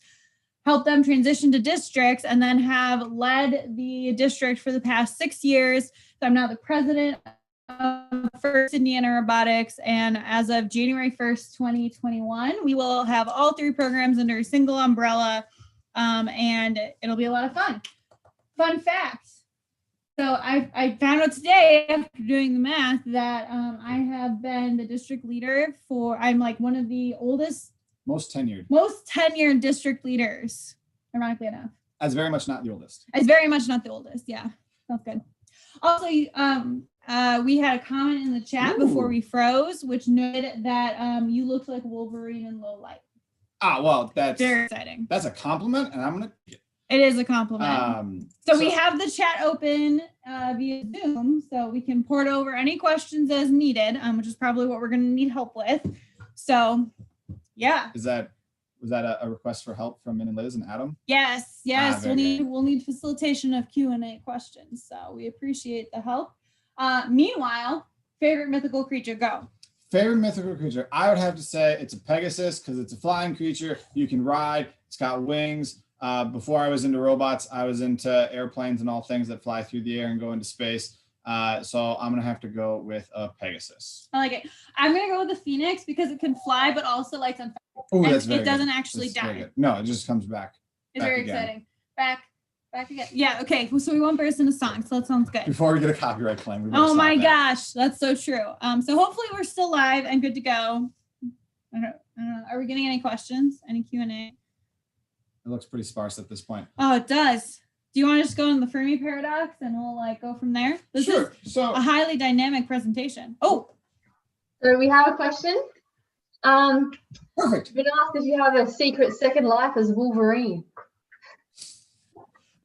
I do not. That is not a role that I have played on the screen or on the stage. But you know, who knows where life will go in the future? So maybe somewhere down the road when I'm sort of Hugh Jackman age, I can be Wolverine. I'm very excited. I'll go play Wonder Woman. There you go. Done. We have well, wait. That's DC and Marvel, so that doesn't work. Dun dun dun. That day. All right. Okay, so I guess one of the Fermi paradox. The Fermi paradox is a weird sort of a thing. So the question was sort of posed: what is there life out there off Earth, out there in the universe? And I guess Yes. more specifically, is there intelligent life, like human level intelligent life, out there in the universe? So my gut says yes, but I Well- bet you have data behind it that we can point to via the Fermi paradox. Right. So the statistics of the issue would point to overwhelmingly, most probably. So there's before the Fermi paradox, there's the Drake equation. And so the Drake equation is just more of an analysis, a thought experiment, if you will, to say, okay, if there's this many, billions of stars in the galaxy, and there's this many trillions of galaxies in the night sky that we can see, and sort of estimate, for that are out there, then the number of potential solar systems where there could be planets for life is an astronomically huge number. And so then, you can kind of start whittling that number down. So how many solar systems have a planet in sort of the Goldilocks zone for that star that would be able to hold and support life? And actually, one of the things that's really interesting now is that actually has to be expanded. So it's how many planets are directly in the Goldilocks zone and how many planets or moons have enough energy in whatever orbit they're in to potentially support life. So one of the interesting things here in our solar system is Earth and Mars are sort of both at sort of either end of the Goldilocks zone for our star. And so they either do have water or do have sort of, it's not terribly far off for having water in Mars's sake. But also moon Titan is out around around Saturn. And Titan has enough energy through gravitational forces, gravitational tidal forces around Saturn, that there's enough energy in Titan, it's warm enough where there could be, it's sort of in the same ballpark for where there could be life. Titan has an atmosphere, it has a weather system, except instead of a water system, it's a methane system. So Fascinating. Also, when are you going to get a haircut? Maybe never. Actually, I just got one like a week ago. You got one a week ago? I assure you it's much shorter. But why do you have longer hair? COVID. No. Because it matches his personality, everybody. More of that, yeah. So if humans were ever to go to Titan and hang out, if we were ever to have cars, like stuff like cars and piston engines and junk like that on Titan, instead of cars like here on Earth where they pull oxygen out of the atmosphere and carry their fuel with them, because Titan is a methane atmosphere, they would pull the fuel out of the atmosphere and drag along oxygen with them. So engines would still work, they would just work in reverse. And that's just a really weird thing to sort of think about. So Evan says, so that's Titan. Let's go back to Mars. So yes. Evan is wondering if you would volunteer to go on a SpaceX rocket and spend the rest of your life on Mars. That's a bit of a tricky question. They don't have robots. Well, no, they actually have lots of robots. Mars, but they don't have the first robots. Well, Mars is the only planet in the solar system completely populated by robots. FanMuch says they have to get more hairs cut. But that's an opinion, and you do you. All right. So Well, we appreciate that. Thank you. Good suggestion. We like it. It's solid. So yeah, I mean, He's also really good if you want to throw out like leadership questions, like public speaking questions, like what was Danny like as a small child? You know, this but louder. Yep. And with curly or red hair. That's true. Lots of confidence still.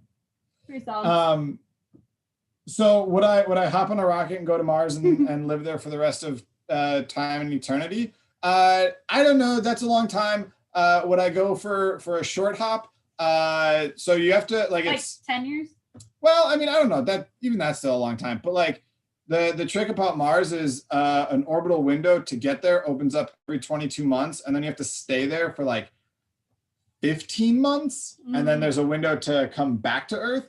So the whole timetable is like really long. So there's no short way to just like go and come back. To go stay there for a trip and a bit around the sun, then hit the window to come back. So you'd be very, very structured on some timetables. Okay, but question.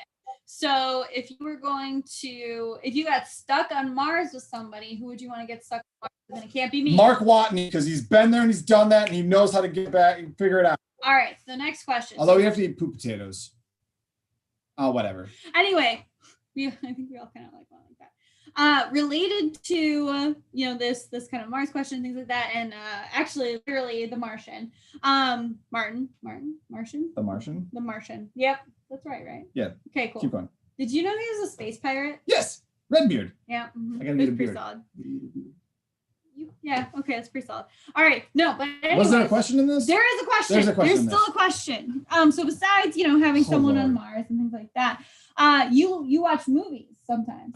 I've seen a movie or two. Okay, and so because you're an aerospace engineer and a rocket person, what is the best movie that best reflects the actual aerodynamics of the airplane or rocket in question? Because it's something that annoys him, and he like commentates on it during the movie. He's like, "Yeah, that's impossible." So like what? Like Shield? Like... Yeah, no, not Shield. Yeah, no, not the Marvel. Avenger planes don't work. Nope, they don't. That's what he says. Okay, so Apollo 13. It's a little bit for some of the kids watching. It's a very old movie. For the adults watching, it basically happened yesterday.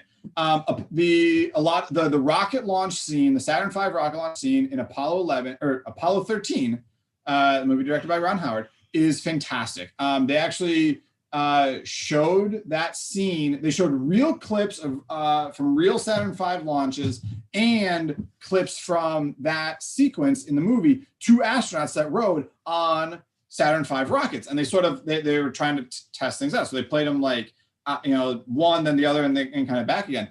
And the astronauts routinely pointed at the real footage and said, "Oh no, that could never happen. The gantry arms don't swing away fast enough. There's no way they'd ever do that."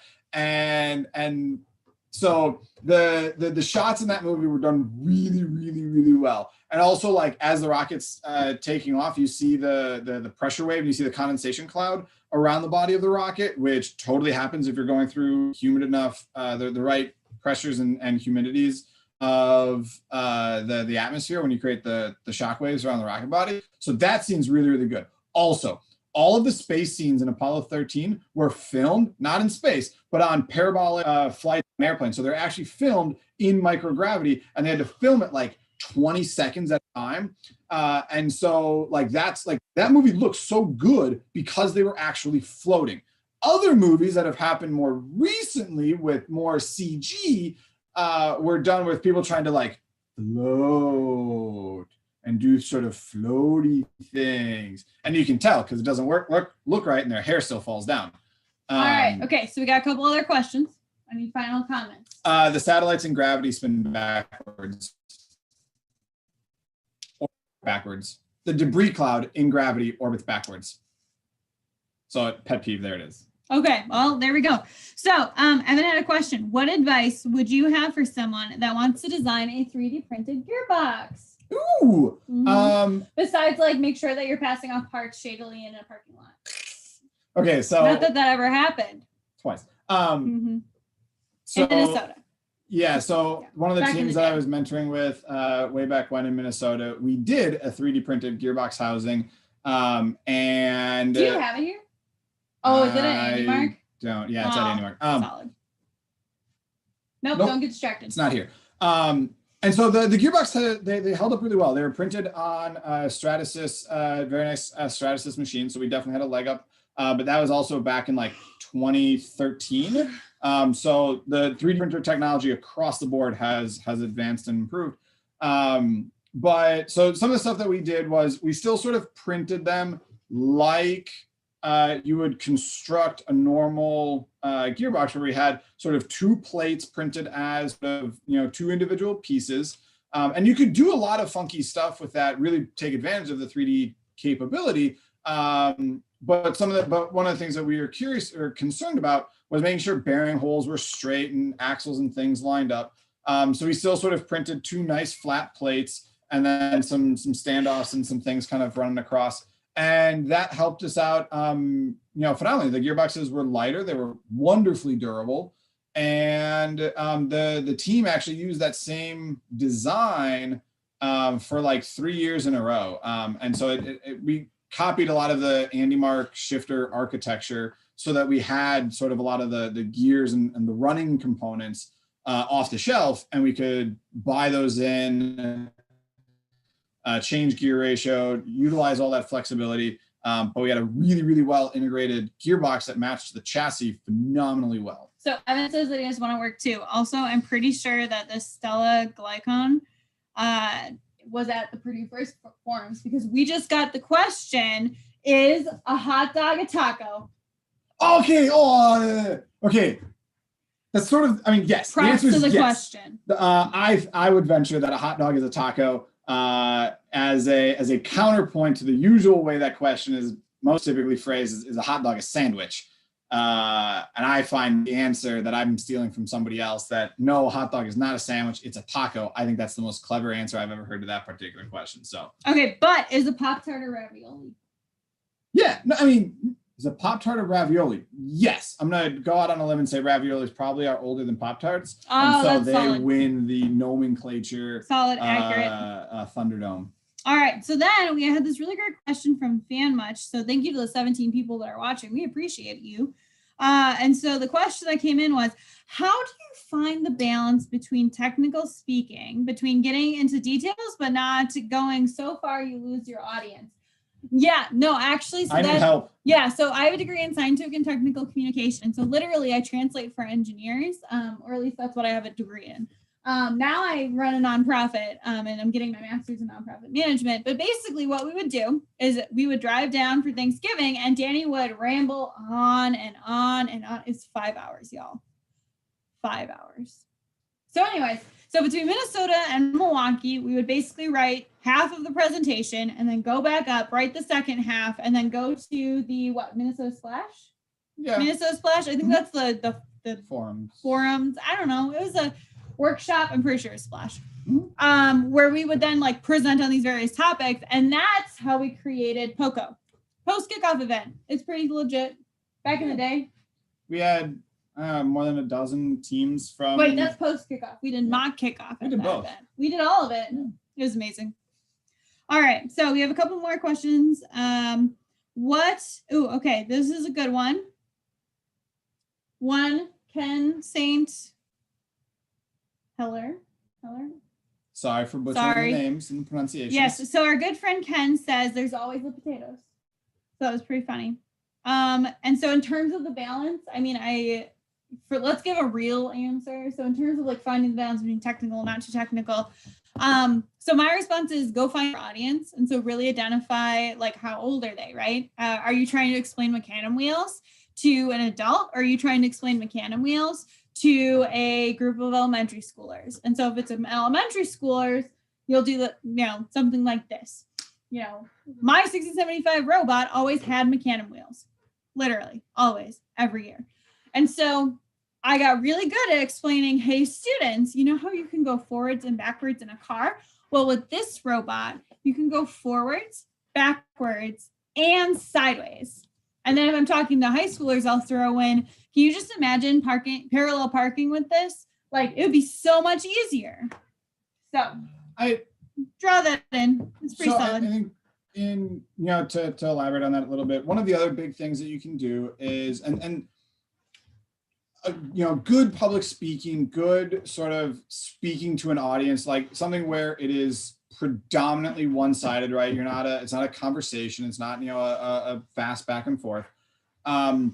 It really comes down to paying attention to your audience. They are having a conversation with you back and forth. They're using all their nonverbal communication where you're doing most of the verbal. And so watching your audience, looking at, how they're reacting, you can tell a lot of times if you're going into too much detail on a particular thing because you start to lose the focus of your audience. Which is kind of what we're doing right now. All right. Yep. So I think what we're going to do is we're going to switch gears a little bit. We're going to move on to Faith Clark's question, which is, and I know my answer to this one, what is the craziest thing you've built? Unless Mim and Liz, I lost them. All right, we'll get to their question next. Craziest thing I've built would have to be the robot that we built for the Andy Mark Fight Night, the Cardboard Combat Robotics Tournament. We are the two members of Team So Extra, and so we have a lot of fun just being way over the top. And our robot is part Pegasus, part mermaid, part unicorn, part dinosaur. It is the almighty Pegamyrmicornosaurus, and it drives like crazy. It's one of the fastest spots in the tournament. Its weapon is only so-so, but we got into the elimination rounds. We beat the #1 seed before we got knocked out in the next round.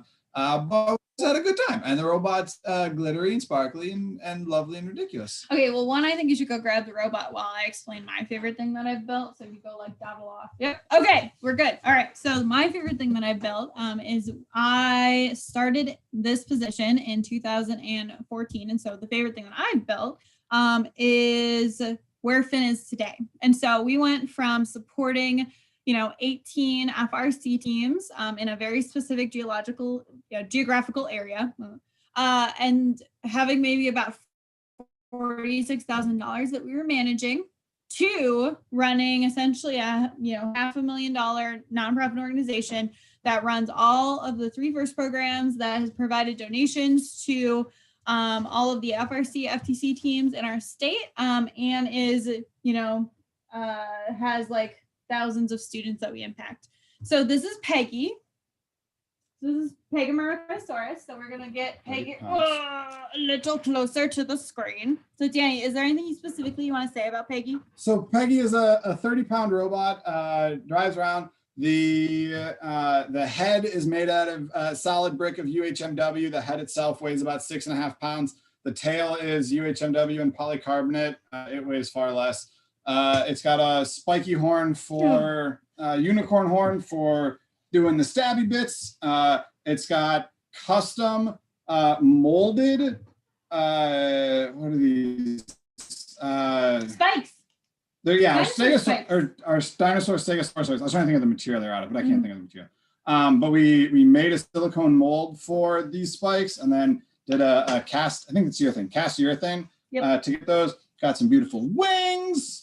Are these still coming done? Nope, it's attached. Okay. Yeah. And these little bits out on the end here meant that when the robot started to roll over, it couldn't roll over too far, and it would always land back on its wheels. So yeah, and then the head goes up and down, and that satisfied the active weapon requirement for this particular BattleBots tournament. And we proceeded to beat Cha-Cha Slice Your Up, which was truly an unexpected win on our part, and we made it into the quarterfinals. Yeah. Although I don't know how unexpected it really was. This is the second year in a row that we beat Team DJ in the opening round. Team DJ, yeah, in the opening round of the playoff bracket. So shout out to Pat. We kind of got their number. Mm-hmm, we kind of do. All right. So anyway, so then our next question is, how can you define something as a ravioli? What if it wants to identify as an attack helicopter? Well, it can choose its own life choices. We are happy to support that. Just please communicate, and we will react appropriately. Yeah, that's all I got on that one. Okay, sounds good. All right, so Evan asked, what is the best genre of music or song to catch you? Oh, sorry. Mim and Liz, do you have a question for us? We do. So we were wondering, is it possible to get your teeth cold enough that if you were to drink a cup of hot chocolate, that they would shatter? Ooh, that's curious. I bet that's possible. Although, okay, can you get your teeth cold enough so that drinking hot chocolate would make them shatter? I bet that's possible. Although I don't know if you can do that while still having them in your face. I bet you would need liquid nitrogen or something like obnoxiously cold, and that would be just one heck of a brain freeze. Okay, but let's get before you creative shatter with your this. teeth. Let's get creative with this because this feels like one of those Google questions where it's like, how many spark plugs are in California? That is a good interview question. Yeah. So really what we're trying to figure out is like how much could you really freeze your teeth? Like, so at what point does teeth shatter? Right? You need to know like how fast you need to go through that temperature gradient. Yeah. So that's a great question. Cause like, frankly, you might literally have like everything might be frozen by the time your teeth are cold enough. Well, I think if it needs liquid nitrogen, then your jaw is frozen, your head is frozen. You might be dead, which would be bad, very bad. Yeah. Although if you're shattering your teeth, then I still think we're sort of in that same ballpark. And yeah, I don't know. This might be an interesting internet rabbit hole to go drive down. I don't think there's any rabbit hole here because I keep getting comments about like dentistry and them numbing your mouth, and then it just makes me anxious. So I don't really want to look at that. All right, next question. What was the best genre of music? Oh, I would have to songs say CAD to what to? CAD. Oh, to CAD to. I would have to say one of my favorite pieces of music that I have heard in the last, I'm going to say like in the last like 6 months is a pair or a number of insanely talented actors and actresses did the entire Hamilton soundtrack as the Muppets. It's solid. And so Good the life Muppets version of the Hamilton soundtrack is next level amazing. It's fantastic. Kermit is Hamilton. Beaker is Lawrence. Oh my goodness. Peggy. No, Piggy. Miss Piggy. Yeah, the whole cast is there. It's Sam the Eagle is George Washington. Oh my goodness, it's fantastic. It is fantastic. Also, did you know that tooth enamel is actually the hardest tissue in the human body? It's considered tissue. Isn't that fascinating? I mean, it'd either be that or your fingernails, but I guess, yeah, tooth enamel wins. Yep. Yeah, tooth enamel, fingernails, not terribly, it's basically the same stuff as like rhino horns. Elephant tusks. True story. All right. So then, so next question. Rebound Rumble. Yes. Ultimate Ascent. Okay. And Infinite Recharge are all playing Among Us. Which is most sus? That's suspect. Yes. So Rebound Rumble. Yeah, no, they're fine. Ultimate Ascent. They're still fine. That is a frisbee game though. Yeah. That's true. So that one's not I think like it the other. depends on We what got game you're in. poofball, and frisbees. That's true. One of these things is not like the others. You know, that's a good point. Also, you had to defy gravity in some robots. Dun, dun, dun. So I mean, it depends on who got their task done first, and if we saw like nobody got the spinny wheel task done, so like no, JK. No one finished the season, so okay, be down. Whatever. I'm so sorry. Okay, so sus is in the recharge, which is actually exactly what Georgie Dolan said. So, all right. Also, they want to know what happens if you freeze your eyes, and at this point, I'm just going to say that if you try to freeze any of these things, you turn to night walkers. Winter is coming, y'all. It just snowed in Indiana. It was very well, and I suppose since we're doing 24 hours of STEM, we need to be very clear that it is winter in Indiana. Northern half. Yes, not in Australia. Southern half. Yes, we understand. Although I guess northern half up, southern half down is very northern hemisphere centric of me. Okay, so what was, that's very true. But however, what has been the funnest robot game you've ever seen played? Okay, all right. This I guess, okay, I'll qualify this with maybe like two answers. One, the most fun first robot game I think I've ever seen played. Most fun game I've ever seen played, I think would have to be Stronghold. I was a massive fan of Stronghold right as we were playing that game back in 2016, and still, like, that's the only time I've walked away from a season being like, hey man, if we just did this thing again next year, it would be great. So I had a phenomenal amount of fun playing Stronghold. Building that robot was awesome. And then, but like, okay, the most fun like robot thing like ever was one of the offshoots that we did to our cardboard combat robotics tournament that we do in Kokomo here. We did a balloon pop challenge. And so this was a $30, 30-minute, go buy an RC car for less than $30 from a store such as like a Walmart or whatnot. You've got 30 minutes to make it look fabulous and ready for combat. And then every one of them got 3 balloons attached on, and kind of like Mario Kart, last balloon not popped won the day. It was fantastic. It truly was. So a comment from Adam Savage is, from what height? Yeah, I don't, yep. That's the Adam Savage. Like, wow, hello.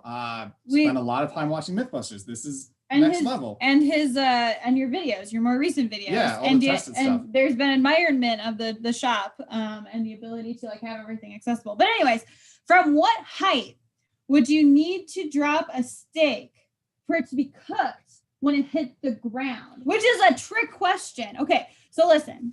If you're cooking a steak, oh goodness gracious. If you're cooking a steak, you need it to be able to hit 145 degrees Fahrenheit. Like that's generally like the temperature like to do a medium steak. So I suppose we should first ask like who's eating the steak? No. So the question. Okay. Well, yes. Do you want it rare? Yeah, do you want it well done? One, and that kind of stuff. So, and then if you no dropped it from orbit, if you dropped it from orbit, there's no way it would survive re-entry. It would get well cooked, totally charred, way past well done.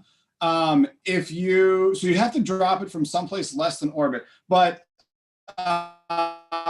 okay, so this is a little bit of like aerospace engineer going off the deep end. Heating is related to, I think it's velocity to the power of 4. It's either velocity power of 3 or velocity power of 4. I think it's velocity power to the power of 4.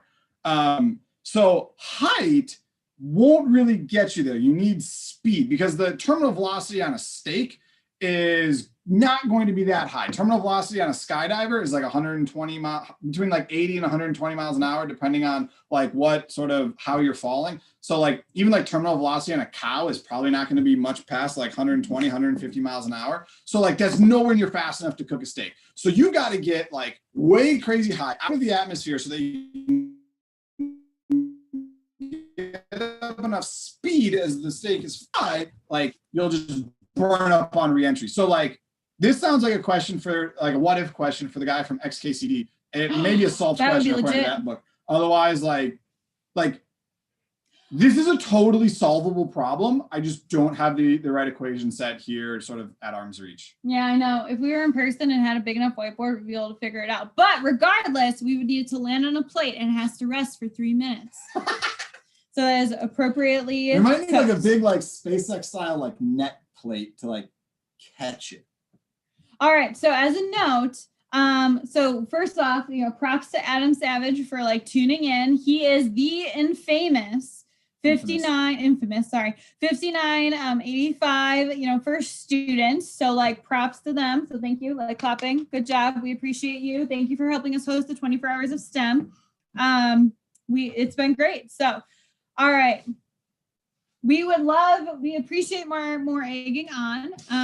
Speaking of egging, we have an excellent recipe for, what is it when you cook an egg?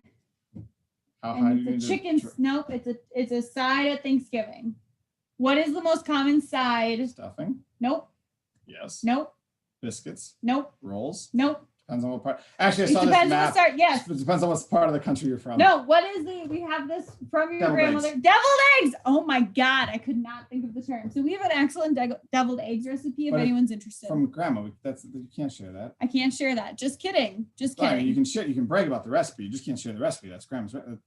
As a side note, if you sub out trust so if you make yourself pumpkin pie, that's dairy free because I'm lactose intolerant.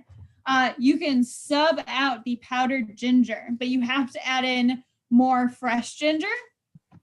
So it was an exciting life moment when I had to redo all the spices for pumpkin pie. Yes, question.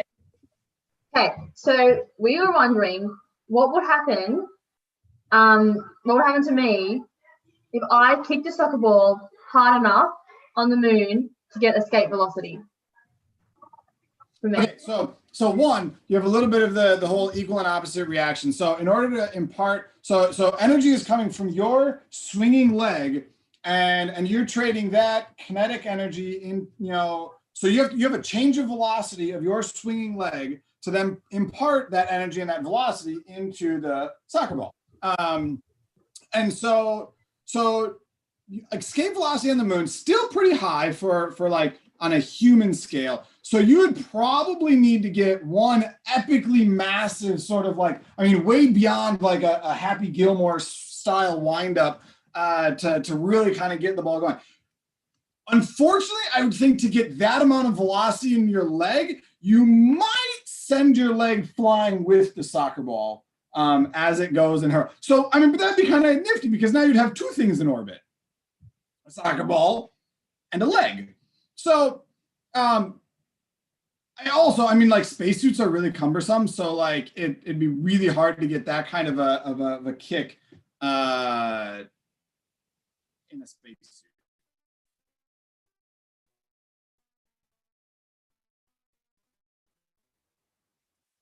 So we have questions, or what do you think about that? Any feedback? Oh no, our internet connection's unstable. Do the unstable dance? Do the unstable dance? No? Okay, I think we're good. Okay, I don't know, TBD. Okay, well, there's also another question we have that we were interested about. So we're wondering, with like humanity's current knowledge and the technology that we have available to us at the moment, would we be able to build a star, like our own star? Like the Death Star in Star Wars. Yeah. Like ours. Yeah. I think our internet connection is a little bit unstable. Could we try that one more time?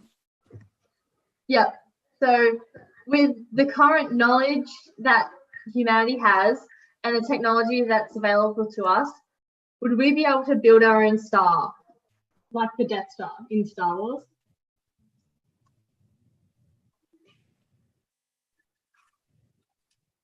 Oh, build our own Death Star. Great question. So the answer, yes. The challenge, okay, everything except for the laser. Well, even the laser. Like the challenge with the stuff with the Death Star in Star Wars is not completely around like what's actually going on there. Like the technology is not that like phenomenally different. It's just simply a matter of scale. Like it is a calculable number of like the amount of weight of the Death Star, like the lifting capacity of a rocket. And it's just like quick math to figure out, okay, we need a zillion rocket flights to get that much mass into orbit. Now you could cheat a little bit and you could go grab some asteroids, but like, there's just a different equation of like, okay, how many asteroids do we need to go bring in? And like, what kind of a metallurgy refineries, do we need to put up in orbit? So like the complexity is not necessarily around the task. It's around like the frequency, the amount of times you need to do the thing. The super laser on the Death Star, like it's an insane amount of energy. I think I saw a calculation at one point that said it is the entire energy output of a star like our sun for like a week or something. So if you captured all of the light, heat, radiation, all of the energy coming off of the sun for a week and funneled that in the like 2 seconds that the super laser fires, you'd get a planet to blow up. It would be fantastic. It would be ridiculous. It would be a tragedy. It would be diabolical. Like, words fail. But like, okay, like at a side note, like you really don't need that much energy because you don't need to completely obliterate the planet. Like you really just sort of need to like take all the stuff on the surface and like maybe lift it up 10 feet, like all of the rocks, the crust, like the surface of the planet. Like if you probably just like lifted it up 10 feet and brought it back down, that would create enough destruction that you'd sort of like achieve the same effect. Life on that planet is uninhabitable. But like, you know, yeah, whatever. All right, we have a couple more questions that jumped in. So from Evan, when do things move faster, day or night? And then I was like, that's an interesting question, but also obvious. So then I was like, what time of year? And so Evan said winter. And then he said in Australia. Well, that's just like warm summertime. So it's just winter. It's the same, but it's Australian winter. Well, that would just be our summertime. Cold. Yes. So the point is that it's during the day because it's warmer, because that's when able to speed up. So when are things faster? It's during the day. Because things cool down at night, right? Yeah, but like, I mean, it's sort of dependent on the thing. Like, you know, a cheetah, a falcon, sure, they go faster during the day, but like a squirrel, twilight, the morning. Oh, fox, like a deer too. That's pretty solid. Okay. A deer, like again, like morning twilight. You know that. But when do you think it's faster? So what if it's like an airplane? So is there a certain point where like during the day there's a thicker like atmosphere that would make it like harder because it's like warmer? What if it was like warm and muggy? Well, actually the air is less dense. So you have less air resistance the warmer and more humid it is, which is actually an interesting thing. So like intriguing. A design consideration for an airplane is taking off from an airport like Denver on a hot, humid summer day. And so you actually have less takeoff performance because the air is thinner. So Denver is Mile High City. It's, you know, up in the air, 5,000 feet. That would be, nope, can't do the metric conversion in my head. Sorry, everybody. No problem. But we have some questions about like front flips, which, okay, so this is from Georgie. What is the maximum amount of front flips a person can do in 1 minute? And I had asked if that was via trampoline, and it took a hot second for Georgie to reply via like feet. So just like a person standing doing front flips, which is sad because I know the answer for the most trampoline front flips in 1 minute. From Guinness Book of World Records, and the answer is, drumroll, 33. Holy it's the Killer Bees. Wow. Very exciting. But via feet then. So not the ability to like get enough speed to like, I know. Don't you kind of feel 33? Like, does it make you feel nauseous? Yeah, a little bit. Yeah. My head's spinning. Via feet, like what that would be. So less than 33 is clearly a reasonable answer. I mean, given the mechanical advantage and the effort, the energy redirection from the trampoline, I bet that you are. It's half? I was gonna say a third. Could we a third? One third? I bet you could get in 11, 12 front flips. I bet it's less than that. You have to expend a phenomenal amount of energy to do a front flip, and then like to do that every 6 seconds would be. Can we just say it's 16? No, 3 seconds. So I can know it's bomb squad and do another comparison. Do a front flip every 3 seconds for a minute? Yeah. That's a lot. I mean, yes, but I don't know. Well, you know, that's a solid question. So I think you should try it. I mean, with proper padding and supervision. Okay. And maybe some workouts. We can work on that together. Okay. So Stella is asking, if not monkeys, what creatures would you have wanted to evolve from? Ooh. I mean, okay. So this is an interesting question because like, okay, so if you were if you had human level intelligence, but you were a dolphin, right? You can be a philosopher, sure. Like you can be a dolphin philosopher, you can be a human philosopher. You can still do that, but like try to be an auto mechanic as a dolphin, right? Like you have these two flippers. You can't like it is. I don't think that they're like okay in the world of like Star Trek and all of the aliens look like humans in you know Hollywood prop makeup. Like I think there's some actual like probable truth to that because you would need a certain amount of dexterity in digits to be able to build first stone tools and then metal tools and then like all sorts of crazy stuff, so that way you could create a technology that could become a spacefaring civilization to go out and be in the world of Star Trek and join the Federation and all that kind of stuff. So like I would think that like if we evolved from dolphins, I think we could be very intelligent dolphins, but we're still like just dolphins running around. I don't think like there is. Yeah, we're swimming around. We're not running around. Okay, there we go. So I mean, it would be a very, very, very different sort of a place. But like, I don't think you can get to technology like we have it without the ability to build stuff. And I don't think you can have. I don't think an aquatic animal like a dolphin has the ability to build stuff. So I think you'd have smart philosophers, but not, That's true. That's solid. Things. Intriguing. All right. No computers. So what about an octopus? Yeah, dude. They have a distributed brain network. They have brain cells that run down each of their arms. They have like suckers that. That would be really cool. They are so smart.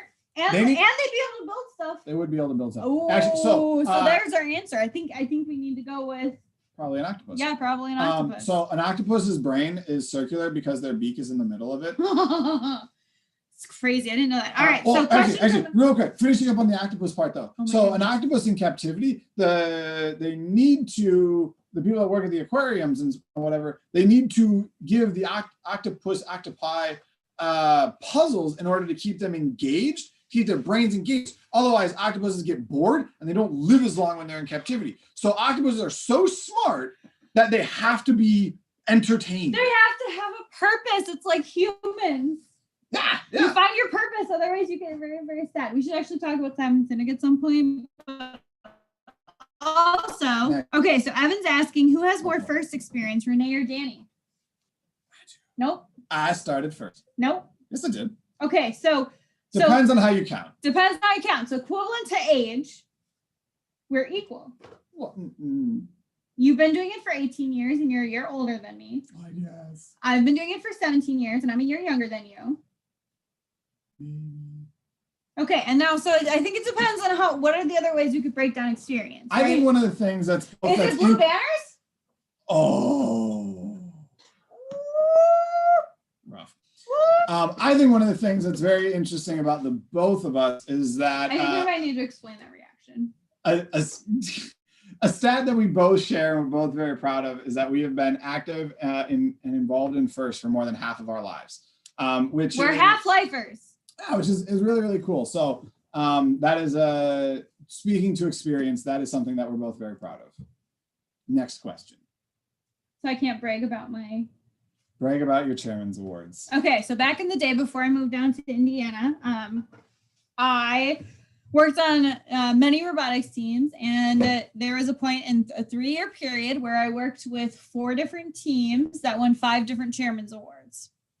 So from that point of view, I have a significantly large number of banners. And actually just today I was cleaning my office and I found in like a bucket shoved somewhere my chairman's medals, because like they're not the most important thing. The most important thing were the kids and like the relationships that we developed from it and like how we inspired people.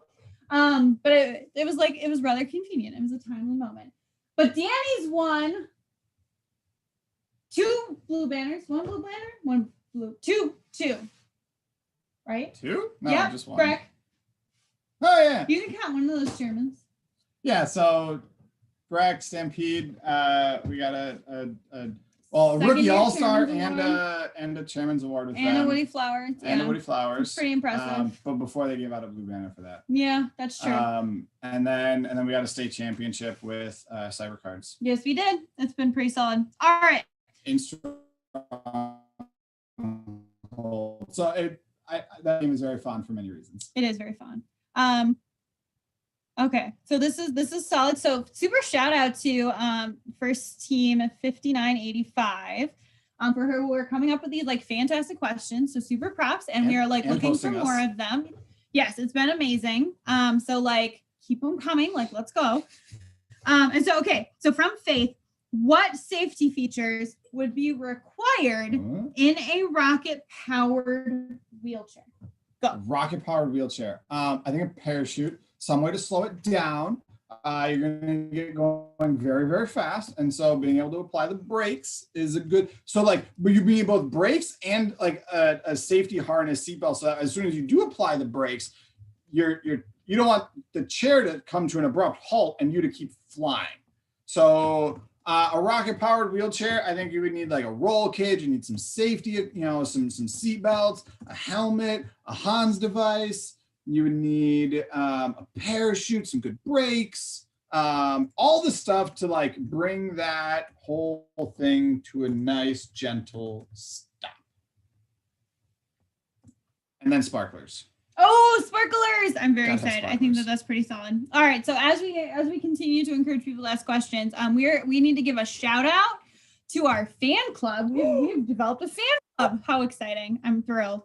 And so thank you to Stella, Bella, Georgie, Faith, and Angel for facilitating and over these questions. In addition to, of course, Evan.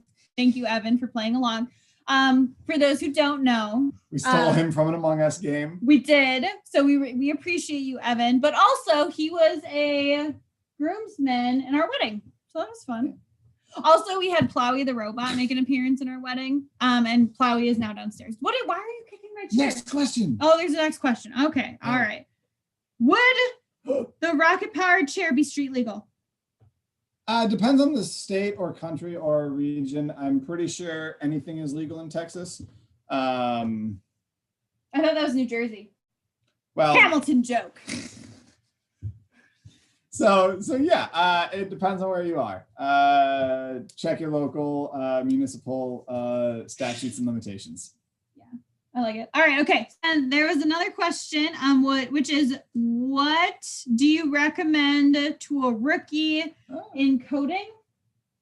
But I didn't really understand the question. Like in coders or in software coding? In coding. EN coding?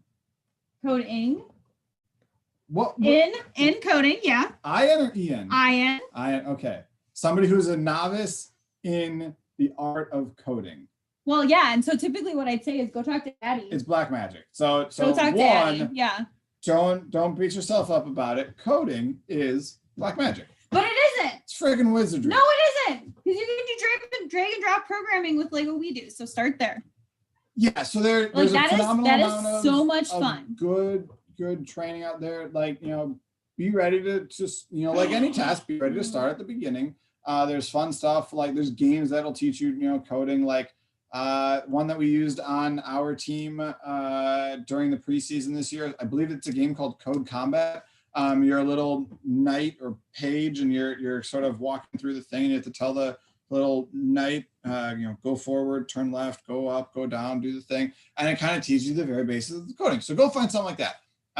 Also, like Tinkercad will let you play with circuits and let you put a Raspberry Pi in there, and then you can dump there's a perfect emulator for, it's a Arduino, not a Raspberry Pi, and it has a software engine emulator. And so you can grab all sorts of Arduino code and test it on your little virtual Arduino.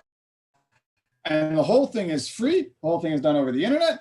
And when you break your LEDs because you put too much voltage through them, you haven't wasted any money. So again, another tool that we used with our team this year during the preseason, and we had a lot of fun with it. So a lot of really cool stuff. I love it. I also would like to give a shout out. So I liked HTML coding because I was able to do back end of website stuff. I know you're saying what, but it's a very logical, language oriented way to break down those different pieces. And as someone who has learned over time that the different ways people learn are actually more important for your ability to pick up a subject than the actual subject itself, I think it's important to note that. So I'd like to share a story. All right. So once upon a time, back in pre the COVID days, sorry, Danny, I just cut off your head. My bad. So I cut your hair. I don't know what to do. Having some issues. Sorry. Can you just, okay, fine. So anyway, so back in the pre-COVID days, I was working with a student, and they were able to, they had produced this beautiful essay talking about how if gracious professionalism was a religion, then Woody Flowers would be the God upon which they would worship. And I was just it was one, beautiful. Two, I still regret that I wasn't able to run into Woody Flowers and share that quote with him. But this student, like, it was this beautiful essay, like, whereas someone who has a degree in like forming an argument, it was one of the best things I've ever read, and I loved it. And what was interesting to me is a student came up and they were like, I'm having problems with English. And so I told my students that, like all the students, that if they needed help with homework, before we mentored the Lego League Junior team that we had, now Explore team, we could do homework help at the library with the librarians there, and just kind of like go over stuff and go through it. And so one of the students brought their English homework, and they sat down, and I was like, and they were like, I'm really struggling with English, etc. And I was like, why? Like, you're such a good writer. Like, what was the difference between your, Dean's List nomination story, like discussion about why you should earn our nomination for Dean's List, which they did, and like what you're doing here as a senior in this English course? And they were like, I was like, well, how did you write this? And they were like, well, I wrote it in a journal, and I spent like a month on it where I would just like write it down and like, go through it and like pull it together. And it was like it was the most fun I ever had writing. And I'm like, okay. And the student was very artistic. So I asked them, I'm like, look, if you're trying to type an essay and you're an artist, like, you need this to come from your hands. Like, you need to be able to draw this out. And so from that point of view, I asked them to draw the essay, like literally take pieces of paper, full 8.5 by 11 pieces of paper, and write really big, like sketch out the heading, like main point 1, main point 2, main point 3, break down each piece of it, and then draw out the idea. And they started doing this. And the next week they came back with a poem, and they're like, oh, I don't know how to break down this poem. And so I kind of started going into the technical aspects of how to break it down. And then I stopped and I'm like, do you understand what the poem is saying? And they were like, maybe not. I was like, draw the poem for me. And so they then took this piece of paper that had this poem written on it, and they sketched these beautiful sketches that to them described the poem. And then they proceeded to write out those different pieces. And by the time they were done with their semester of school, their English teacher had reached out and told them that last essay was one of the best things they'd ever written. And so the reason I think that is important is because there are people out there in the world who, learn in different ways. And that doesn't mean that you can't do math or you're not an artist. It just means you haven't found the right way to learn yet. And so I just wanted to really encourage you to remember that math is a tool. You can't be bad at math. And that creative, artistic work is reflected in more ways than just with paints and pencils. So that got a little serious, and I kind of took this over. So anyway, so from a coding point of view, you need to make sure that you're applying it in the way that you learn. And then we have this really great question from Cam. Mm-hmm. And then the question, Mim and Liz, were you going to ask this one? We were, so we're going to have to start wrapping up soon. We have another question that we'd like to ask. The question is, how much wood would a woodchuck chuck if a woodchuck could chuck wood? Oh, we've gotten this one before. Well, see, a woodchuck would chuck as much wood as a woodchuck could chuck wood, but a woodchuck can't chuck any wood except if it's hucking it over its shoulder. Right, okay. Well, that's a very good answer. Thank you. We are satisfied. Okay. Very good. Sums it up. Perfect. Okay, so I think we've got the last question we've got on the YouTube chat. Okay, so if you were to spend every day for the next 10 years working to make one dream of yours or technology a reality, what would you spend that time working on, either individually or together? I would I think a lot, like focusing on the idea of removing barriers, removing friction from how people work. So making it easier for somebody to do the thing that they want to do, to achieve, to go after the thing that they want to go after, so that they can spend less time thinking, how am I going to do this project? How am I going to, make this connection on my robot? How am I going to, drill this hole or whatever, so that they can spend all their time focusing on, should the hole be this big versus that big, or where should I put it, or that kind of stuff. So like going after the tools, the ability, the, knowledge base. So, Renee has a pet peeve that, drills don't fit her hand. She can't get a good grip on them. It's very annoying. She doesn't feel confident using, this stuff. And that's just very frustrating. So, figuring out ways to make people's tools better fit them so they can be more confident and have a better time utilizing those tools. Spend more time figuring out what they're going to do, not like the silly little frustration of how they're going to do it. So I think Renee is trying to get a pair of tools. I don't know. This is not going well, but shout from down the hall saying, show them my hand. So Renee works at a makerspace, and so they have a very nice 3D scanner and a fairly fancy 3D printer. And so this past winter, I don't know, a while ago, Renee got a 3D scan of her hand and was able to get it made in the real life. Okay, we have just another moment or two. I know. Okay, really quick. All right, I'm sorry. Hi. Okay, so this is a Milwaukee tool, right? So if you see that I'm like gripping, it's like heavy.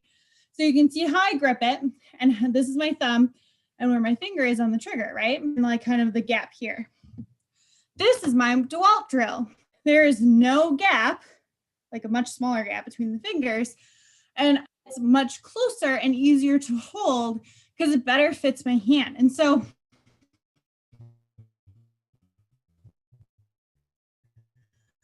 I lost drills and I had to borrow one, and I got the and so I was like, whoa, like I was running around like putting stuff up in the wall, like zipping this around, and this drill felt great, but this one was too heavy. And so I was like, oh my God, this is fascinating. So basically I realized that you have to ergonomically determine the type of drill style that is best for you and use that drill when you build robots so that you feel comfortable with your tools. Don't try using like your parents' tools or your dad's tools or like your friend's tools. Go shopping and get your own tool that ergonomically matches your hand. Okay, we're good. With that, thank you everybody for having us on today. We've had a big blast, and we're gonna hand it back over. And we're gonna have another fantastic presentation starting right up. So back to you in the studio. Thank you very much for coming, guys. We've honestly had such a good time. Very crazy, but it was very insightful, I must say. Good. So thanks for everyone for coming. Come back next time. Yes, 24 hours of STEM. I'm so happy that you guys could present for us today. Just a reminder, if you guys haven't already had a chance, please check out the 24 Hours of STEM website. There's a STEM challenge on there. That's 24hoursofstem.org. The challenge is open to all ages and groups, and the 4 lucky winners will win a Lego Mindstorm EV3 kit, which you can use to build your own robots at home. That's right. Today's event wouldn't be possible without all of our incredible sponsors. So we want to thank Boeing, Google, and Macquarie University for their generous support. So for those of you who are just tuning in, maybe, I'm Mim and I'm Liz, and we're from FRC team 5985, Project Persepolis. We're coming to you from Australia, Wollongong, Australia, where it should be sunny and hot, but currently it's cloudy and overcast. So we should have our next presenters who are coming up with from team 2468, Team Appreciate, with their appreciator program, sorry. Yep. And if you guys want to take it away.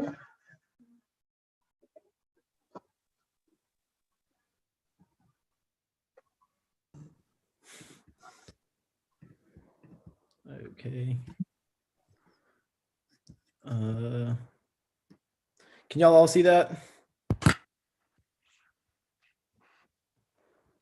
I'm assuming so. Okay, cool. So Hello, everyone. We're so glad that you're here with us today for this presentation at the second 24 Hours of STEM event. We're here from FRC 2468 and 2687, Team Appreciate and Team Apprentice in Austin, Texas, and we're here to share about the evolution and impact of our Appreciator program. I'm Drew, a senior at Westlake High School and a part of Team Appreciate. I've been a part of FIRST Robotics for 7 years, and I'm the programming lead. Hi, I'm Unnati Perry, a freshman at Westlake High School. I've been a part of FIRST Robotics for 6 years, and I'm on FRC 2687's programming team. Hi, I'm Abhinav Perry, a sophomore at Westlake High School. I've done FIRST Robotics for 4 years, and I'm also part of FRC 2687's programming team. At competitions, we would informally go out and help our alliance partners to get their robots ready for competition. It was something that was core to our competitive spirit, and we thought it was helpful. In order to take this to the next level, we decided to make a more formal program that was dedicated to helping teams. We would combine the experience of other sub-teams such as programming, electronics, and design to make a comprehensive program that could be as effective as possible.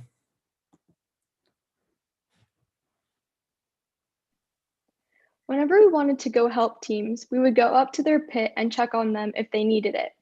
Our goal was to have people who had generalized knowledge about the different aspects like electronics, programming, and design, who could assist in multiple scenarios. But we felt like this needed to be streamlined into a process and make it easier for this process to happen. Fortunately, a lot of the appreciators knew how to code, so they decided to make an app, which they named Cybertron. On the right is a picture of the icon we used for Cybertron. We decided to use the Transformer theme since one of our robots was included in one of the Transformer movies. At first, we had people scout all the matches, report any breakdowns or failures they noticed, and which team was having problems during these matches. Then we would go to their pit and figure out the problem. We found that there could be optimizations made to this process if we were to use an app. So we programmed Cybertron to get official game data from the Blue Alliance live during the matches. This way, we could have an efficient system which reports back to us, giving us data which could inform us as to which teams needed assistance. We had great results in our first competition using Cybertron. Since the game was deep space, we were able to retrieve data such as whether the robot crossed the HAB line or climbed onto any of the HAB levels. This was useful because we could easily be able to tell if a robot had any problems. For example, if a team isn't crossing the HAB line at the beginning of the match, then there's a high chance that the robot may not be able to drive. This heavily simplified the process of figuring out which teams needed help, because we immediately had a list of who we knew would have a high probability of needing assistance. On the right is Cybertron in action. As you can see, it is giving us a report on which teams have irregularities. Here it shows one team that was unable to do much in the qualification match, 81.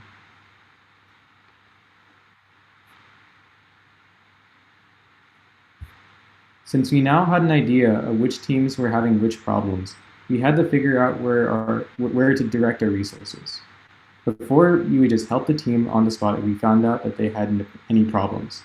But as more and more teams had problems, we realized that we were going to need a priority list. We decided that the priority list would be based off of 2 factors. One factor was the difficulty of the fix for each team, and the second factor was when each team would play their next match. Those 2 factors would help us determine the order in which we help teams. For example, if a team needed a new wire made, and the next time they played was more than 10 matches from them, we would put them on a lower priority than a team who might need their bumpers fixed and a team that that was going to play in 2 matches. However, we realized that the process of getting this information was slow.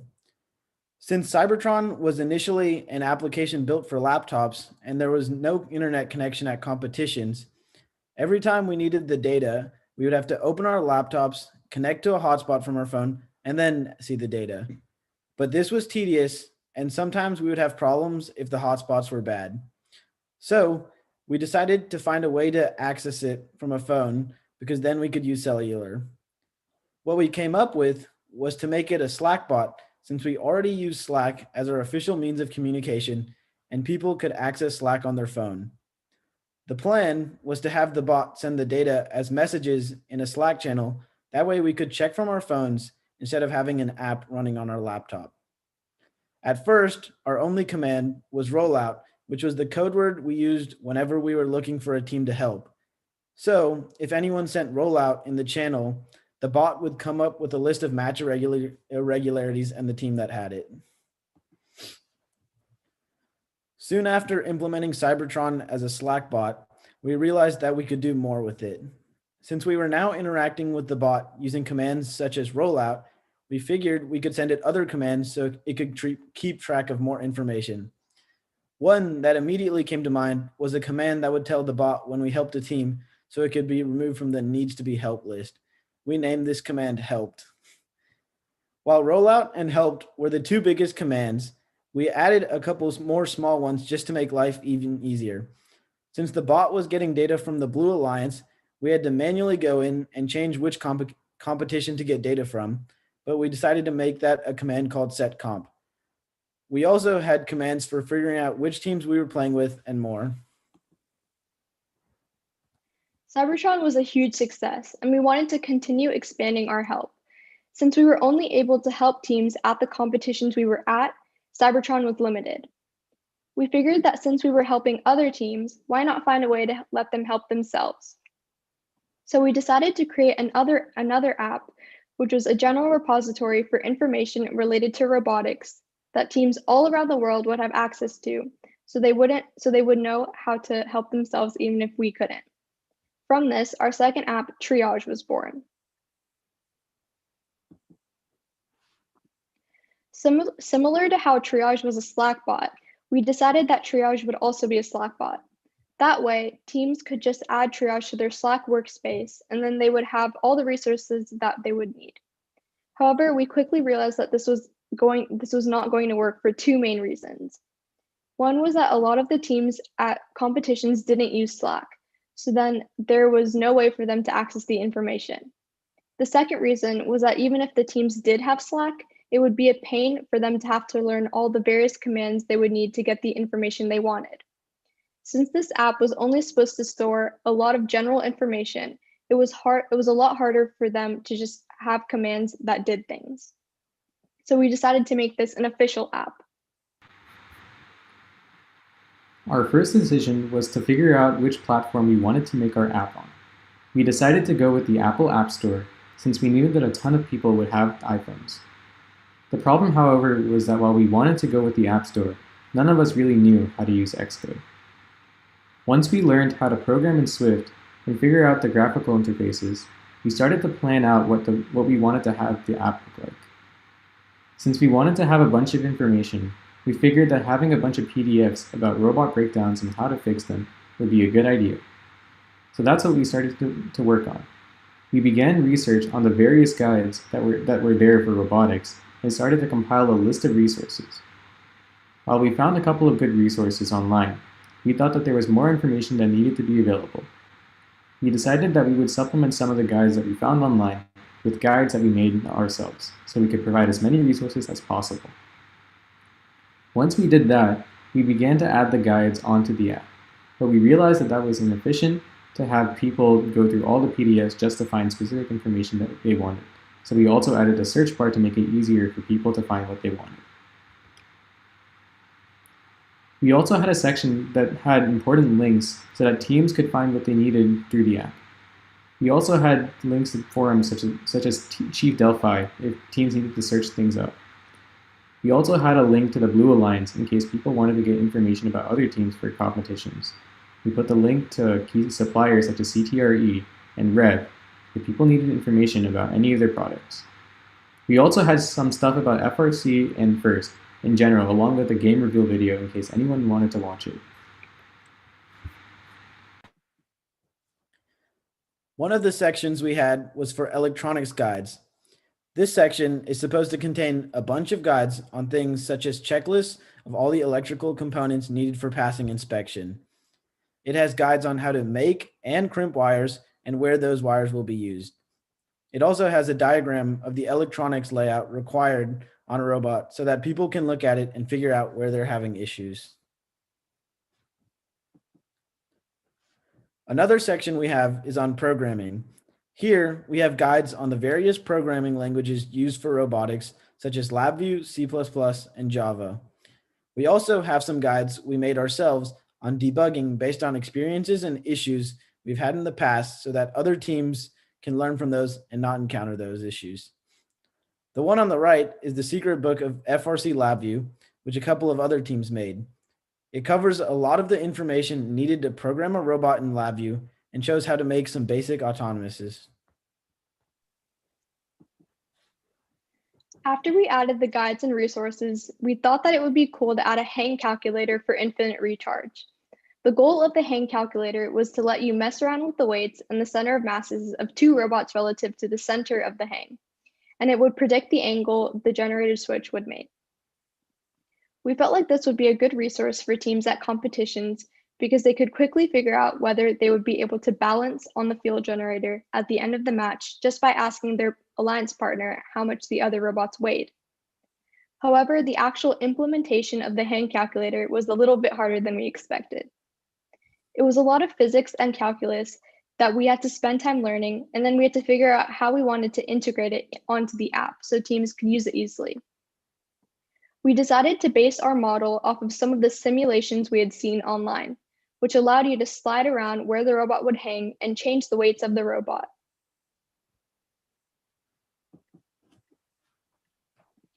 Once we finished the hang calculator, we wanted to go back to adding things which would let other teams diagnose their problems easier.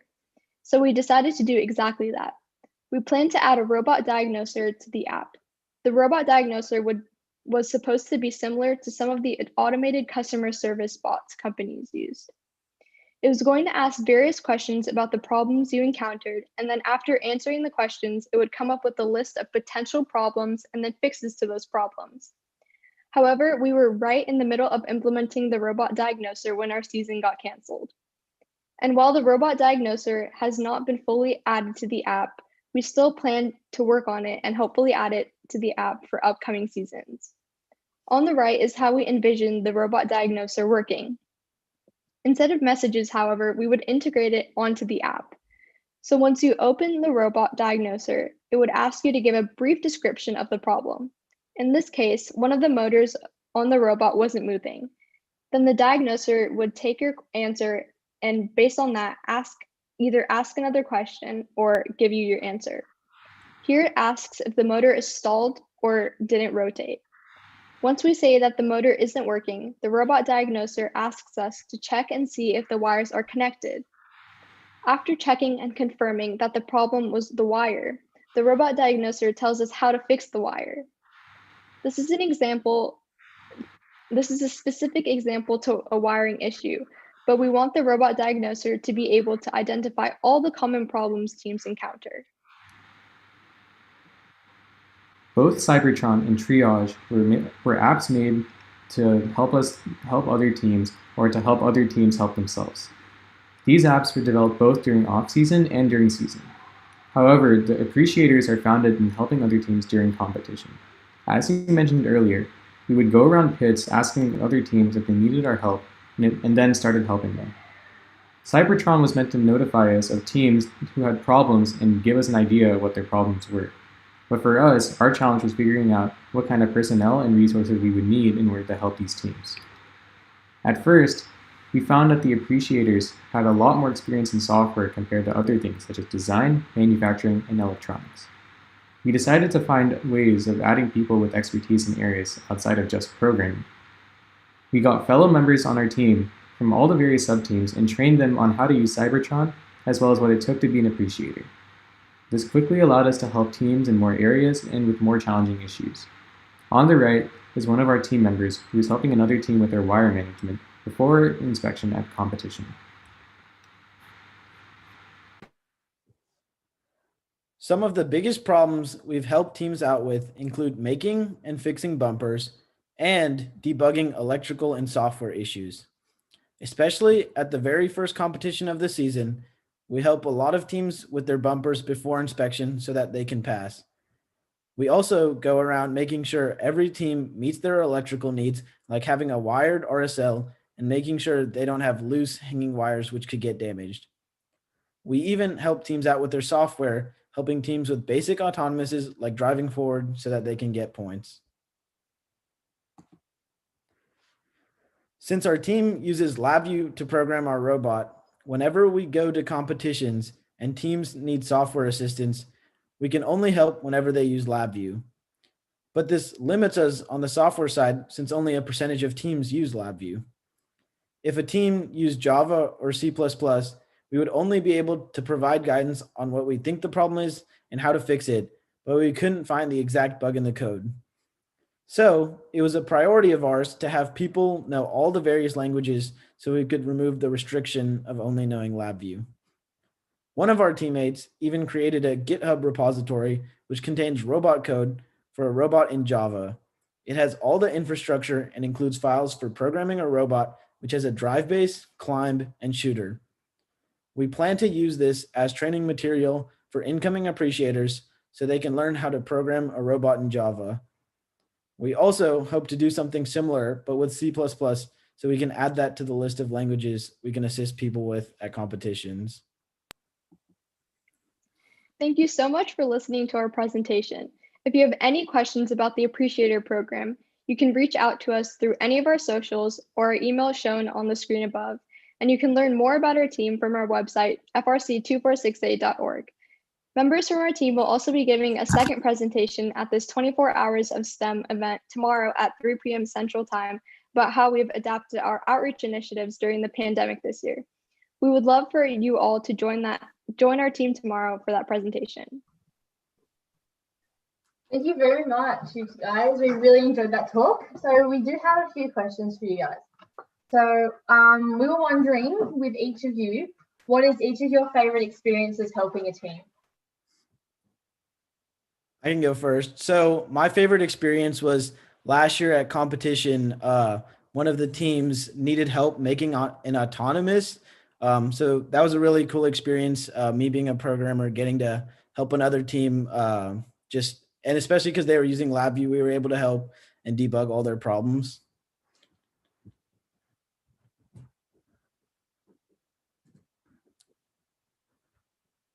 And then Unnati and Abhinav, do y'all want to go? I wasn't really on FRC last year. I'm a sophomore, but I was on FTC, and I do remember a lot of times that I would go out and help other teams that needed help with their code or stuff like that. I mean, yeah, that was one of the really amazing experiences that I had to be able to help other teams during competition. Yeah, for me, going around and helping people with their robot is really rewarding because then you can see it help them succeed during the competition after. So that's a really rewarding experience.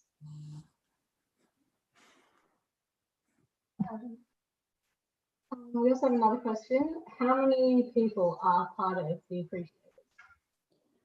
So last year we had 4 main appreciators who were working on developing our apps, Cybertron and Triage.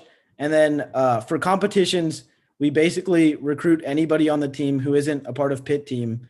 That way we can go around helping as many teams as possible.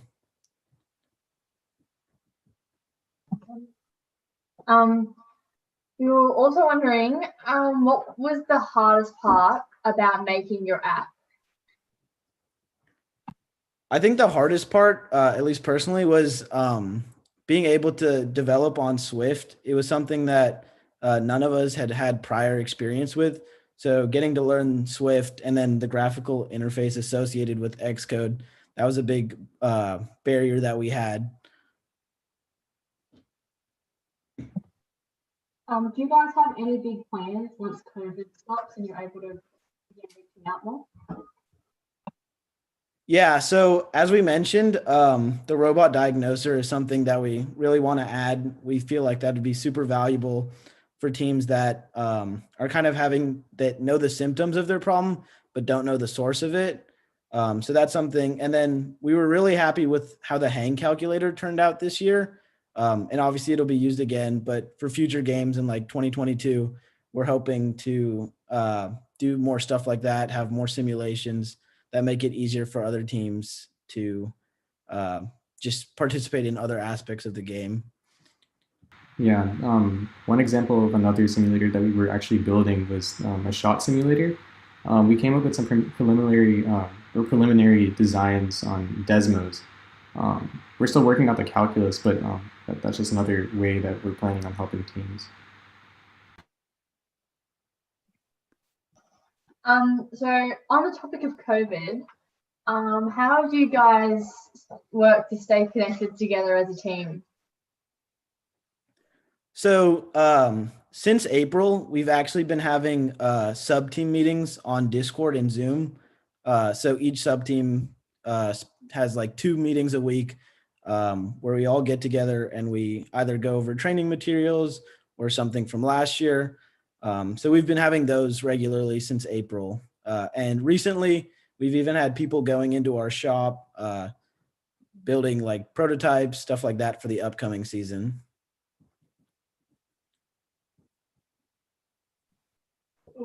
Okay, so how do you guys train your appreciators?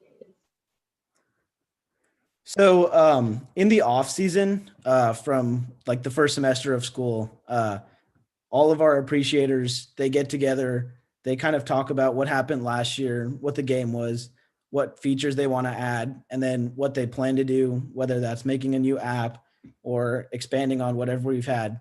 And then once they've kind of figured out their plans, they go about like learning the skills they need to. So for this past year, learning Xcode and Swift. And then once they do that, it's normally around time when season starts, and then they can start making the app or whatever that's tailored to that game. We were wondering if you guys could talk a bit about the differences through your experience in helping a rookie team or helping a team that's more experienced than you. How do those differences play out? Benethy, do you want to take this one? So for rookie teams, I guess they have like less knowledge about the actual like how things at competition are gonna turn out, I guess. So yeah, I guess they need a little bit more help versus more experienced teams. Another example of this sort of play out, our program is sort of split between 2 teams. It's a varsity team and a JV team. So like the varsity team is really helpful in actually helping us, like our JV team, like grow. In fact, a lot of the mentoring sessions on Discord are held by varsity members and varsity leads who like teach us a lot of the skills and all the pre-training that we would need before season.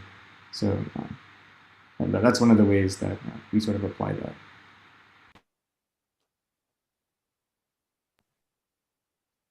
We have another question. How long did it take to make the app, and what are some of the challenges that you faced along the way? So this past app, Triage, we've been working on this basically since the start of competition season to April, whenever our season got canceled. So, and it's still not done, so we still hope to improve upon it.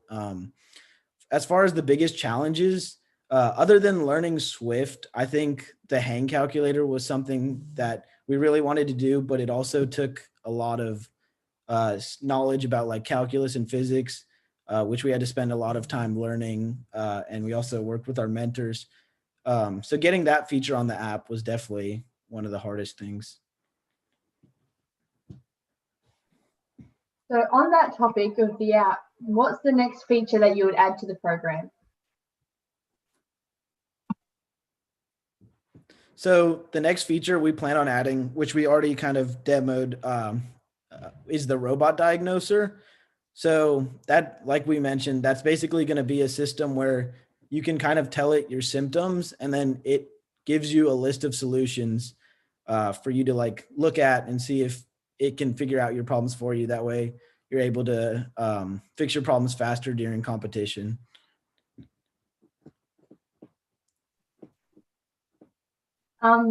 we were just wondering, each of you guys, do you have a favorite FRC season, or FTC or FLL? Yes. I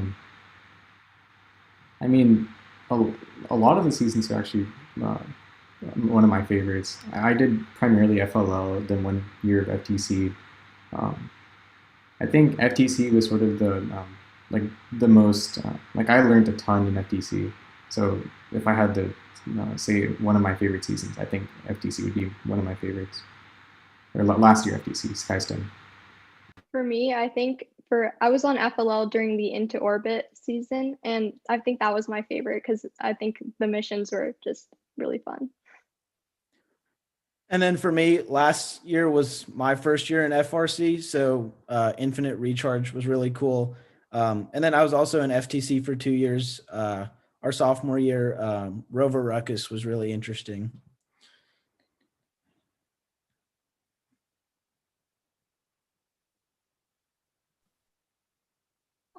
Would your app accommodate to all ages of people doing FRC and people with lots of different experiences?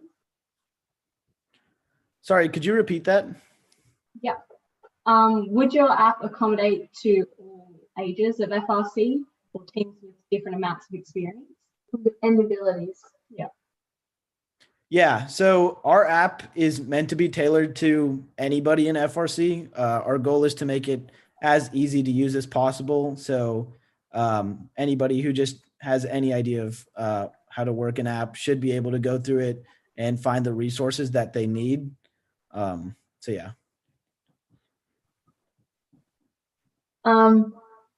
Is your app available as a team in Australia? We're wondering, is your app available in Australia? Unfortunately, it's not currently available. That's one of the things that we hope to do in the upcoming season. Okay, cool. That's good. Was your first and original idea the app, or do you have other solutions and you ended up with the app in the end? So we actually had like 2 apps. So originally we were going around helping teams at competition. And then we felt like that could be improved. And we realized using some kind of app, so using Cybertron, which was the Slack bot we created, that was super helpful because it gave us like immediate insight into which teams would need help. So instead of us just going around the pits asking every team, we were able to see game data, and it would analyze and tell us like which team didn't complete what part of the task. And if it noticed any irregularities, it would tell us that. So basically, yeah, I would say that the app was kind of our first plan. Okay. Is there any sort of things that are special about your app or something like extensive knowledge that isn't really well known in the FRC community? I think we have a lot more general information. We have the hang calculator, which is something that we find useful for other teams. But we're meant to be like a general repository of information.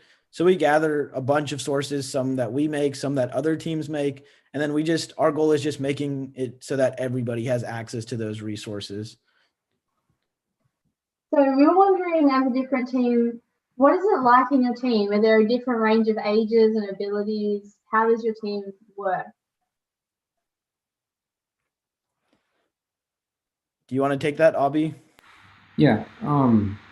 So we have, as you know, as the longer people have been in the program, they usually get more experience. And that's usually where our leadership is concentrated at.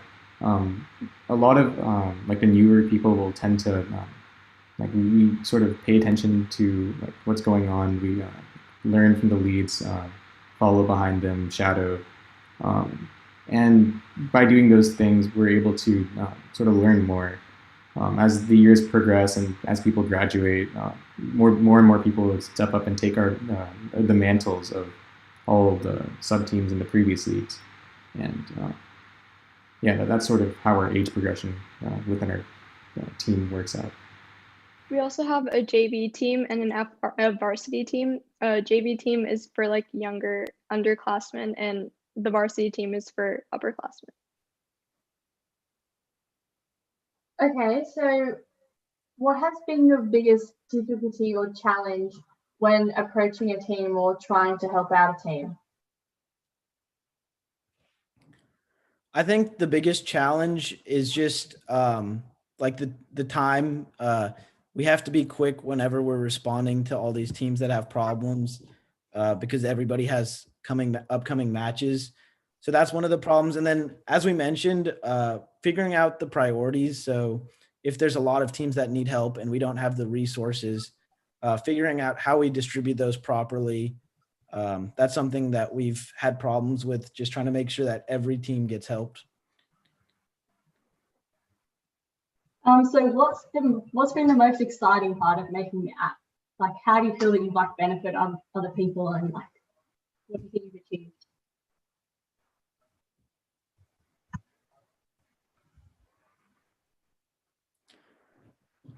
I think one of the coolest things just about making the app was, well, for me personally, learning Swift and Xcode. It's always been like, I've always thought about making an iOS app. And so getting to do that through robotics, which you normally don't see, you have like the traditional sub teams like design, manufacturing, programming, but getting to work on an iOS app, that was something that was really cool. Yeah, in middle school, I had like a lot of interest in making iOS apps, and like doing this kind of stuff on FRC is really cool.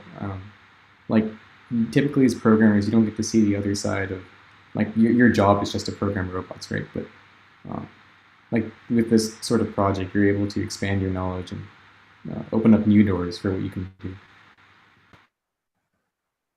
So we heard in your talk that you said one of your bots was featured in Transformers. Can you tell us a bit more about that?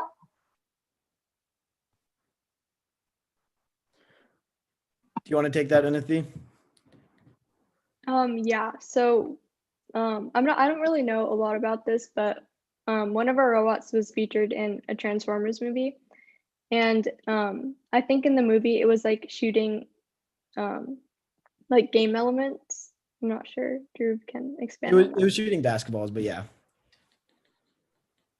But yeah, so it was just a scene in one of the Transformers movies where like Mark Wahlberg was like building, and it was one of those montages, and we had one of the robots in the background that we had built for a previous game, and it was shooting miniature basketballs.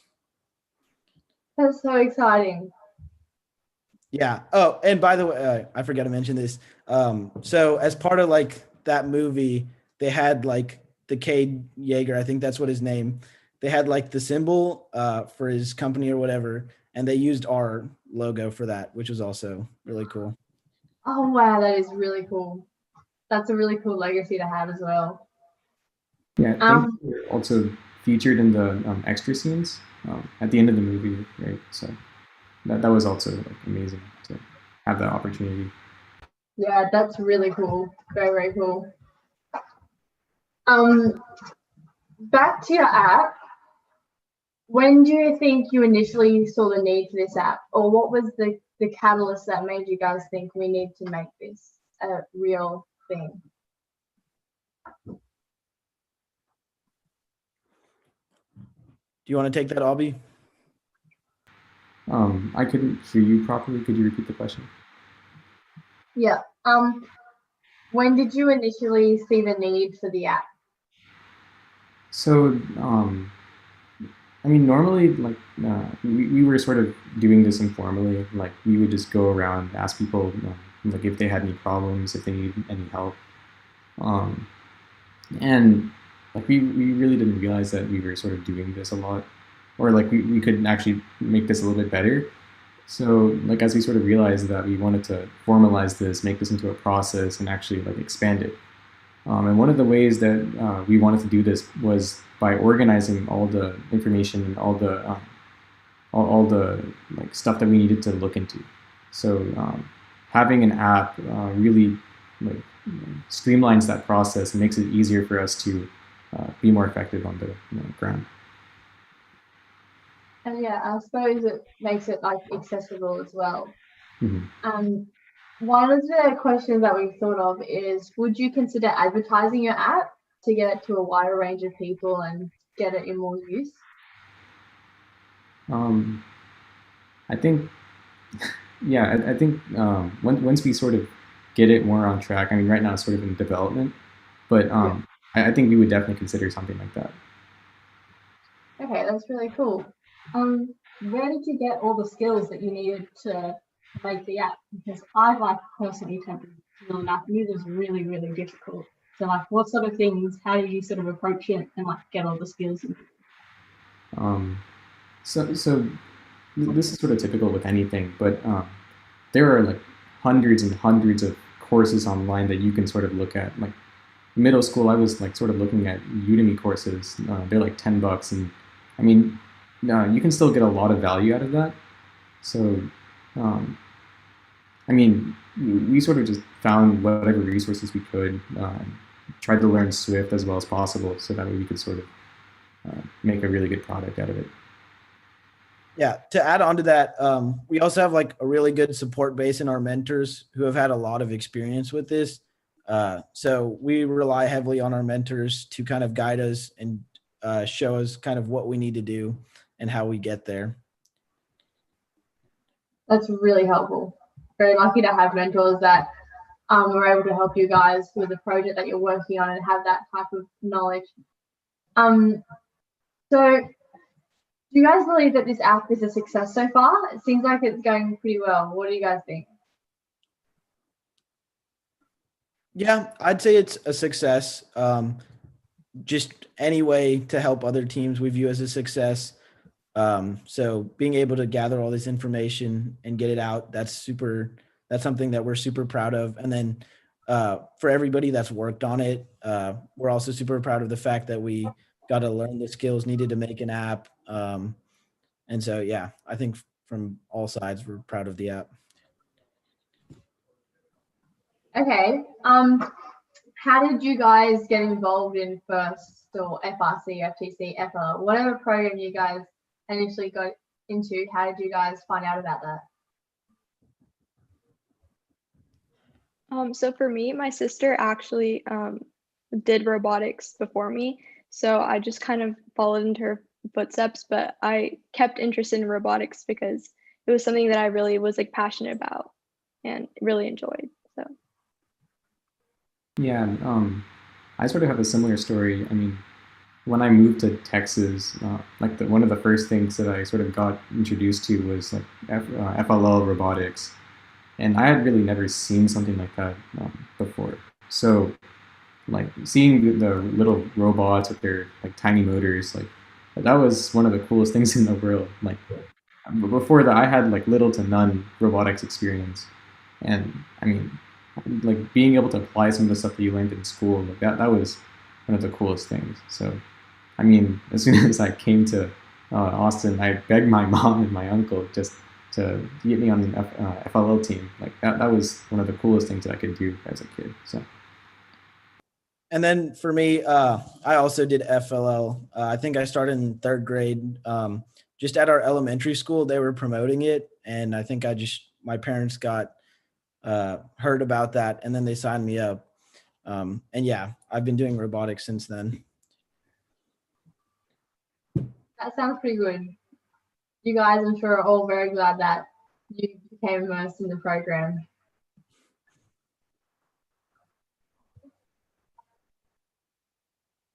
I guess another question we kind of have is, how easy is the app to navigate for first-time users at this stage? I think personally, I feel like it's quite easy. We've got like buttons that are labeled quite well. So anytime you open the app up, you're able to click on whatever you need to get where you want to. We also have, as we said, like a search bar in case you're looking for certain information. So yeah, I think it's quite easy to use. Okay, good. What steps have you taken to make it accessible and understandable for people that have no experience? Do you want to take that, Abhi?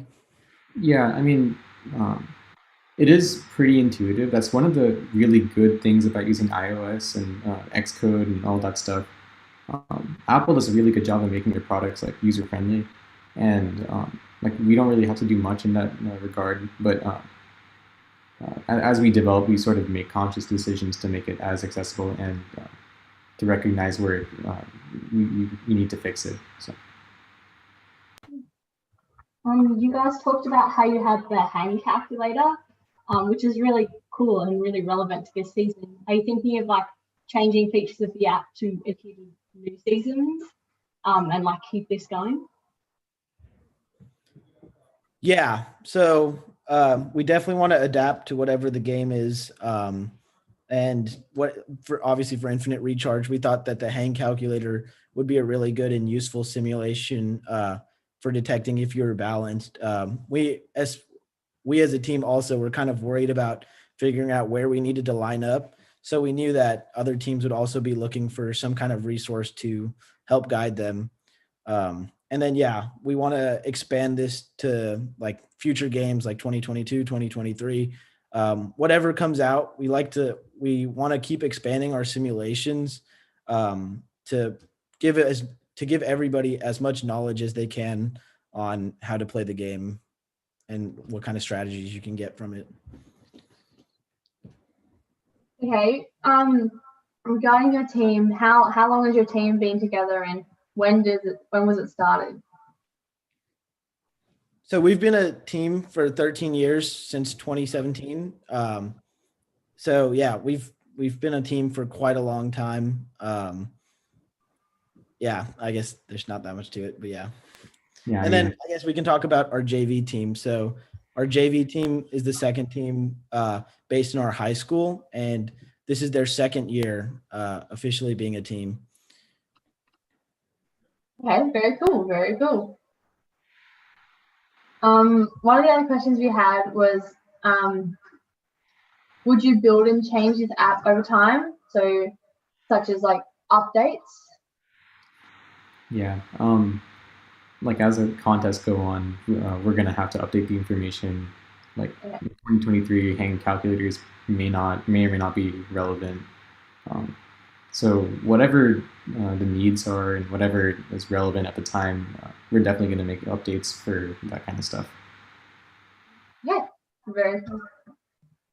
So we think we might wrap it up with you guys there. Thank you so much for telling us all about your app and your programs that you're running and your teams and how you guys are going this year. So yes, thank you for presenting. And I think we might run a video when you guys are ready. This video is from one of the other teams in Australia, and it's about their journey through competition. And yeah. Thank you so much for having us. Yeah, Thank you for joining us. Thank you. Bye.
grew older, we also added on top FRC, which is the higher level robots that we're doing here at this competition today. So when you walk down onto the stage and you're getting ready to play, it's crazy. Like there's so much excitement, there's so much going on. The people cheering, and then there's like people dancing, and there's horns and chants. And when you actually get onto the field and you've got everything set up and you're just waiting, it's really crazy. Like you feel so anxious, but like also really excited. It's a really cool feeling. It's like a sports game. You know, you've planned it out, you're ready. Like it's really exciting because anything could happen during those matches. So you got every single match, like no matter how good you think you are or how, you know, ready you feel, you've got that like tension, that excitement, because you never know what's going to happen. 6, 5, 7, 9. Oh yeah! So we're currently in the qualification stages, and eventually we'll go into alliance selections. So we need to be ranked 8th to get in to be an alliance captain, but we can be any rank to be picked. Pretty much what we want you to do is just get rid of the one that you get from starting, and then go defend, and then get back to that 30 seconds climb. Yeah. They're not going to climb. You have to climb.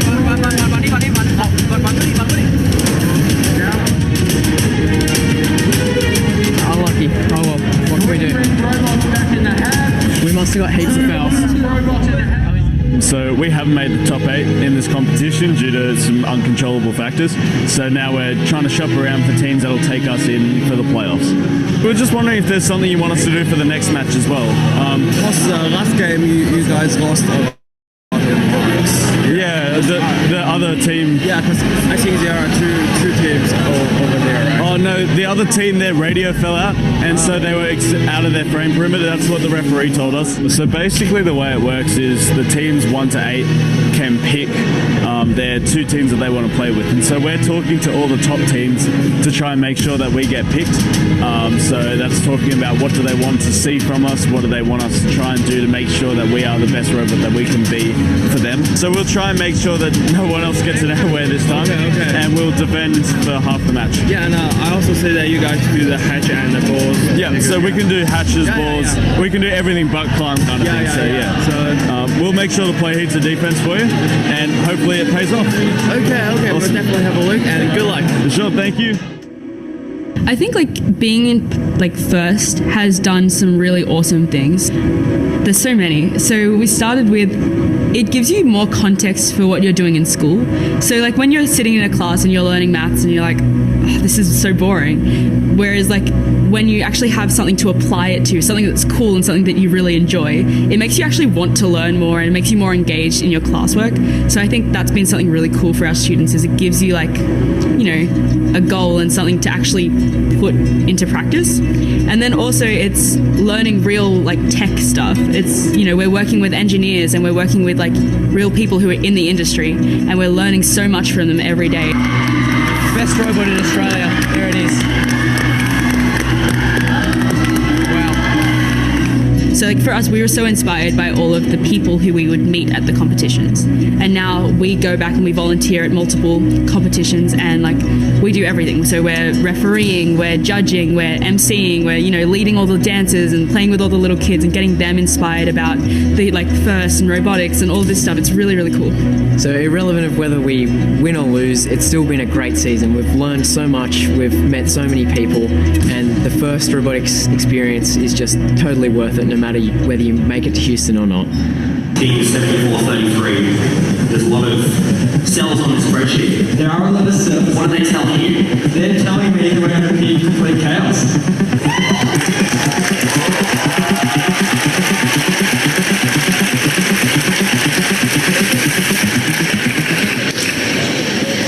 Six, 5, 7, 9, happily and graciously accept. You attack the right side, we'll attack the left side, and we'll swap. Yeah. And this is all 3D printed? This 3D printed, this is not a high stress area, so the high stress areas like spacers, I don't see why not. We're doing a hatch, Iona's doing a hatch, and they're doing a wall. 65, 79. 433.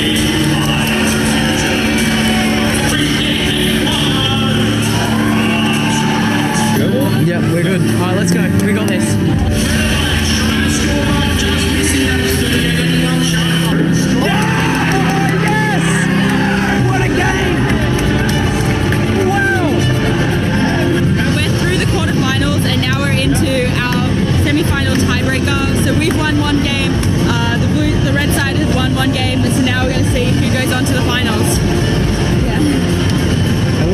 exciting if you guys won this one? It means we're going to the finals, which would be insane. It's really, really tense, scary. You just keep going balls, Jaya. Keep going balls. You've got it all day long. 449. You're coming for 5, 449. That's the way. Got it. You got it. Another ball. One more. 30 seconds, guys. 30 seconds. Well done.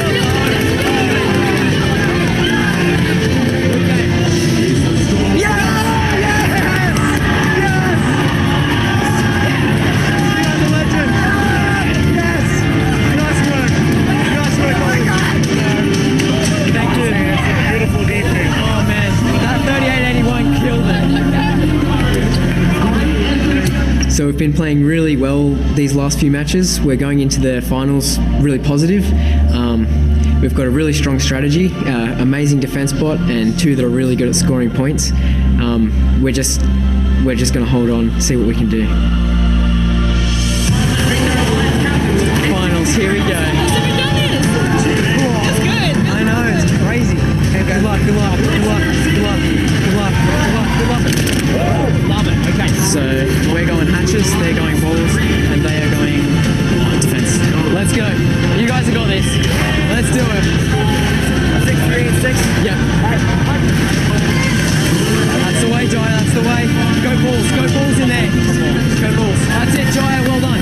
Come here, and we're going front cargo ship.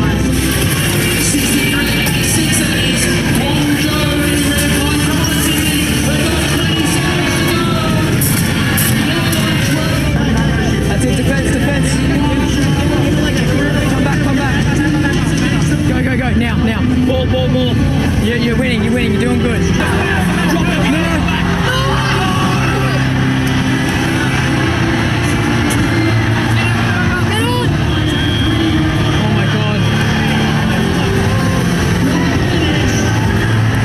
It's going to be close no matter what happens. So they got 9 more points at the end of the game. It's all good. Bring it in. What can you do? Hey, it's all good. Sorry about it. Bring it in. Okay. We had a really strong alliance. We just couldn't pull it together at the end. So we had a good strategy. We did everything we could, but right at the end, one of our robots tipped over, and you can never predict what's going to happen. It doesn't look like we're going to be making it to the US this year. We've had a really good season. We did all that we possibly could, but in the end, it just didn't quite work out. If we don't get a qualifying award or a wild card, that'll be the end of our season. We lost the finals and we're super gutted because, so much goes into the strategy and, working with your alliance, and there's always random factors that'll come in, like the other team's defense and, a robot broke down and the client didn't work. So, we played the game as well as we could have and we're super proud of how we did, but yeah, pretty gutted about the finals. This team has designed their machine to play and win the game, even if half of it were to be blown off. Guided by a $10 cat toy laser, we are proud to announce the winner of the Excellent in Engineering Award to team number 6579.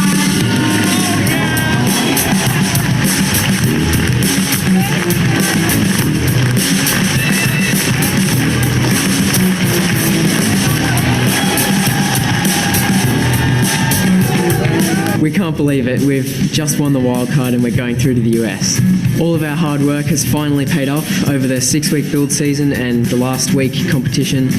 We're finally going to Houston and we're going to compete with teams from all over the world now.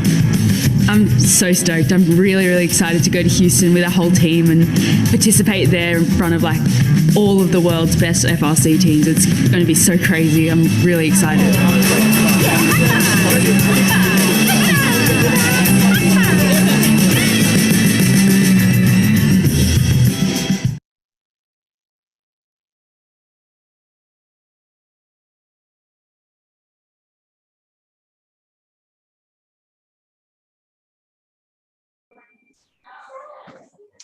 So that's the end of the Mass 1 stream for today. Good night from 5985 Protobucephalus. We'd like to say thank you to our sponsors, Google, Macquarie University, and Boeing, for making this possible. the STEM Fun from Australia will continue for the rest of the night. We still have our team meeting that we have to go to this afternoon. So everyone should switch over to the Maths 2 channel, which is going to be hosted by 3132, our friends from Thunder Down Under. So I'm Mim. I'm Liz. And we're signing off on the 24 Hours of STEM. Thanks for having us. Bye.